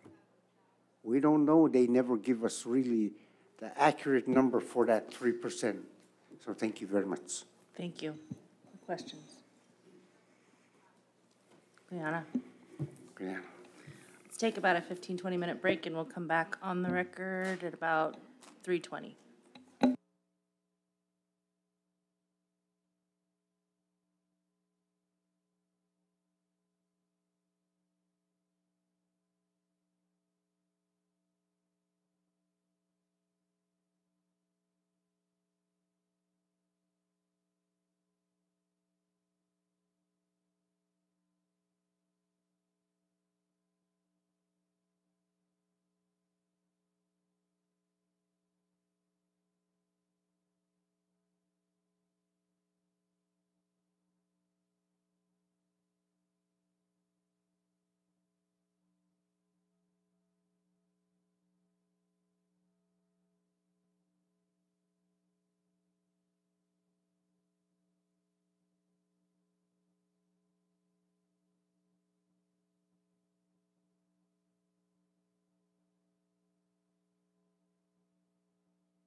All right, welcome back. We're back on the record. The time is 3:31.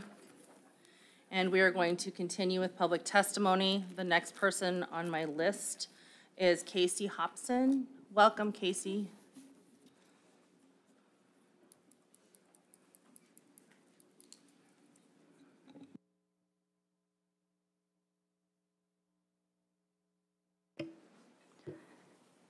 Good afternoon.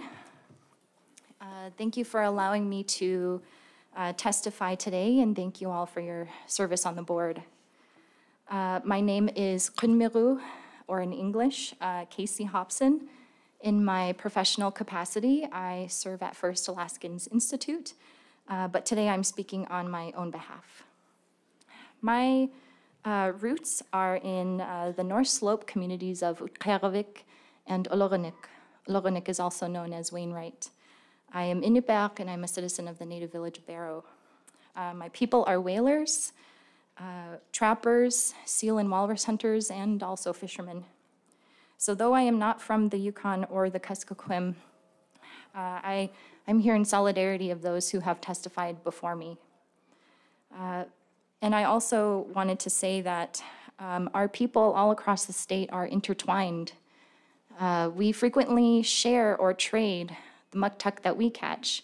And for anyone who's unaware, muktuk is the skin and the blubber of the whale, and it's very important to us as a people. We frequently trade muktuk or other food that's caught in our parts of Alaska with smoked fish and dry fish made by people on the Kuskokwim or the Yukon. So we too will be impacted if the fish disappears. So I'm here to say that I support comments made by TCC, as well as the Eagle, Middle Yukon, Kaikuk, and then the upcoming Dena'ina ACs, as well as others on the record. As others have said, this is a time to work together to conserve our salmon. People simply cannot sustain this trajectory of going without fish. As many others have said, it's not an understatement to say that our situation is serious. Research by the World Bank has demonstrated that Indigenous peoples make up just 5% of the world's population, but they account for nearly 80% of the remaining biodiversity globally. And I believe this speaks to the geographic and environmental knowledge that tribes and Indigenous people can bring to the table, and that I believe has already been on display here today. And as Stanley Pete shared in his testimony, our connection to our homelands is deeper than any word can express, any single word. Our fish camps, whether our whaling camps or berry camps, all of those places where we express our ways of life, that is where our mental, emotional, spiritual wellness flows from. It flows from that connection from the land. So I'm here to add to the record that I urge the board to work with those living along the Yukon and the Kuskokwim rivers, and specifically to explore partnering with the tribes that stand ready to partner with you all. I would like to add that the Board of Fish actually has a starting point for this relationship building. It is Board of Fish Policy 2002-216-FB on government-to-government relations with federally recognized tribes. This exists as a resource to you all as you explore what this could look like. And in fact, I believe this is even more important now. I believe that this is even more important now that the Alaska legislature has adopted HB 123 last session, which codified state recognition of tribes and laid that groundwork for you all. I believe that partnerships with tribes could help, and I'm just about done, could help fill gaps in the data, could help better understand what's happening along the river, and also bring resources to bear on this issue. It's not an exaggeration to say that the future of our fish is at stake, and as many have said, so much more comes along with our relationship to fish. So thank you. That concludes my testimony. Cleanna, Casey, are there any questions from the board? Thank you for being here, and thank you for your testimony today.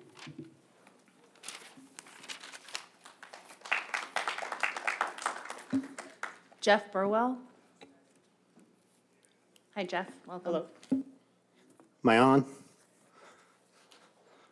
Madam Chair, board members, thank you for allowing me to participate in I'll be quick today. I've been commercial fishing in Alaska since, in multiple fisheries since the mid-'80s. I currently fish in Bristol Bay red salmon and Dungeness crab down on the peninsula at King Cove and False Pass. The board has previously commended and rewarded the efforts. By the way, this can all be found in RC 29. The board has previously commended and rewarded the efforts of fishermen or other users of a resource that are asking the board for self-restriction. This proposal is exactly that. The proposer is a longtime participant who understands what is happening on a real-world level and is concerned about the long-term sustainability of the fishery and its resource. This proposal is supported by most all fishermen that are participating, regardless of where they live or the types of vessels they own. I support this proposal as written. If possible, I would recommend the board give the department biologists authority to place an emergency in-season pot limit per vessel instead of relying solely on a pre-season registration. There are problems with a 10,000 pot limit cap that people have a real problem with or they're worried about. But basically, if enough pots are actively fishing and breaking a 10,000 pot threshold, then the department may take action as they see fit. I believe a pre-season registration is still warranted.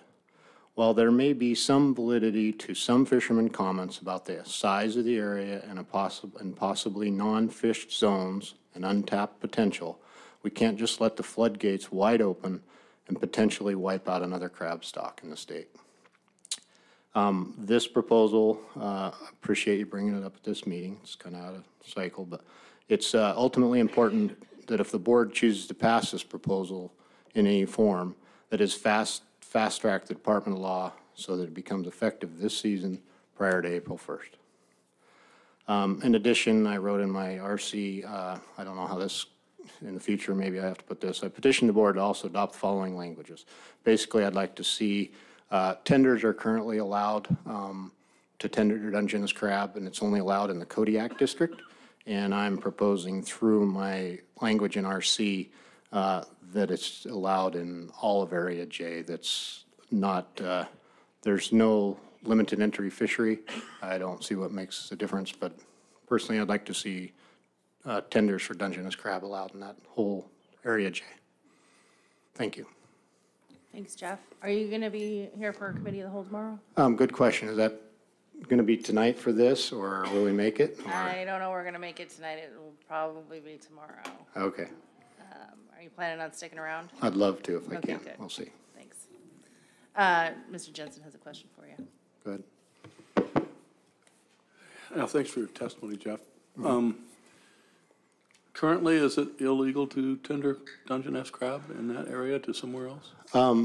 It's currently, the way I understand it, you can, you could have a tender to tender the crab, but they could not be a participant in that area. So they couldn't be illegal fishing, in the North Peninsula, also take crab for another boat that's fishing in that zone. They'd have to be not registered in that zone, in that area.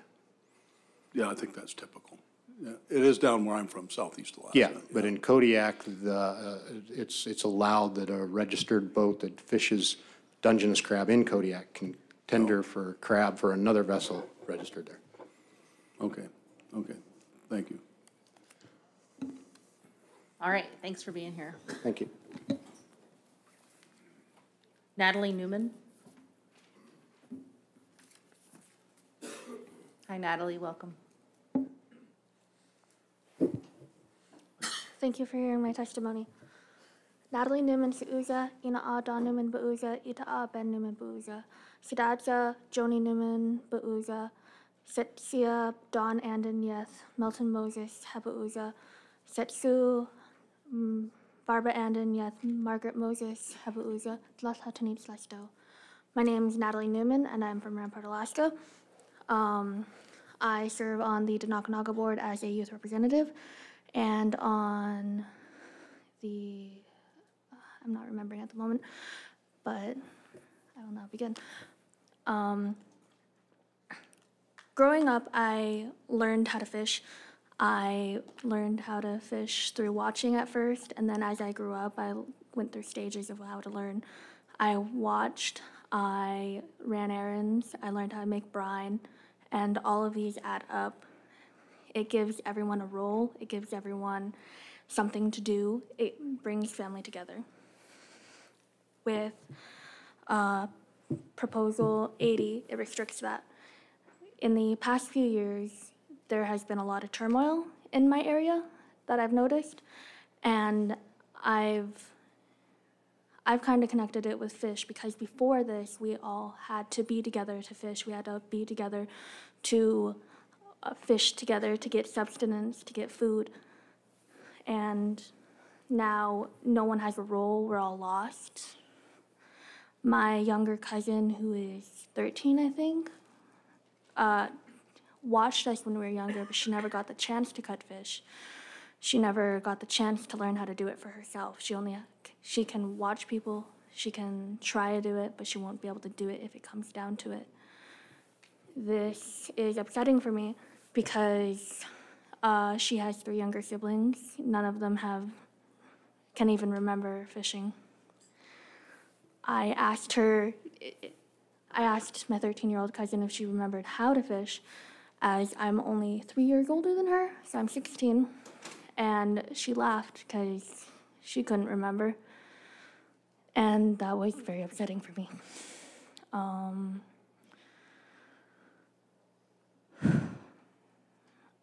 Our people work with the land to sustain it, like trees and fungi. The trees provide the fungi with sugars, and the fungi provides the trees with nutrients.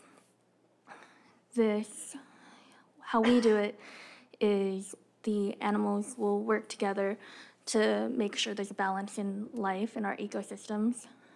And humans are animals. We're supposed to work with the fish, we're supposed to work with the plants, we're supposed to work with the land. This Proposal 80 restricts that. It restricts us from accessing the land the way we're supposed to.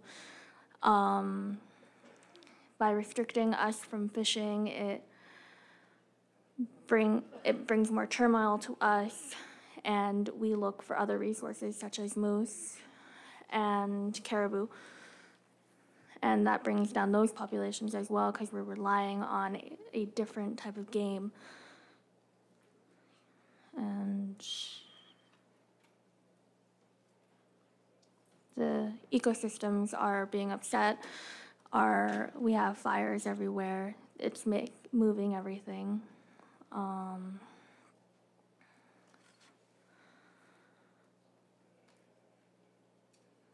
That's all I have to say. Thank you, Natalie. Are there any questions for her? You're a very well-spoken young lady, and thank you for being here. Thank you.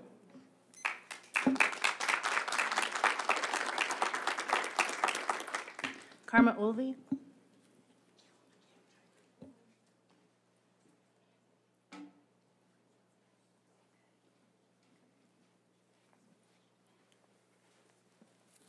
Welcome back, Karma. Thank you. Thank you again for hearing my personal testimony.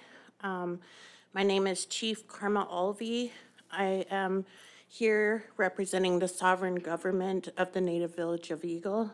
I also served previously on the Governor's Bycatch Task Force, and I serve on the Intertribal Fish Commission. First of all, my first statement to you guys is I just want to let you know that our subsistence needs are not being met on the Yukon. Many areas fishing for non-salmon species depends on your geographical area. In Eagle, we don't have a lot of marshy lands and shallower water, so we don't get big sheefish. We don't get a lot of whitefish, and so we don't have a lot of the non-salmon species that people in the lower rivers, I think, get more in abundance. And finding out today, that's not even the case anymore. So, even it's much harder for us to get food that we need from the river. As a chief, I would like to ask the board to seriously consider more government-to-government relationships with the tribes. I think many of us leave our homes. It's very expensive to come here, to stay in hotels and stuff. And if we had a government-to-government relationship, you could see firsthand how things are affecting us and talk to us directly in our communities and with our people, to be able to share knowledge amongst ourselves. Because this week being here in Anchorage, I have learned so much from people in the lower Yukon that I had no idea. And also working here with you guys has been a huge help to me to see where others are coming from. Our people are definitely the happiest and healthiest when we are together, using our resources, practicing culture and traditions, eating our traditional food.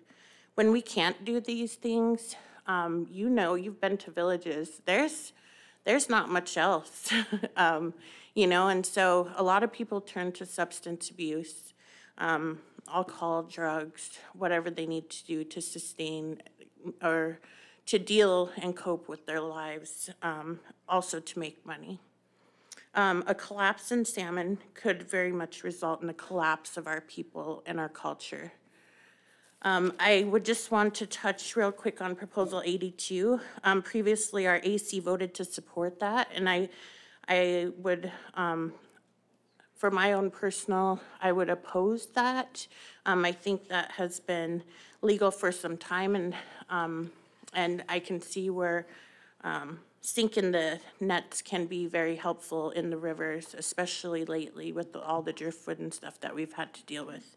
Proposal 79, hook and line. The feds are already allowing this, and I think if the state decided to go with, we would be more in line with the state and the feds. I just want to thank the board today for hearing my testimony again. Thanks. Thank you, Karma. Any questions? We're good. Thank you. Carl Frank.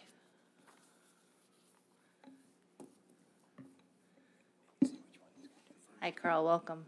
Well, thank you.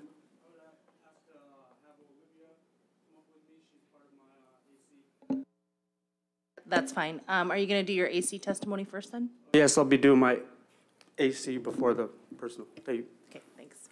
Welcome.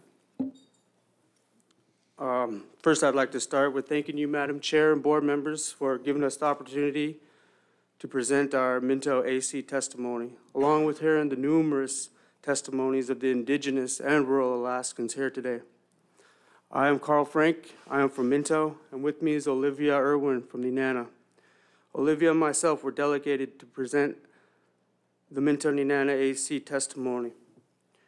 We will be given a personal testimony after our AC testimony, so we'll be given a more formal introduction with our personal testimonies. We had 2 AC meetings prior to this Board of Fisheries meeting to give us enough time to cover the proposals and vote on new members. The first meeting was held on January 6th of this year, and the second was on the 12th. Both meetings were held in Dena'ina at the Minch Dementive Tribal Hall. Let's see. At our meetings, we took action on proposals 63, 64, 65, 79, 80, 84, 86, and 88. Starting with proposal 63, the AC opposed unanimously. The AC agreed along with the ADF and G that there is opportunity for sustainable harvest with the regulations as they are. There are concerns that the pike may be preying on the salmon that migrate to Chattanooga. Concerns that pike may be the reason the muskrat population hasn't been growing. Supporting this proposal will bring further stress on other subsistence foods. This proposal was supported at the meeting on the 6th. Due to the Chattanooga harvest area being in very close proximity to to indigenous sacred grounds. Not far from the Chief Chattanooga Harvest area, there's a cemetery on the Gold Stream that is approximately 2 miles from the Chattanooga Harvest area. We supported this at first to help try keep outsiders from entering these sacred grounds. Proposal 64, we opposed also. We believe that the reason given for 63 will apply for 64, plus bigger pike are bigger predators. Proposal 65 was opposed. We believe that when fish is removed from the water, it should be kept. We are subsistence users, not sports fishers. And there is no nutritional value for our native people to be taking a fish out of the water for a picture and releasing them. Proposal 79, we supported in favor with our neighbors on the Koyukuk that use a hook and line will profit subsistence users. We also believe that this proposal should contain the entire Yukon River. It may be unfair that one section is open to this strategy while the upper rivers cannot, when the upper rivers are the ones having the harder times getting fish. Proposal 80, we opposed. We do not want to restrict any subsistence users from the opportunity to harvest subsistence fish. Proposals 82 and 83, I think it's 83, I'll turn to Olivia. Thank you, Carl. Madam Chair and members of the board, I would like to clarify and bring your attention to our comments on 82 and 83, which can be found in RC 11. We supported as amended proposal 83 with amended language. Our committee, I believe, misrepresented our intentions by mixing up 82 and 83. So I recognize that it's on the record, but if you could consider the amended language in proposal 83 for 82. The amended language we suggest for 82 would be, in the Yukon area from May 1st to September 30th, gill nets in operation must have one red keg, buoy, or cluster of floats visible on the surface of the water at each end of the submerged net. And for submerged gill nets over 60 feet in length, a third red keg, buoy, or cluster of floats must be attached to the middle of the net. Thank you. Well, those were the proposals RAC took action on. And that concludes our AC testimony. I'd like to thank Kyle Campbell, Christy Gleason, and their team for the support they have given us also. So thank you. Thank you. Quick question, just so that I was tracking you, Olivia. You said that there was amended language in RC 11, which looks to me like is your Minto Dena'ina AC minutes. Is that correct? And yes, ma'am. And that the amended language that was in 83 was meant for 82? Correct. Okay. Thank you. Just checking. Thanks. Is there any amended language for 83? No, ma'am. Okay. Got it. Just making sure that I was tracking you correctly. All right, Carl, would you like to give your personal testimony at this time? Yes, thank you.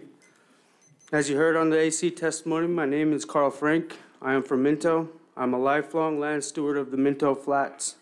I will proudly continue to carry my indigenous traditions. I will teach my sons the way my father taught me, which was handed down to him from his fathers. Our people's subsistence needs are not being met, and this has taken effect on the people of the Yukon and its tributaries. The future leaders of our communities are losing vital traditional knowledge by not being able to participate in fishing and learning life lessons incorporated with the subsistence hunting, fishing, and gathering. The state is winning this battle of profit over subsistence. In the lower Tanana region where our community is from, the people are taking a negative impact from the masses of outside influences using the Minto Flats management area. Our community is in close proximity to Fairbanks and are seeing outsiders take advantage of our people's land that has provided for us for centuries. It is not only the fish being in decline, it is the moose also. The Minto Flats management area is open country to all rural Alaskans, which outnumber the indigenous inhabitants that live in the area who continue to depend on the land for food securities. We need the board's help getting salmon back into the Alaska rivers.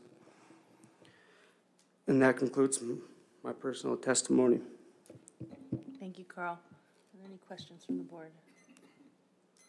Thank you for being here today. Thank you for your service on the AC. Thank you, Madam Chair, Board. Olivia, would you like to provide your personal testimony? Yes, ma'am. Zan Hazoon, it's a good day. My name is Olivia Sauza Dehun Danaka Hitle Hanahi Sizni. My name is Hanahi.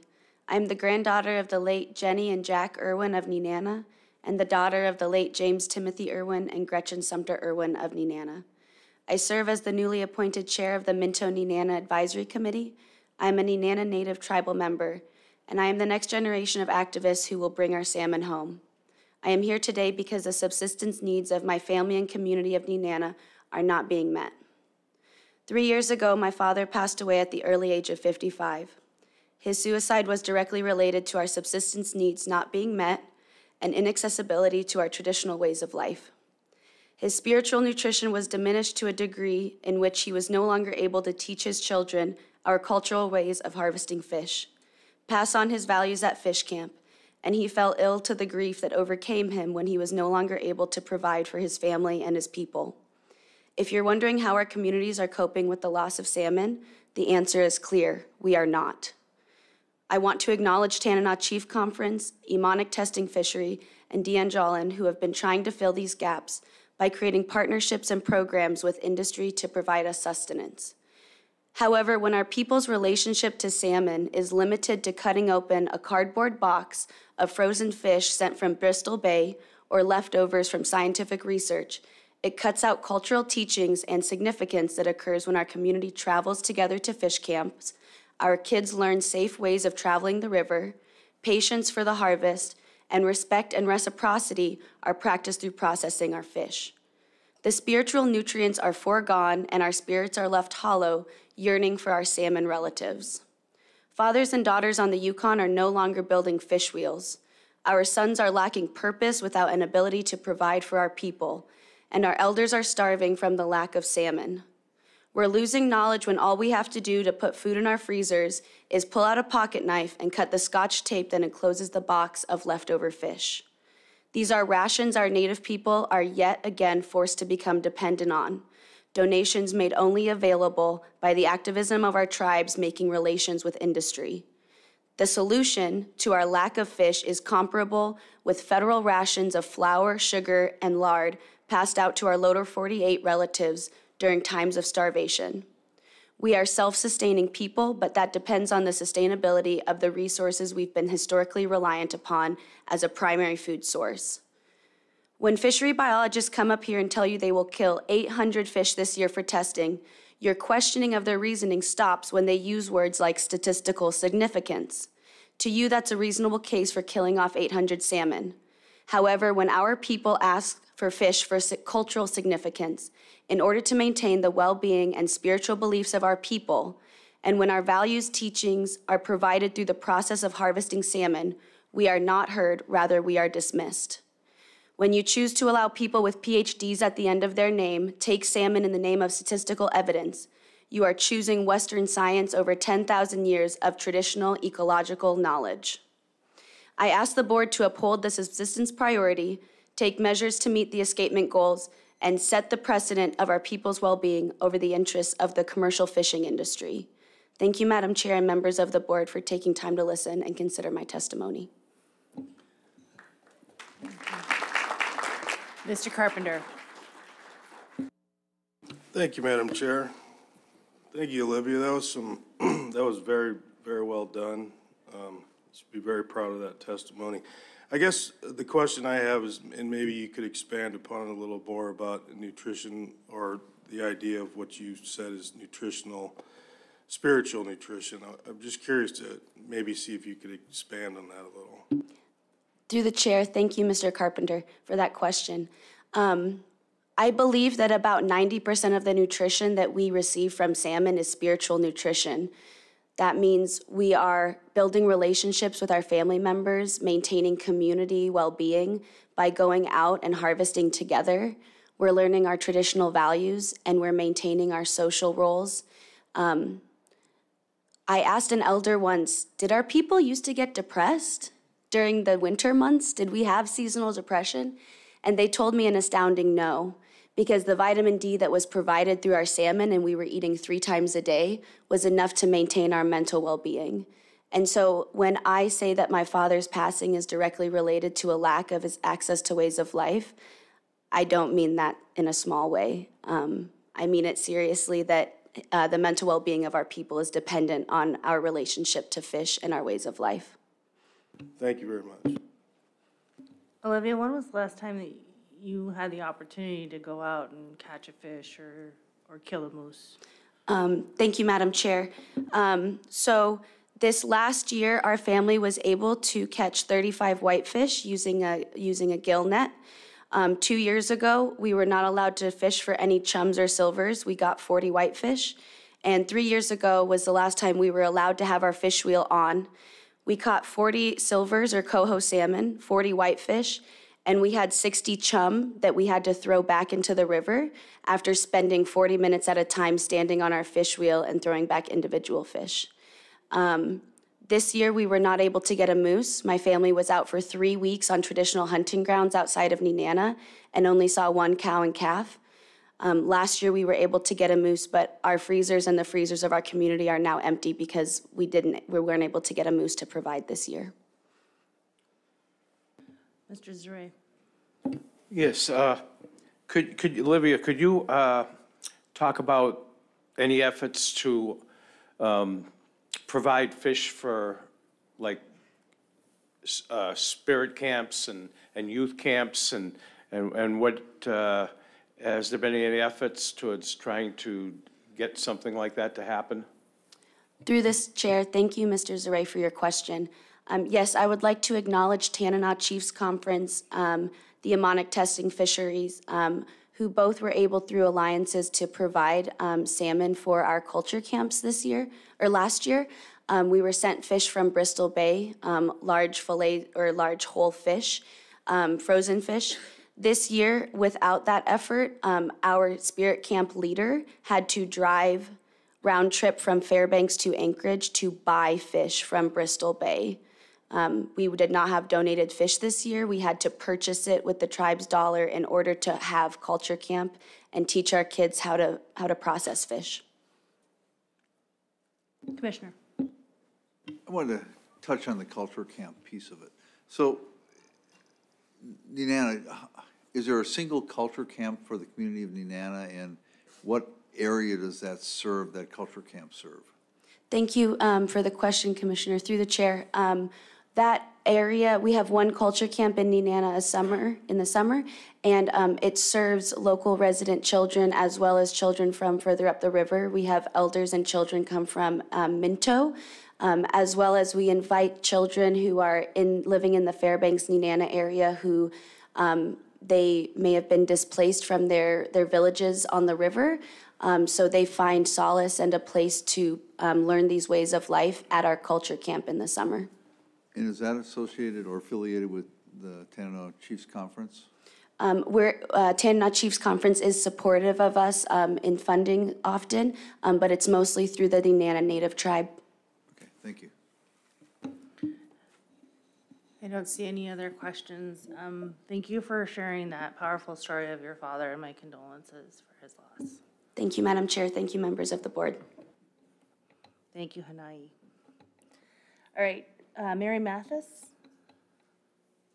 Or Matthias?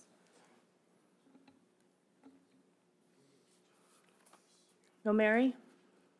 Oh, she's coming. Hi.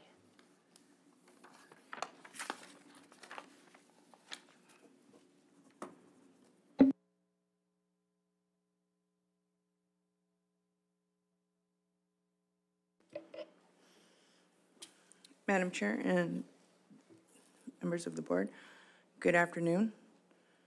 On behalf of Uratsuka Native Council, ONC, thank you for giving us the opportunity to represent our tribe.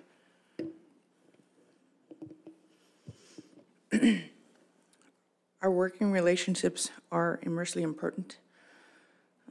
My name is Mary C. Herrera Matthias. I am the Interim Natural Resources Director ONC provides political stewardship on resources management within the Bethel area. We pursue regulatory actions to help ease restrictions and requirements on customary and traditional subsistence harvesting compatible with the desires of ONC. I'm sorry, I'm a little nervous. I am testifying against proposals 90 and 97. Proposal 90, due to the facts that communities in our region do not meet the Tier 2 system, the populations of our communities are nothing compared to other regions of Alaska. This proposal only serves as an understatement. We don't want this for our communities residing along the Kuskokwim. We also opposed Proposal 97. Commercial fishing along the Kuskokwim River hasn't been implemented in many years due to the lack of salmon abundance to meet or support commercial fishery in the Kuskokwim River. We believe there should not be any commercial openers when subsistence fishing is heavily regulated and restricted. Thank you. This concludes the end of my testimony. Thank you, Mary. Any questions? Thank you for being here and providing your testimony. Melina Jordan. Welcome.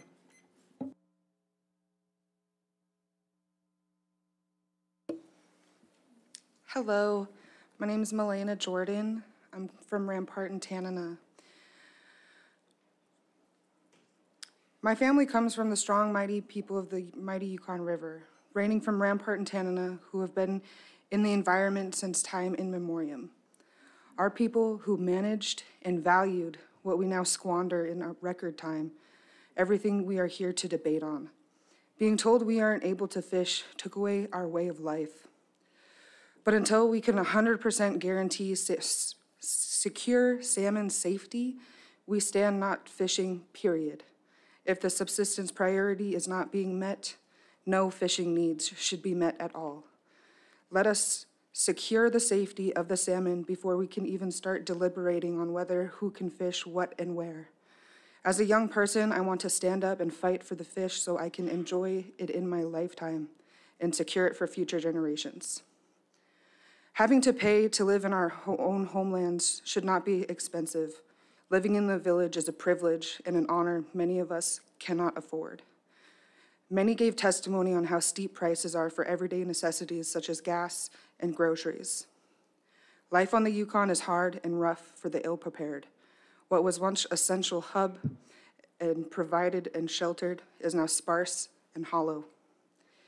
In my short lifetime, there have been such drastic changes on the river, I can't imagine how pained my ancestors would be to see our current circumstances.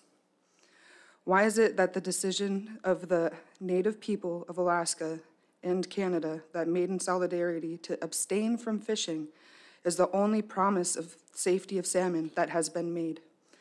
I oppose proposals 63, 64, and 80. I want to thank you for your time. Thank you for serving on the board, and I appreciate you for taking the time to listen to everyone here today.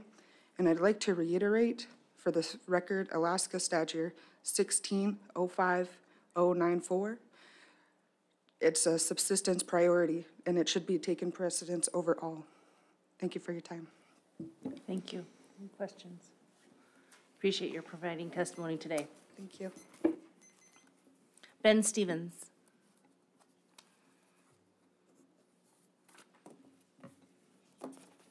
Welcome, Ben.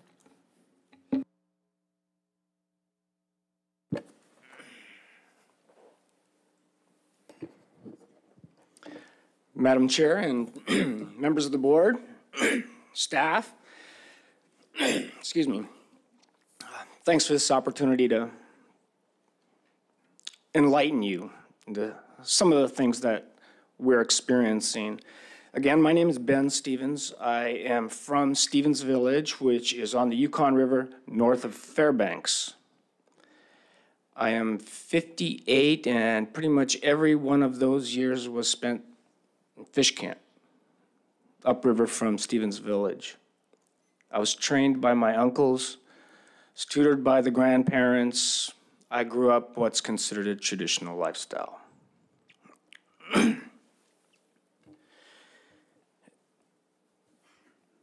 As I entered adulthood, I never realized that the fish would disappear. I never figured that I would be in a situation to where I could not continue the traditions of our ancestors, of my grandparents, and hand those to my kids. Now, that really does not mean much to folks that may not necessarily have roots that go from their feet into the ground. But for those that do, it is incredibly significant. We have, in the past, consistently fed up to over 5 families every single summer from our little fish camp, all by sharing what came out of a 100-foot set net. Being smart with the resources, we were able to spread a lot. Today, we feed no one. This past summer, we got like about 40 pike and 1 lush that my little son caught with a net that he made.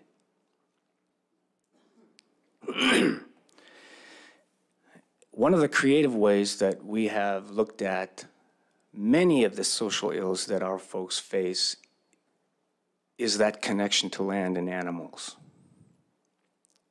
that we no longer have. Some folks may have their feet on the dirt out there, but they're definitely not connected to the animals. We don't fish. A lot of folks are having a hard time getting moose. So we are severely disconnected. And what we're finding out, as you've heard before, is that the Alaskan Native person is connected to the land and the animals. And when you disconnect that, you create all kinds of social ills. You find them. You heard earlier from folks out on the coast that when they're disconnected, social ills just explode, erupt. You heard things about domestic violence. We found after a couple of those moratoriums in the past, one of them self-imposed moratoriums on salmon fishing, that a lot of these incidences arose. And so I'm willing to agree with the folks from the coast that when we are not doing our traditional values, things go haywire really fast. And that wellness comes through our connections to that land and that animal. And so I'm here to encourage you to think about, I think, the long term in terms of conservation and sustainability. Please, not the kind of conservation and sustainability that is spoken in like the North Pacific arena or the industrial complex or the commercial fishing industry. Ben, I'm going to need you to wrap Oh, up, I'm sorry. please. I thought it was supposed my timer was supposed to go off. Madam Chair, I did. appreciate your patience, and I am sorry that you had to remind me. But I look forward to your questions, if any. Thank you. Are there board questions for Ben, Commissioner? Yeah, so Ben, we've talked many times and traveled the river. One question I have for you is as we rebuild these stocks that are now depressed and try to get back to providing for the subsistence priority and the subsistence needs, is there some level of harvest that we can provide less than that preserves the culture so that when those fish stocks rebuild, we can we still have the culture there to pass on in future generations?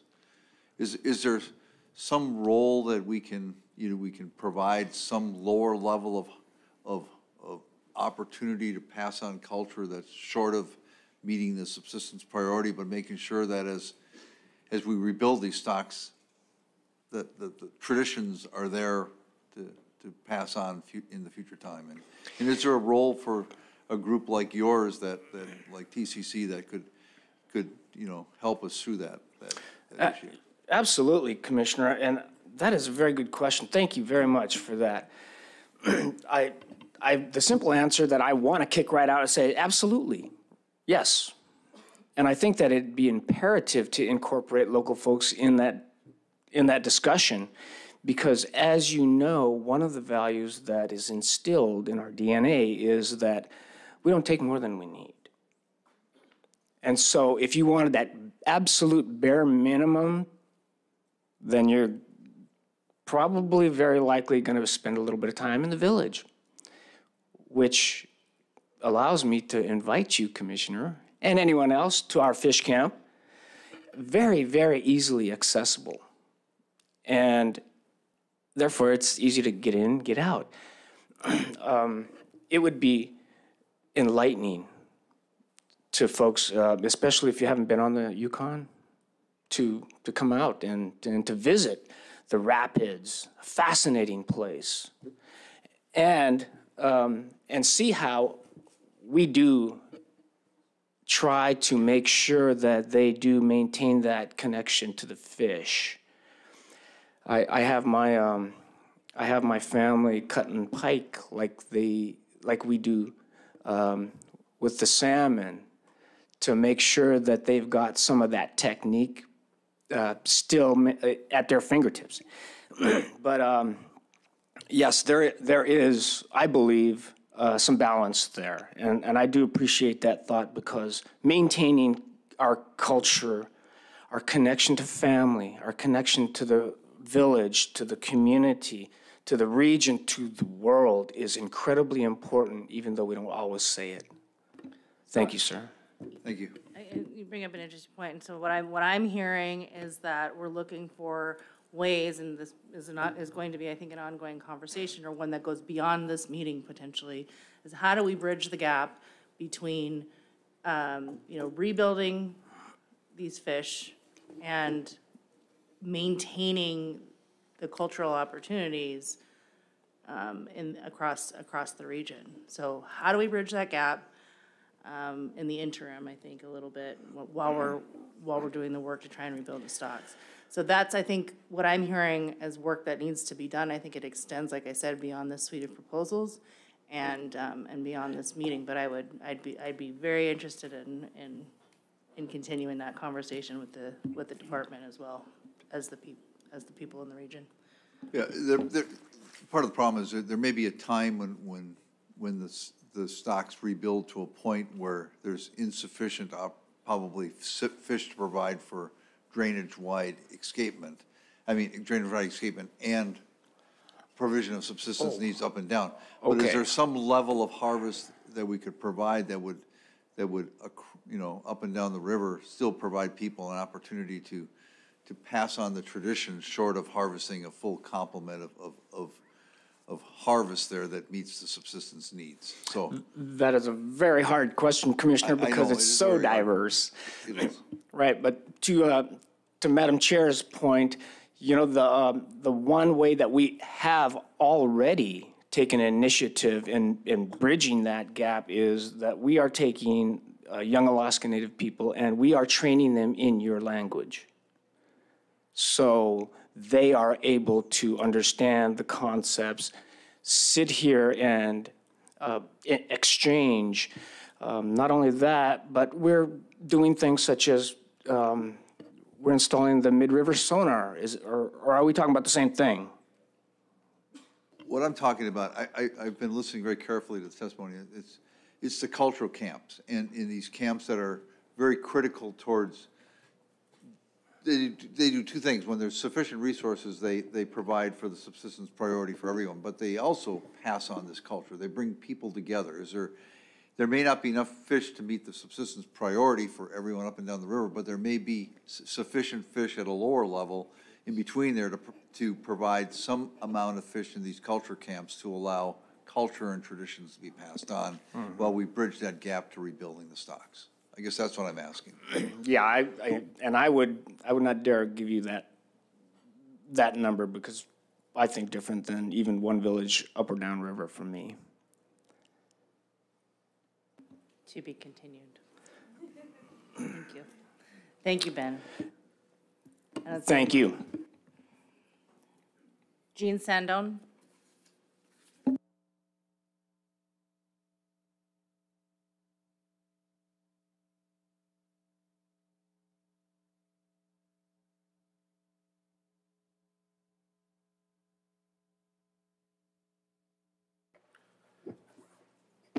Good afternoon. Excuse me. Good afternoon, Madam Chair, members of the board, commissioner, staff, and the public. My name is Gene Sandone. I'm representing Yukon Delta Fisheries Development Association, or commonly known as Yukon Delta.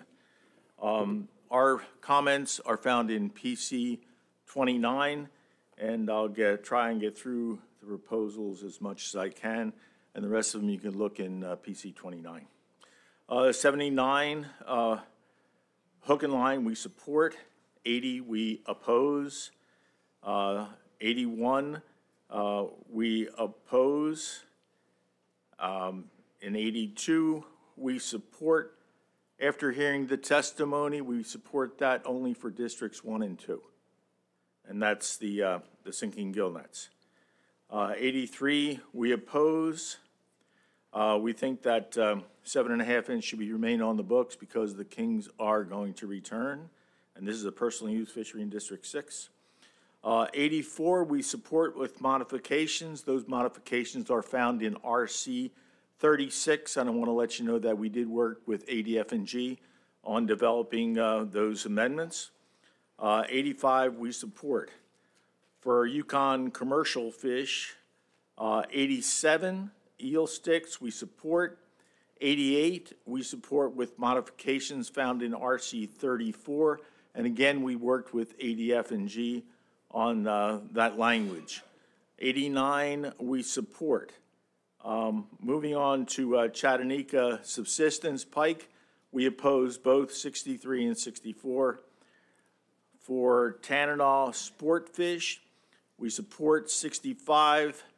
We support 66. We oppose 67. We don't believe that you should release a dying or dead fish back into the water. We think it's a waste of resource. We support the concept in 68. We think that based upon the accessibility of T Lake, we could probably liberalize the bag limit, if not give the proposer what he wants. In 69, we opposed that, as ADF&G did. In 70, we support that with ADF&G's modifications. 71, we support that size limit in Fielding Lake. 72, we support. That's common sense. 73 and 74, we also support. We support proposals 86 for Yukon sport fish, especially for king salmon because, you know, fish are basically in a weightless environment. Once you take them out, hold them up, there could be a lot of damage to the internal organs. It's not good for the fish. It's just not good for the fish, and you can take a picture of the fish in the water with you kind of kneeling by it. Madam Chair, that completes my testimony. Thank you. Any questions? Appreciate your being here. Thank you for your testimony today. Next up is John Evich.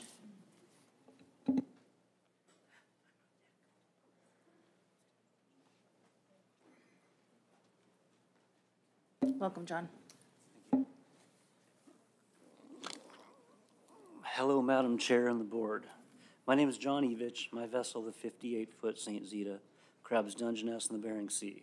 I'm a part of the Bering Sea Dungeness crab fishery in which Proposal 170 addresses. I support Proposal 170 with amendments. I'm pretty sure I'm much better at catching crab and fish than a public speaker, but I'm going to try and do my best here, so please bear with me. I support the 500 pot cap vessel. With my history of commercial fishing, I worry about the immediate and long-term effects that a wide open, no pot limit fishery will cause to the sustainability of the resource. My previous vessel crabbed 800 pots on the south side in 2021 and had over 1,000 pots registered in 2022 on the Bering Sea side. Reducing to a 500 pot limit per boat will make a big reduction to my operation. But my concerns are not for today, but for tomorrow and the future generations to come, for myself, others, and especially local communities who completely depend on these natural resources and their long-term sustainability. South Peninsula went from 1.7 million in 2021 in pounds to 579,000 in 2022 after a large increase of gear and effort in 2021. We noticed in most areas where we found good crab, it would only last for a while before we would need to find new ground. This proved my thoughts of no massive biomass in 2022 when the harvest numbers dropped by about 1/3 the prior season. This is what I hope we can avoid in the last non-restricted area for the future. The 500 pot max boat limit is standard for Washington, Oregon, and California, which has proven viable to the fleet and its sustainability to the resource. I'm not in favor of the 10,000 pot max limit. There is no history or biological science or evidence to back the support of this number. It was just a number that one crab fisherman suggested. For example, I think the southeast Dungeness crab fishery has about 38,000 pots when you add up the limited entry. On the 10,000 pot cap, one of the worst outcomes of this could be the non-viability of the local fleet, who is commonly around a 58-foot vessel. If 40 boats registered, that sets a limit of 200 pots per vessel, which is not a viable number of pots to support an average local vessel, its crew, and expenses. Another thing to note is that any boat can register, so they have the option to crab, but not show up, which can and will result in a management and enforcement nightmare with no protocol or formula in place to adjust the pot limit for actual vessels that show up to crab. I strongly oppose the 10,000 maximum cap. Also, I wanted to bring to attention that if this is not put into effect for this upcoming season, it could be too late to protect this resource we have little survey on. I can't stress the urgency to put the 500 cap into effect for this upcoming 2023 season to protect its sustainability. I'd also like to let everybody know that my friends and fishers of the area are unable to be here due to the Tanner crab fishery opening yesterday, although they are on strike right now. Every one of them who I spoke with supports my comments. Thank you for your time. Thanks, John. Mr. Jensen has a question for you. Thanks for your testimony, John. I know which boat you have, and I'm just curious, is with a 500 pot limit on average fishing work for you?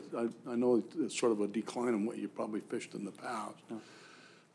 Actually, 500 is standard. It's the largest permit for Washington, Oregon, or California. My vessel is actually sitting in Westport right now, about to start with the 500 pot permit for the state of Washington.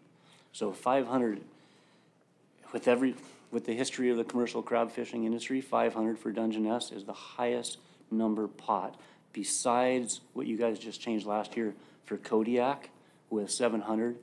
But the size of the area that the Kodiak fishermen fish, I could see the adaptation to that.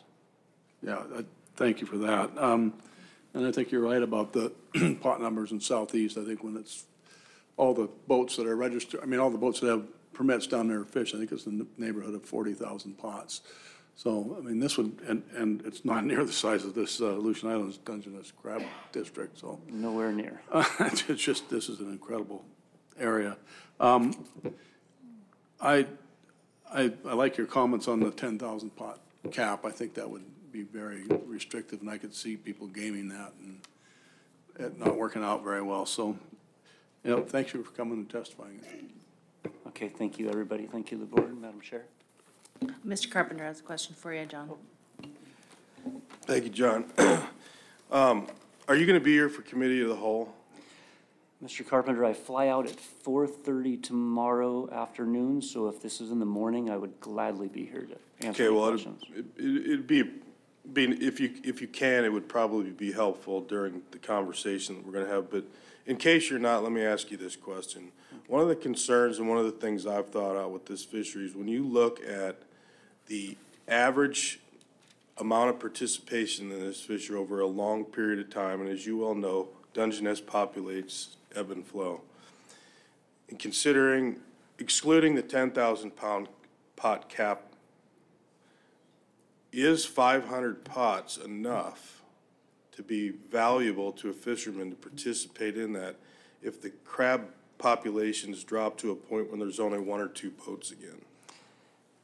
I think looking at the other 3 states that have primary Dungeness crab fisheries, that 500 would, and I'd be willing to risk my investment and my future on it. I added to that, I think if the resource got, with the cost of pots now at $300 plus a piece, I don't see over 500 being necessary unless the fishery was probably so poor, it would probably need to be shut down for a while or drastically limited to protect the resource. All right, thank you. You're welcome. I think Mr. Jensen has one more question. Yeah, I have a follow-up. You mentioned that you've talked to several fishermen about the 500 pot. Do you have a number of fishermen you talked to? Are they ones that have been involved in this fishery?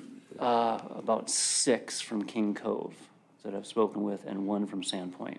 Okay, thank you. You're welcome. Thanks for being here. Appreciate your testimony today. Thank you, and thank you all for your time. Shannon Earhart. Hi, Shannon. Welcome.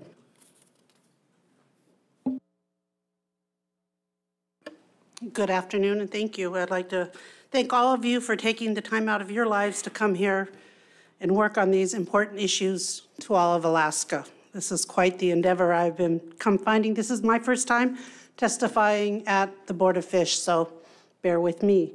My name is Shannon Earhart. I am a Nulato tribal member, and I grew up in Fairbanks. I married into the community of Dena'ina. So throughout my life, I have fished, learned how to fish and cut fish in Nulato on the Yukon River. When I was a child, when I was 11 years old, I got to cut my first salmon bellies, and my grandfather presented me with an Indian knife. We call them a hand-and-knee, which most of you know as an ulu. That was quite an important time to my life. As I got married, I moved upriver, as I said, around Dena'ina, and I fished with my in-laws at the rapids or just below the rapids and around Dena'ina. And then in my married life, we also fished on the Dena'ina River. So as a subsistence user, I have pretty much fished a lot in the interior region. I work for Dena'ina Chiefs. I'm the Deputy Director of Tribal Development, and we work with all of our tribes in the interior, which is 42 communities or 37 federally recognized tribes. On all of these salmon issues that we have been facing for the past 2 years or 2.5 years, the AYK region that you guys are here to discuss this week represents 118 communities, or 118 tribes, as we say. And that's close to 120,000 people, citizens of Alaska, that are being affected and their subsistence needs are not being met. And that's quite a fact, as you've been hearing from everybody that's been testifying. I'd also like to point out, as I was listening to staff reports yesterday, and they showed the map of the 3 regions that we're representing here and how large the Yukon drainage is. And I found that there is a complete disparity with goals for the Yukon drainage and also for the representing testing or research that's being done in this area. When we're trying to preserve a salmon stock and not being allowed to fish, and we're not making escapement goals that go into Canada, we really need to think hard, or you folks here around these tables need to think, why is that? So I'm asking that you would recommend or put, however we get to this point, put more research dollars into the Yukon drainage. It is very important to all of the people that live there. And if we don't do that, we might be looking at a salmon stock that's becoming extinct. And we have people that have been asking, what does that mean to put on the Endangered Species Act? Yesterday, I heard a question asked of the Subsistence Division, I believe. about knowledge of catching non-salmon species and how is that going. Along the Yukon River in our tribes, we're trying. You've heard testimony that the whitefish are down. We try sheefish. We're trying to do the pike also. But a lot of the problem is we're losing a lot of our elders, or we have lost our elders that have the knowledge to prepare that fish. For over the last 50 years, most of the villages or the tribes along the river have been used to the salmon. So it's going to take us a few years to get brought that back up and look to our relatives on the highway road system that do process whitefish and go for that. But you also heard that we're having a hard time to find it. I would also like to encourage everybody, or as I challenge people, to find those new techniques. I hear some things, we're looking at the Ichthyophonus, but there's got to be other ways that we could be looking at what's happening to our salmon, whether it's looking at habitat or other areas. I'm going to just wrap up one more point. When we also talked about the upper Kuskokwim River, and that's where we have tribes in our region, they weren't allowed to fish at all, even for non-salmon species, as you heard. And we at TCC wrote a letter to the commissioner asking them to lift some restrictions to at least allow them to use that 4-inch nets or something, rod and reel, to fish for the whitefish or sheefish. So again, we ask you all to take action and to look at the proposals that we support everybody that has been testifying before you. Thank you very much. Thank you, Shannon. Any questions from the board? Appreciate your being here. Thank you for providing your testimony. Thank you. Ragnar Alstrom.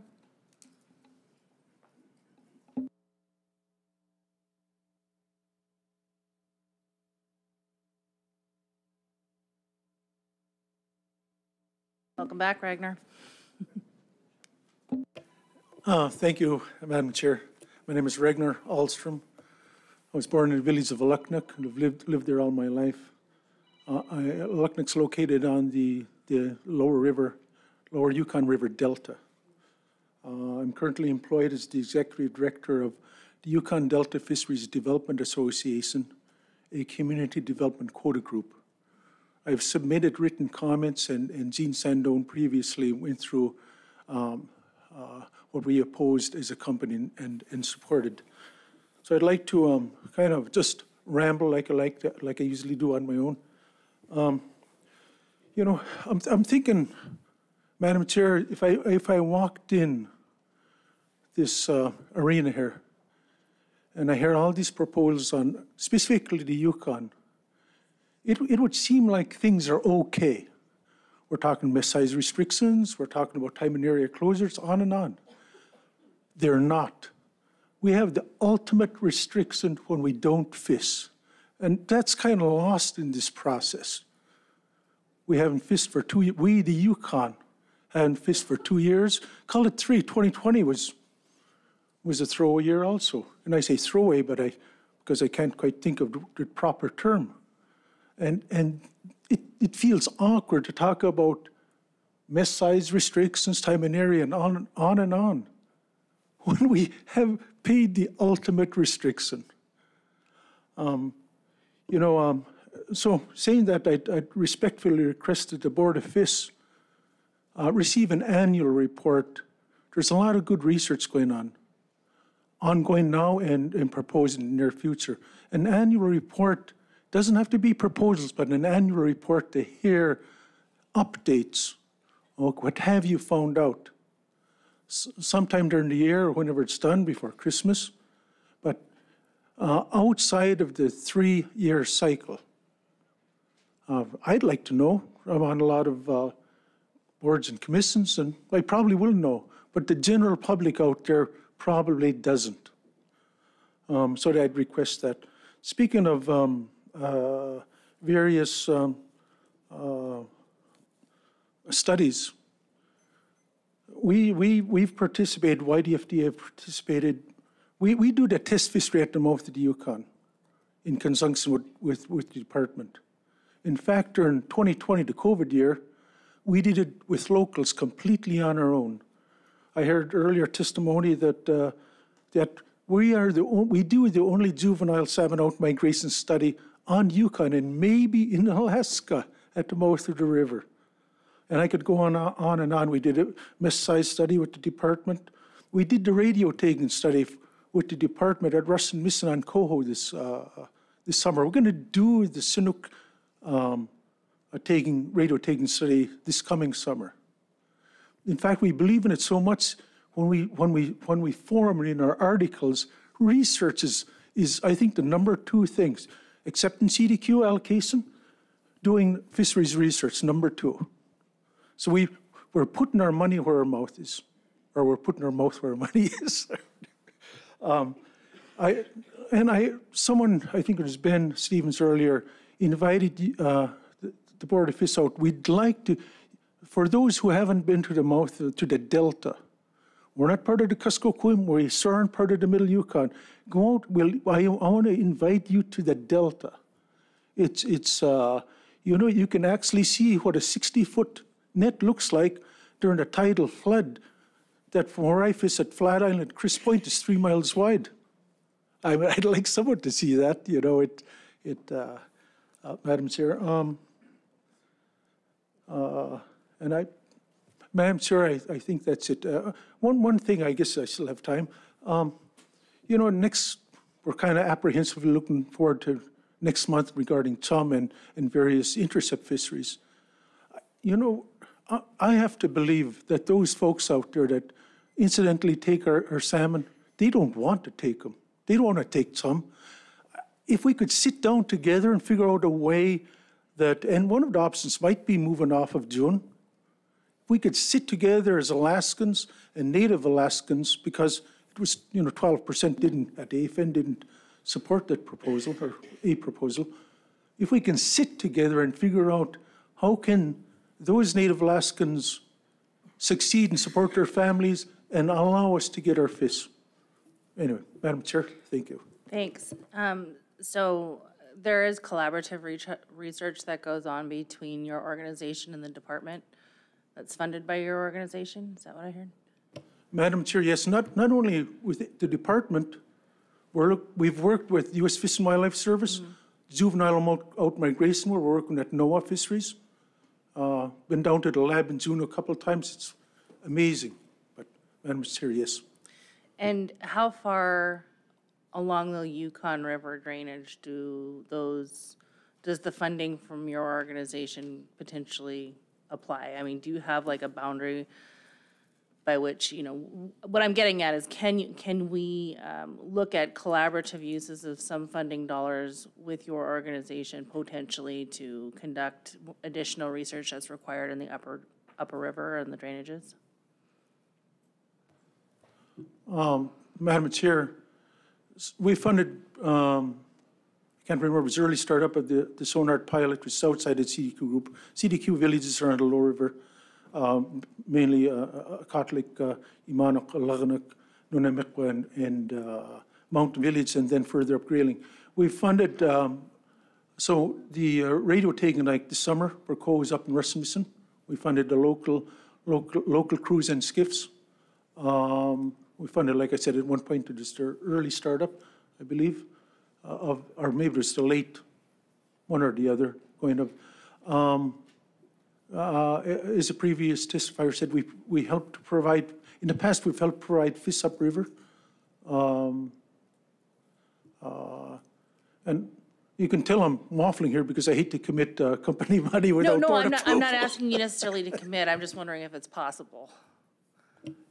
Madam Chair, it's always possible to ask. Thank you. Madam Chair. Appreciate that. Mr. Wood. You've hit a sensitive nerve with me. Over the last several Board of Fish meetings, we've had contentious propositions, proposals, and several of us have taken the time to try and get the parties together. As you described, Alaskans trying to resolve Alaskan problems among themselves, and we've been quite successful. So I'm going to give you a challenge, and that is, I know there's efforts being undertaken by some of the Area M seiners, for instance, to minimize their catch of chum. Why don't you, or I'll challenge you to go contact them and see if there's some common ground there, and perhaps you do so through one of the organizations that has paid staff on it, such as Town Hall Chiefs, or some such organization, and see if there is an avenue for the parties to get together, because you'd be much better off resolving it yourselves than relying upon Willie Billy from Willow, Alaska, trying to come up with a resolution. which I'll do if it comes to that. But nonetheless, it would behoove you to reach out to those folks and see if there is some common ground. There has been in several meetings leading up to this one, and I don't know how much more I can do to encourage you to do that, but I hope you take me up on the challenge. Madam Chair, I guess all we can do is try. But, you know, when I'm sitting back in the audience, I hear lawsuits and legal language I don't quite understand. Then there's no winners in it. And that's a poor way of putting it. Everyone leaves pretty ticked off. And with the decision that may or may not be made in their favor. So we, and I say the regional groups tried last pre-season to try to ask maybe for a stand down. We were concerned about, the regional groups were concerned about the June fishery, to be honest, and maybe laying off of that a little ways. But maybe there's something there that, Madam Chair. Commissioner, did you have a comment? Oh, I just wanted to add to Ragnar, a lot of the work that URFTA does in the lower part of the river definitely benefits information and management all the way up the river, because it's one of the few places where we actually can get a testnet fishery before we hit the sonar, and their work actually informs management and benefits the entire river going upriver. Even though they have to kind of concentrate their money because of the CDQ framework in their lower river villages, there are benefits outside of it. Good, and I'm encouraged to hear that. Thank you. And I would also encourage you guys to look for projects that do more of that. Thank you. Mr. Jensen. Thank you, Madam Chair. It's not a question, but a recognition of Ragnar's participation in the Governor's Alaska Bycatch Review Task Force. Him and Chief Karma Olvey here participated in that, and I really appreciated their help there. And they were two of the 4 or 5 people from that area to represent you folks. And there's a lot of information we gathered there, and it's all available in the Alaska Bycatch Review Task Force webpage on the Department of Alaska. And that was just due to bycatch. It wasn't nothing to do with incidental fisheries. We stayed away from that can of worms. So anyway, I thank you two for helping, and the commissioner. Thank you for that. And it's Yukon Delta Fisheries, not your, as Serena's going to correct it a little while here. So we're a YDFDA. Thank you. Thank you. Next up is Max Aguiar.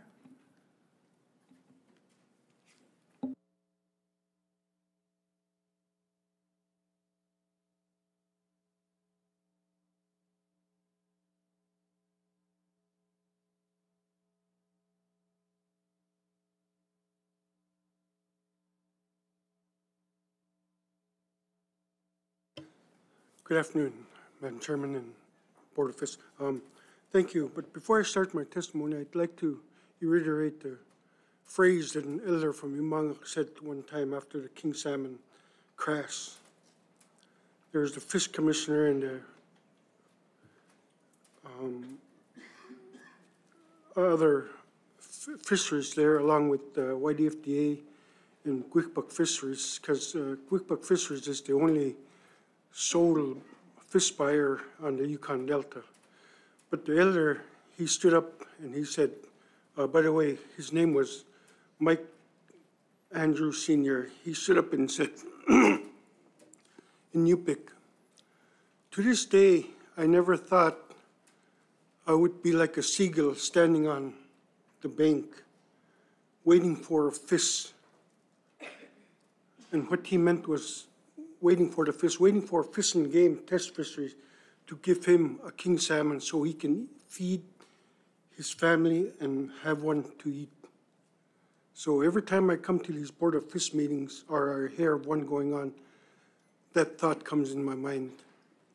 But first and foremost, my name is Max Aguiar. I'm from Alaknik.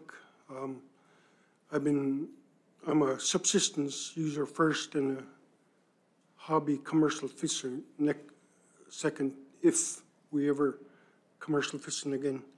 I support all the Yukon individuals that supported the proposals that they presented along with YDFDA and the AC groups.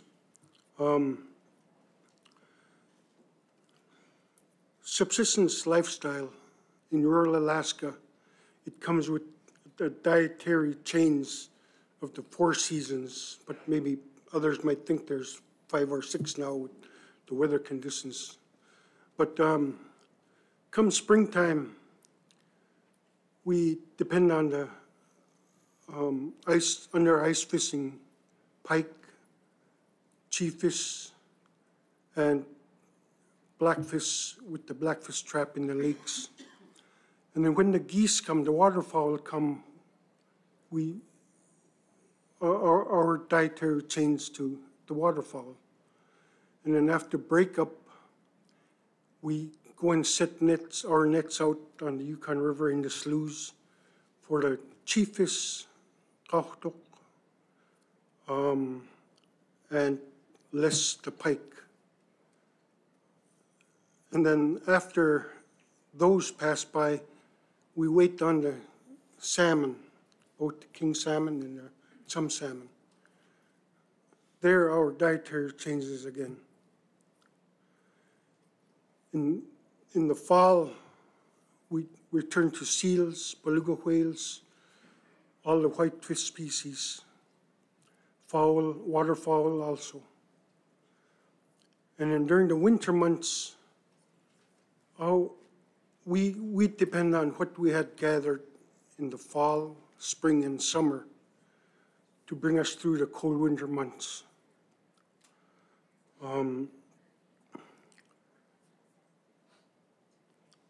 I seen where, when I first can remember seeing my mom and the ladies at the camp teaching my sisters to cut the fish. And then later on, after we moved the smokehouse back to the village, my mom and my sisters taught my nieces and my daughters to cut the fish. But now, as time goes, without no fish, the culture camps are trying to teach that, i.e. Chalista culture camps and LYSD during the first 2 weeks of school year, they do cultural activities. Max, do you have a concluding statement? No, but like you had asked Regner about Area M, we would like to work with them to find something to work with where, hopefully we'll get some chums back in our area. Thank you. Thank you. Are there any questions? Thank you for your testimony. Thank you for being here today. Thank you. Tiffany Andrew. Welcome, Tiffany. Hi, that was my dad. My Yukon name is Aluwilnguk. My English name is Tiffany Andrew, but everybody at home calls me Taffy. Just like my dad was saying, I've spent a lot of time with my grandmas during the summers, mostly, and in the winters was mostly Sundays when there was no school.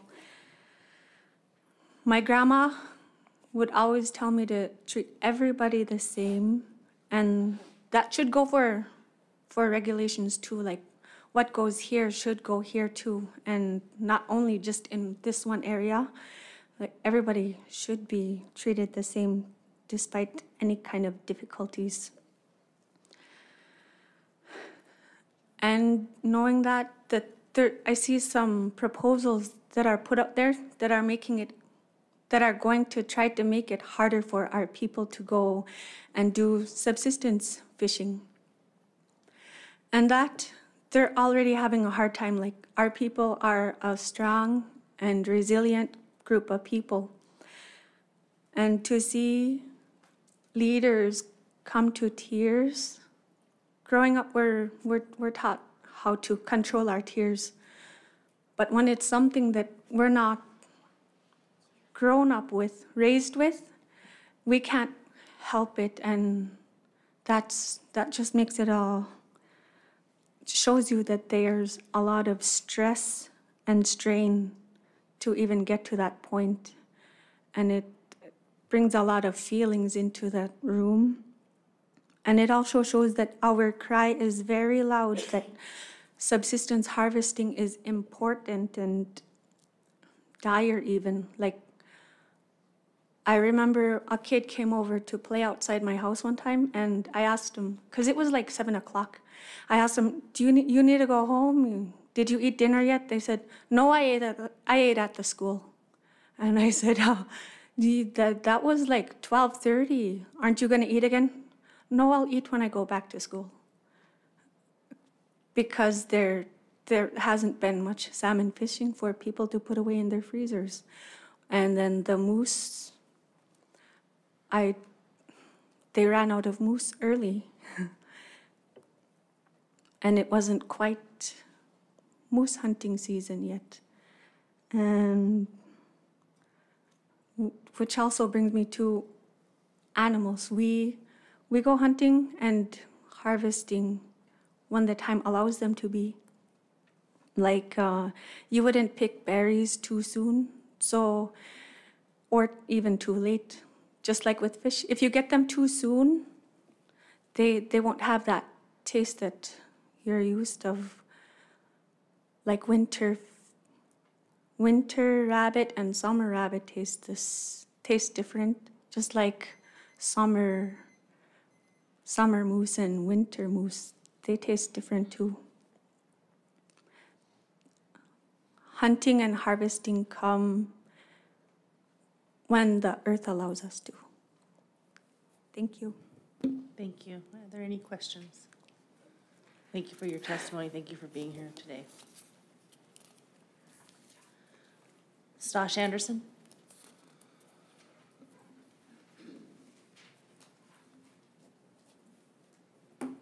Hi, Stosh.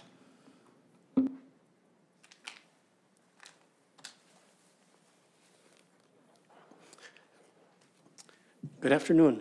Thank you, Madam Chair, board members, staff. An issue is, I'm from Kodiak. I'm representing a ad hoc group of Bristol Bay fishermen, from the insurance group based out of Seattle, has about 300 boats. BBDEC from Dillingham and myself, we formed an ad hoc committee.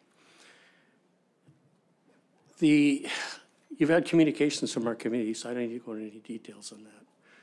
What I would request is, because this issue was not available to us to deliberate on or to bring to the board at the December meeting because of timing, because we didn't know the issue existed before the December meeting. If you can find a path to bring this forth for the March meeting when you're already dealing with the Bristol Bay issue, that would be appreciated. Thank you. Thank you, Stosh. Any questions? Mr. Wood. Do you have an agreement as to what we would be deliberating? I believe we do. I would be interested in seeing that. And have you passed that by Captain Frenzel and Wildlife? It's in the review process at this time, I believe. Thank you. All right, thank you for being here, Stosh. Thank you. Serena Fitka.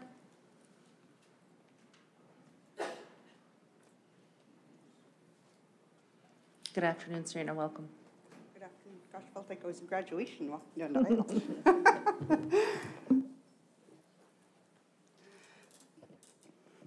Hoka. My name is Serena Fitka. My Yupik name is Juchit Jo, and I grew up in St. Mary's, Alaska, on the Yukon River. My parents are William and Hilda Alstrom of St. Mary's. According to the state, I am a subsistence user.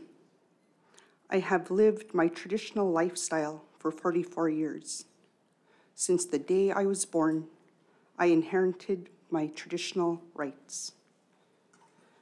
I am the executive director of the Yukon River Drainage Fisheries Association, better known as YURDFA, URDFA represents more than 49 communities along the Yukon River.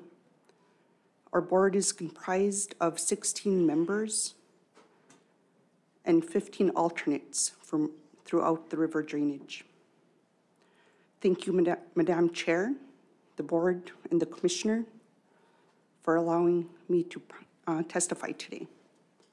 I'm going to be speaking on traditional knowledge. We have been living backwards. Instead of working to live, we are working to make a living.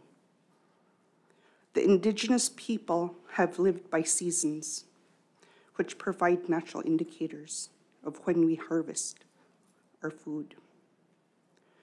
Before we entered the modern ways of living, we used to make decisions with our heart and not with our mind. When we make decisions, we must take into consideration the 7 generations before us.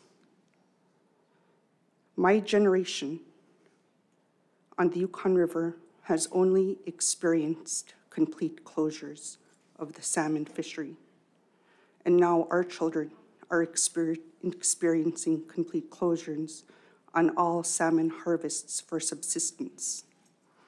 The issues our generation before me has fought for over 40 years to protect what is left of our salmon, and it is failing.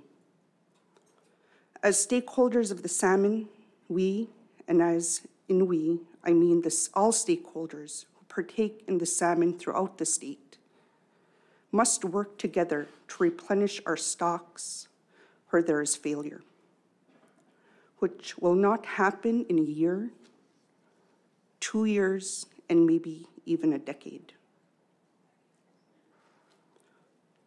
We all must put away our differences, our egos, and our willingness to accomplish this for money to line our pockets. In closing, everything I said is just one statement to those subjects, and takes more than 3 minutes to testify. As I listened to the testimony today, we've heard the anguish of the inability to harvest salmon and the connections we have with the land and animals we live off of. The testimonies you hear today make you gain slangak. Slangak in Yupik means to become aware, to have awareness. You may slangak at birth or at moments in your life when there are significance that changes your pathways to lead a better understanding of your surroundings. Serena, do you have a concluding statement? One last sentence. Thank you. You, the board, now have slangak. You are aware of all the testimony that you heard today. So now that slangak, your awareness, is up to you to choose to make a difference, to help our people along the Yukon River. Thank you. Thank you. Questions? Appreciate your being here. Thank you for your testimony today. Thank you. Ken Jones.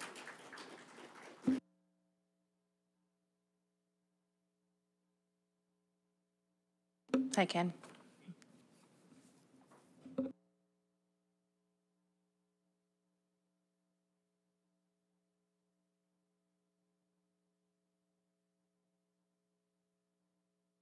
Okay.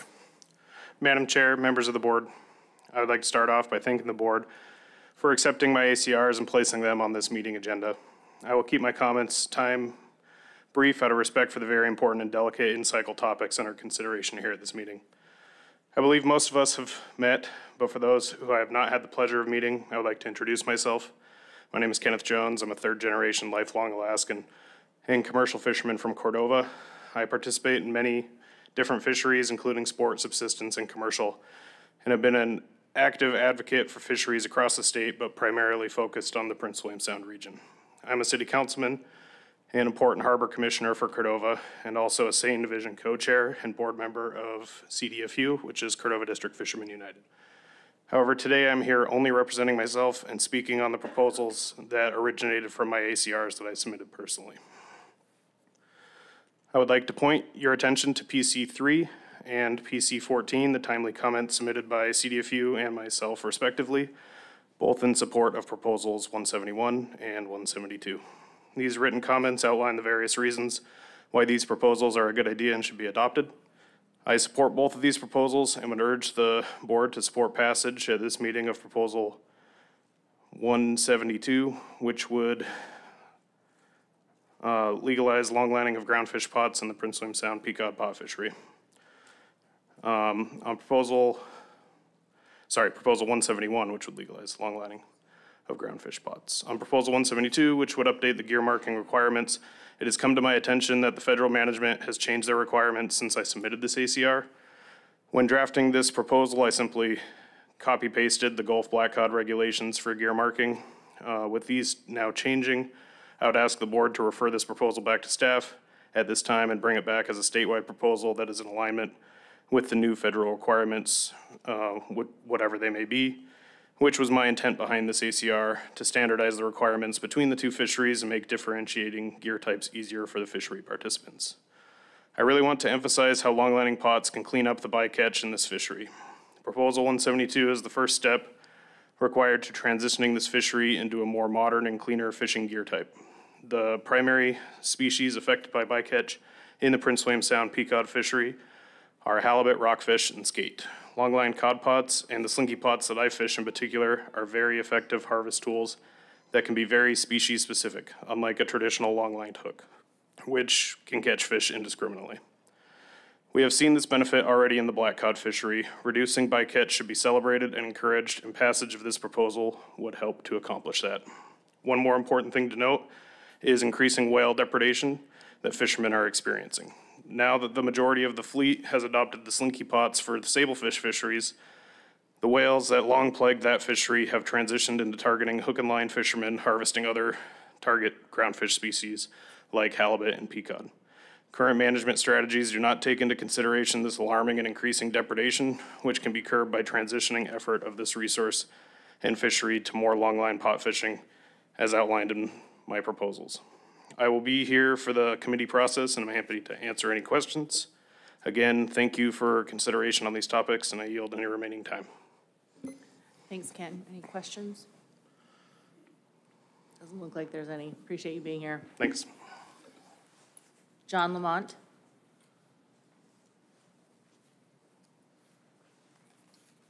Is John Lamont here? Oh, hi, John.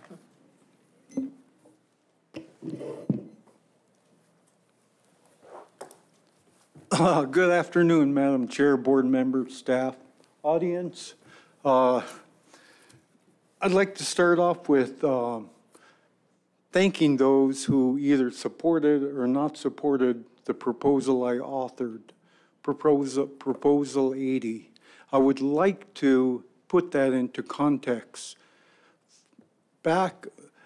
First off, I am from a place where we called it Sunshine Bay growing up. Our locals called it Mamsak, but it's the upper mouth of Lamont Slough between Alakanak and Imangak on the Yukon River. We call it Sunshine Bay.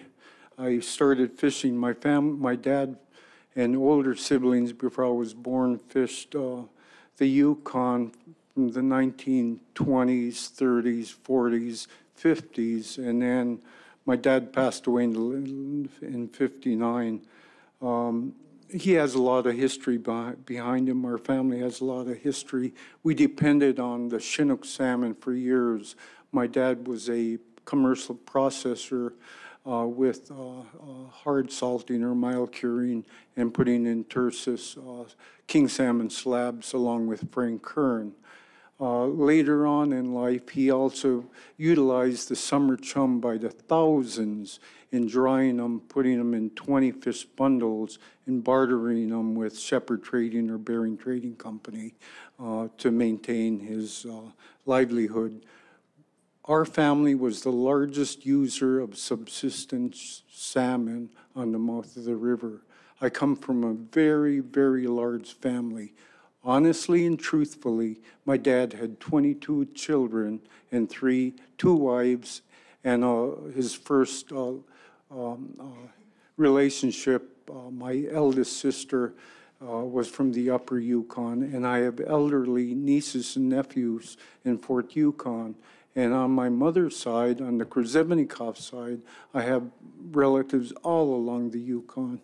But anyways, our family, and Mumtluk meaning a big smokehouse. We had the largest smokehouse because of our large family in upper end of Lamont Slough. The USGS named it when they were going around doing their mapping, named it after our family. And that's where I was raised. I was actually born in Bethel and raised in Mumtluk and Imangak. And then later on, I married a young lady from Malaganak, so we're not so young anymore. And we have, our youngest grandchild is 10, and our two grandsons asked me last summer, Papa, can we go out to fish camp? I said, no, I would. It's costly. I'd fly out there. I currently live on a road system, but I'd fly out there. Even if it was, $1,400 for each for my two grandsons and myself and my wife. But if I went out there, I'd sit on the bank because of the federal Fish and Wildlife regulation on allowing me not to get my net wet because I abode here on the road system. Quickly, if I may, the importance of this proposal, like I said, on the mouth of the river, we fished king salmon, we fished chum, you heard the whole story. King salmon, actually, the last quite a few years, we weren't able to harvest, but yet they'd count them at Pilot Station, above Pilot Station, they'd let them harvest in the middle and upper Yukon. Or they count them at Pilot Station, the numbers would be so low at the Eagle, they wouldn't know what was happening to those fish. There was no studies, no ichthyofauna studies. There was no radio telemetry. There was no mid-river sonar in place. The important thing is they were disappearing. They were going somewhere.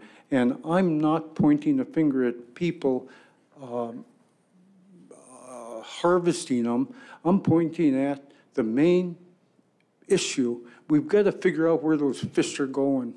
We need to find out where those fish are, the difference between estimates. John, you're well over your time. Could you wrap it up, please? Do you have a concluding statement, please? Okay, anyways, I didn't go to camp in 2001 because of state, we did that moratorium on fishing. 2020 because of COVID, 2022 because of the government. 2020, I submitted this proposal in 2019 because we had a deadline 2020 for it. And guess what? Our great creator answered my question. He said, John, here's the answer to your proposal. I'm closing down 2020, 2021, 2022 for everybody. And I said, oh, yeah, that's what actually happened, because we weren't able to harvest anything.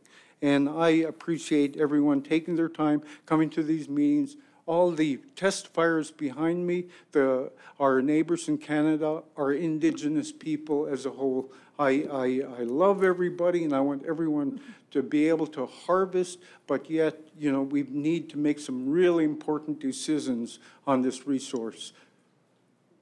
The department can manage us as people, but they can't manage the resource.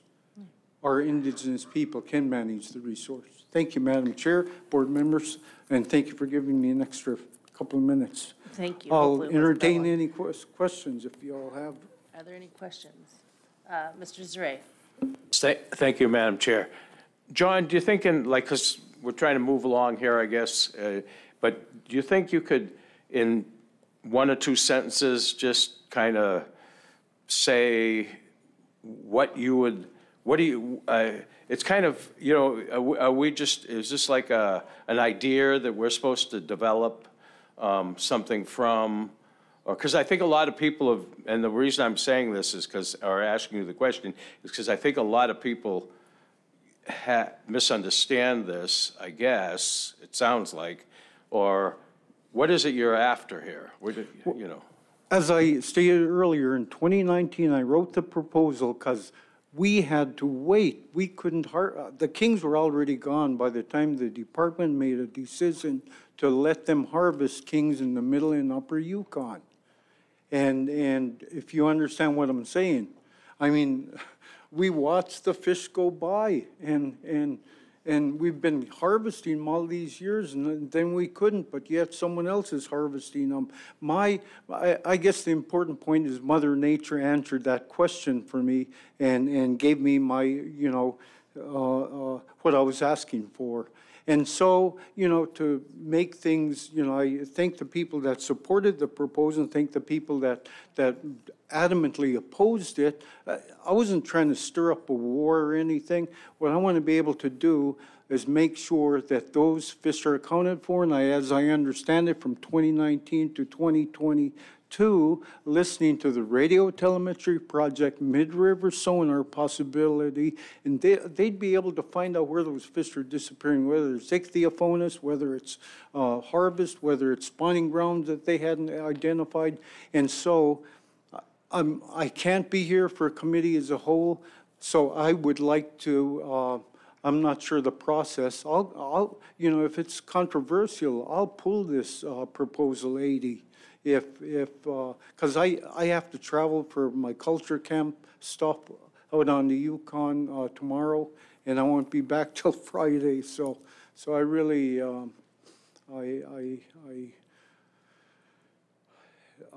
yeah, I guess you know, I'm not sure what is the process, Madam Chair, for me pulling this proposal. Thanks. So first of all, you answered my question. I was going to ask if you were going to be here for committee of the whole, and that doesn't sound like it. So I think the process for pulling it is you can state right on the record that you'd like to pull your proposal, and that's good enough for me.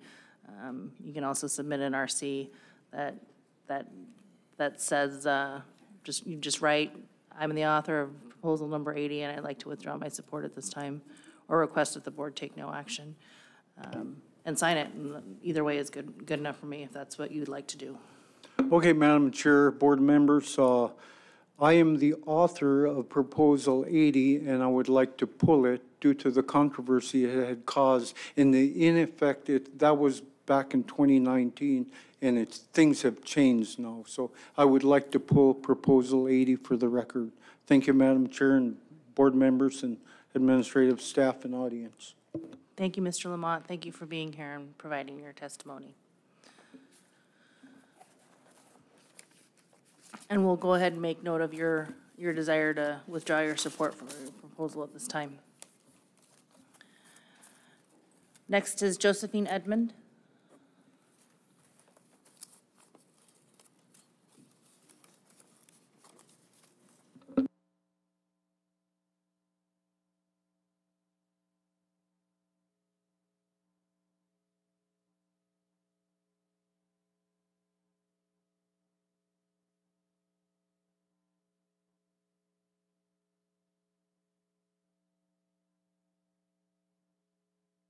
You need to press the button, please. Thank you.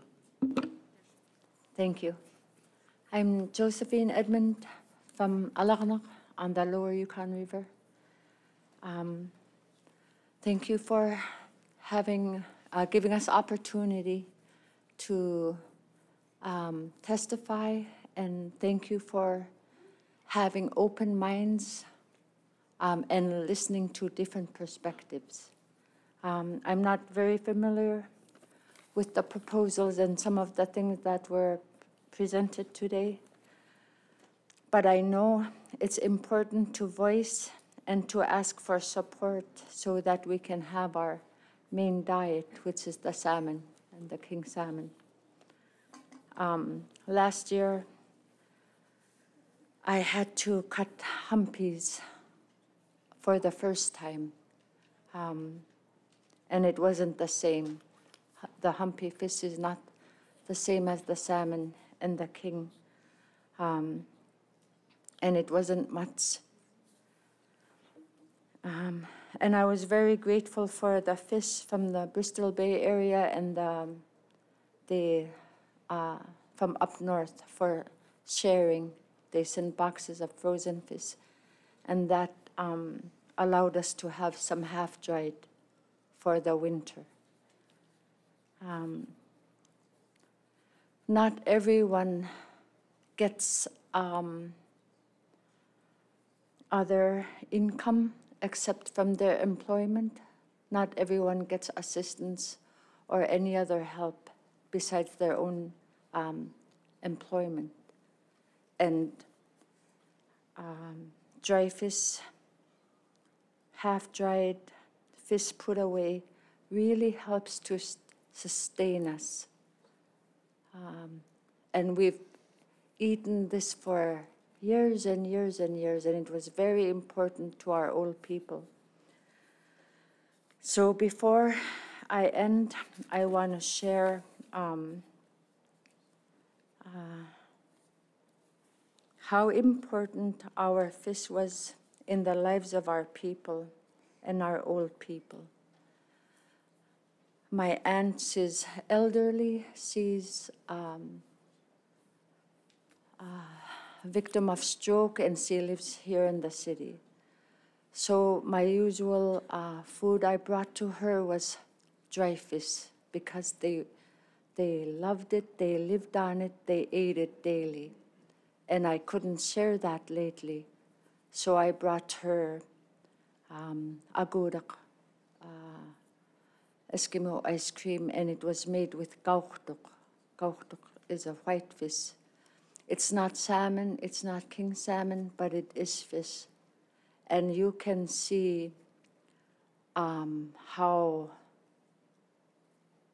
fulfilling that was for her, especially to live in the city and in a home where she needs constant help.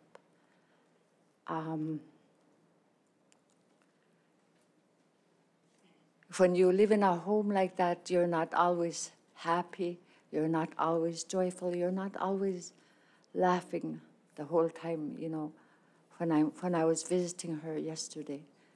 But because she was able to have something that she's familiar with and ate a lot, you could see the joy, you could see the content, you could hear her laughter. She wanted more.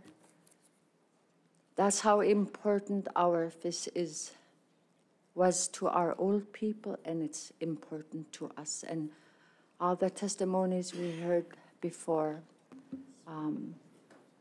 speaks about how important our fish is to the people. So I want to thank you again for listening and for giving us opportunity to share how important this is. Koyana. Juliana, any questions for Josephine? Thank you for being here. Thank you for your testimony today. Shelby Edmond.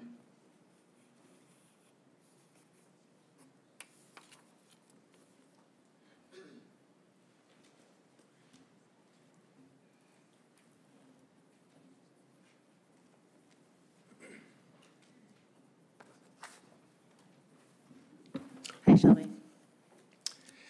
Thank you, Madam Chair. Board, it's my first time standing in front of you. My name is Shelby Edmond. I'm a pastor. I am from the village of Aluknak, and I pastor Imanik, Aluknak, and Nunam. I pastor 3 villages since 2014. I want to share the importance of what subsistence is, and I'm going to talk about a little of the ill effects of not having a structure where the salmon tied us to, it tied all our families together. Could you bear with me? As a pastor, I have seen social ills from the lack of the salmon fishing and or subsistence fishing. We were all tied together with the commercial. It supported all our needs. And now we see the effects of salmon subsistence. Now it is affecting our ability to store food for the winter. There's some times where we As a pastor, I don't only bring the word of God to church. I also counsel people. I try to take people out of where they're at and bring them hope. And I see the social ills of the negative impacts that is going on. I see suicidal thoughts. I see suicidal ideas. I see a lot of drinking. I see a lot of abuse, whether it is physical abuse, domestic violence, and also sexual assaults at times. And it comes somewhere because now we see that there's no family structure. The family structure started in the fish camps. Now there's nothing. All the way up the Yukon, I travel. My moose hunting area is 12 mile. I travel 250 miles. I take my whole family and I go and I sit there. And that's a time of refreshing, recovery, restoration for me as I'm a minister. And I don't see the boats I used to see. Commercial fishing, I would see that river filled with boats. Now I don't. I moose hunt on the Yukon in between 12 mile, and the only boats I see are maybe from Marshall Pilot. Last year, all I saw was maybe at the most 5 boats. So we see that there's a great impact because, like I said, our families had a tie to the fishing. The next thing I see that's going to take place is knowledge of preservation, or how are you going to preserve your fish. King salmon has a high oil content, so it takes a little longer to dry. Some salmon, it's not as oily content, so it might be 2 weeks. And now our first time, as you heard my wife, pink salmon. It's totally different. We had to learn how to adapt, and maybe that's going to be our diet now. Do you have a concluding statement? Yes. We as a river, we need to be unified. All these come down to having the tools to pass on to the next generation that is coming up. And it is about the well-being of the children and how we pass on the teaching knowledge of the preserving food. Thank you. Thank you, Shelby. Are there any questions? Thank you for your testimony today, and thank you for being here. Thank you very much. Denny Thomas Jr.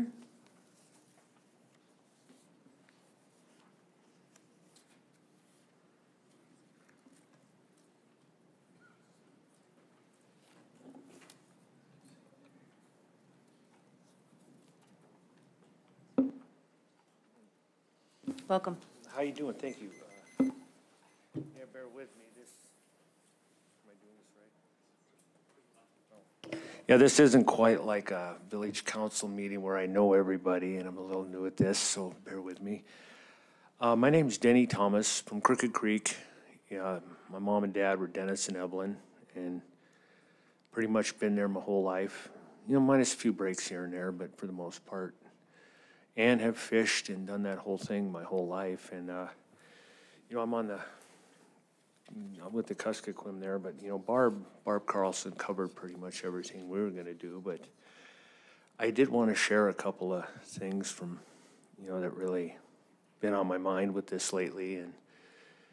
And, someone who's seen so many great numbers of fish, and they're just definitely not there anymore. I remember creeks where you could practically walk across the chums, and now you're like, oh wow, there's a good school of them there. There must be 30 fish in there, and it I don't want to say I'm old, I'm mature, okay, but when you think about it, it wasn't that long ago that there was some really, really good numbers of fish.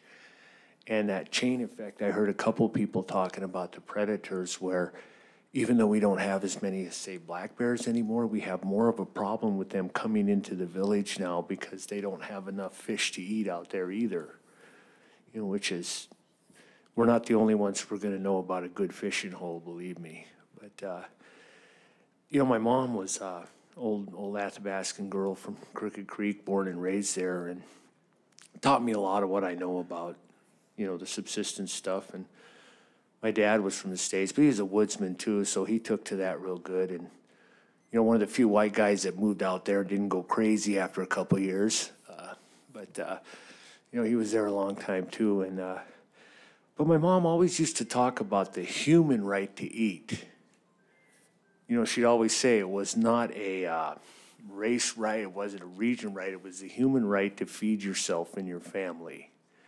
And good, healthy food, you know, and that's kind of how it is. It's a human right to feed yourself and your family, and it's hard to do nowadays. We used to be able to go make a drift or two, and you had plenty to do for a long time after that. And now, you know, you have to do a lot more of it and burn a lot more gas and stuff just to get not even a tenth of the, if that, you know, maybe 5% of the amounts that you used to. And, you know, this summer I was thinking too, it's kind of a concern, a sense of pride and a sense of worry. I have a 13-year-old son who's a complete outdoor maniac, you know, and he's got his buddy that's 14, and then my cousin lives with us who's 17. And while I can't ever get them to clean their room or put a dish in the sink, if I tell them to go drifting, them boys are at it. And I mean, they will go sweat and kill themselves for 12 straight hours. And, you know, but there's that awesome sense of pride you get from that. But then there's the sense of worry because I have a 6-year-old grandson that I'm wondering, you know, how's it going to be when he's 14, you know, or 13 or 14? And it's just, you definitely want to pass that on, and you just want to do it to where, you know, that's still sustainable. And I mean, I don't have the answers for that. You know, talking to people, you know, you get in that mode of thinking, oh my God, you know, our village, it's so bad. And our village, this isn't just our village, everywhere. And I know another thing that kind of got to me, this was just recently too, was during Slovak Russian Christmas. My niece had come out, and my son's sister has a little one, and they're cutting their teeth. So, like good up, I go down to grab a bag of strips so they can cut the best teething medicine you ever imagined.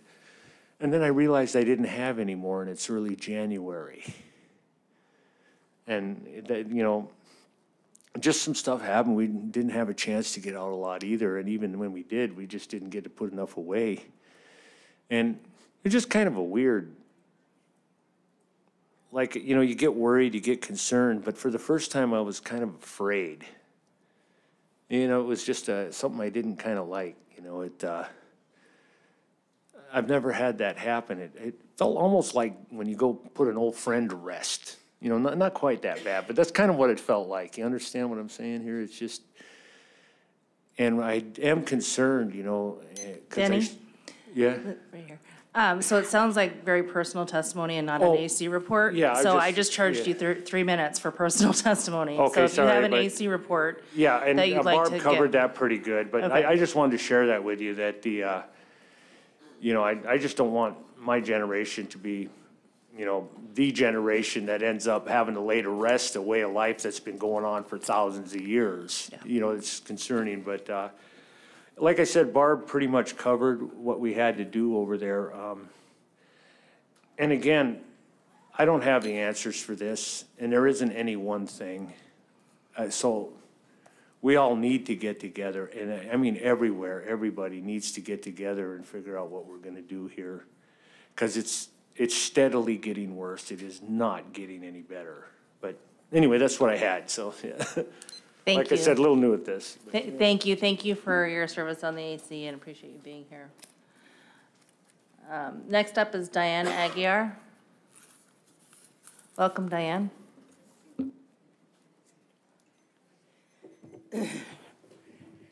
Hi, my name is Diane Aguiar, Lower Yukon River.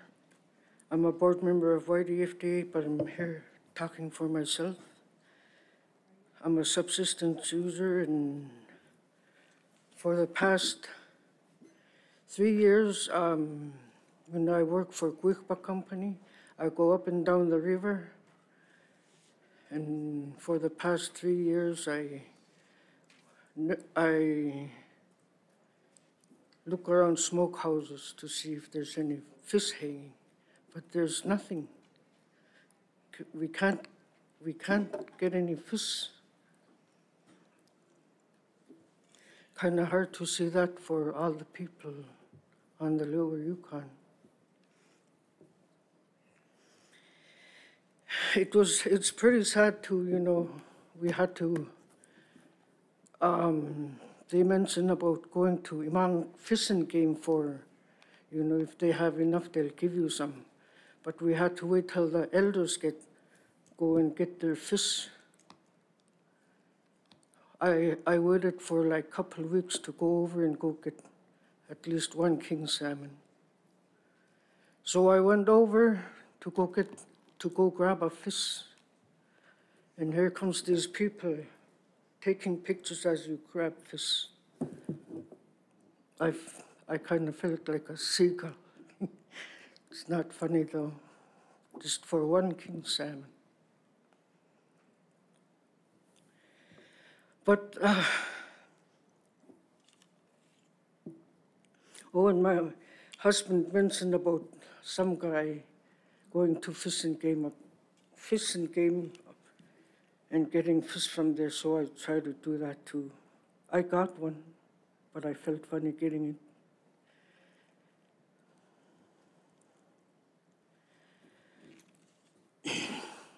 I heard lots of people, all these people with their testimonies. Everybody wants fish. So I hope, with God's blessing, that this summer or whenever we'll get some fish. That's all I have to say. Thank you, Diane. Are there any questions? Appreciate your testimony. Thank you for being here.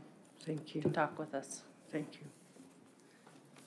All right, that concludes the list of people I have. I'm going to do a second call for Jimmy Hurley Sr. Is Jimmy here? Going once, going twice. Okay. All right, well, that concludes the public testimony portion of the meeting. We will come together again tomorrow morning beginning at 8:30 to take up Committee of the Whole Group 1. See you tomorrow morning.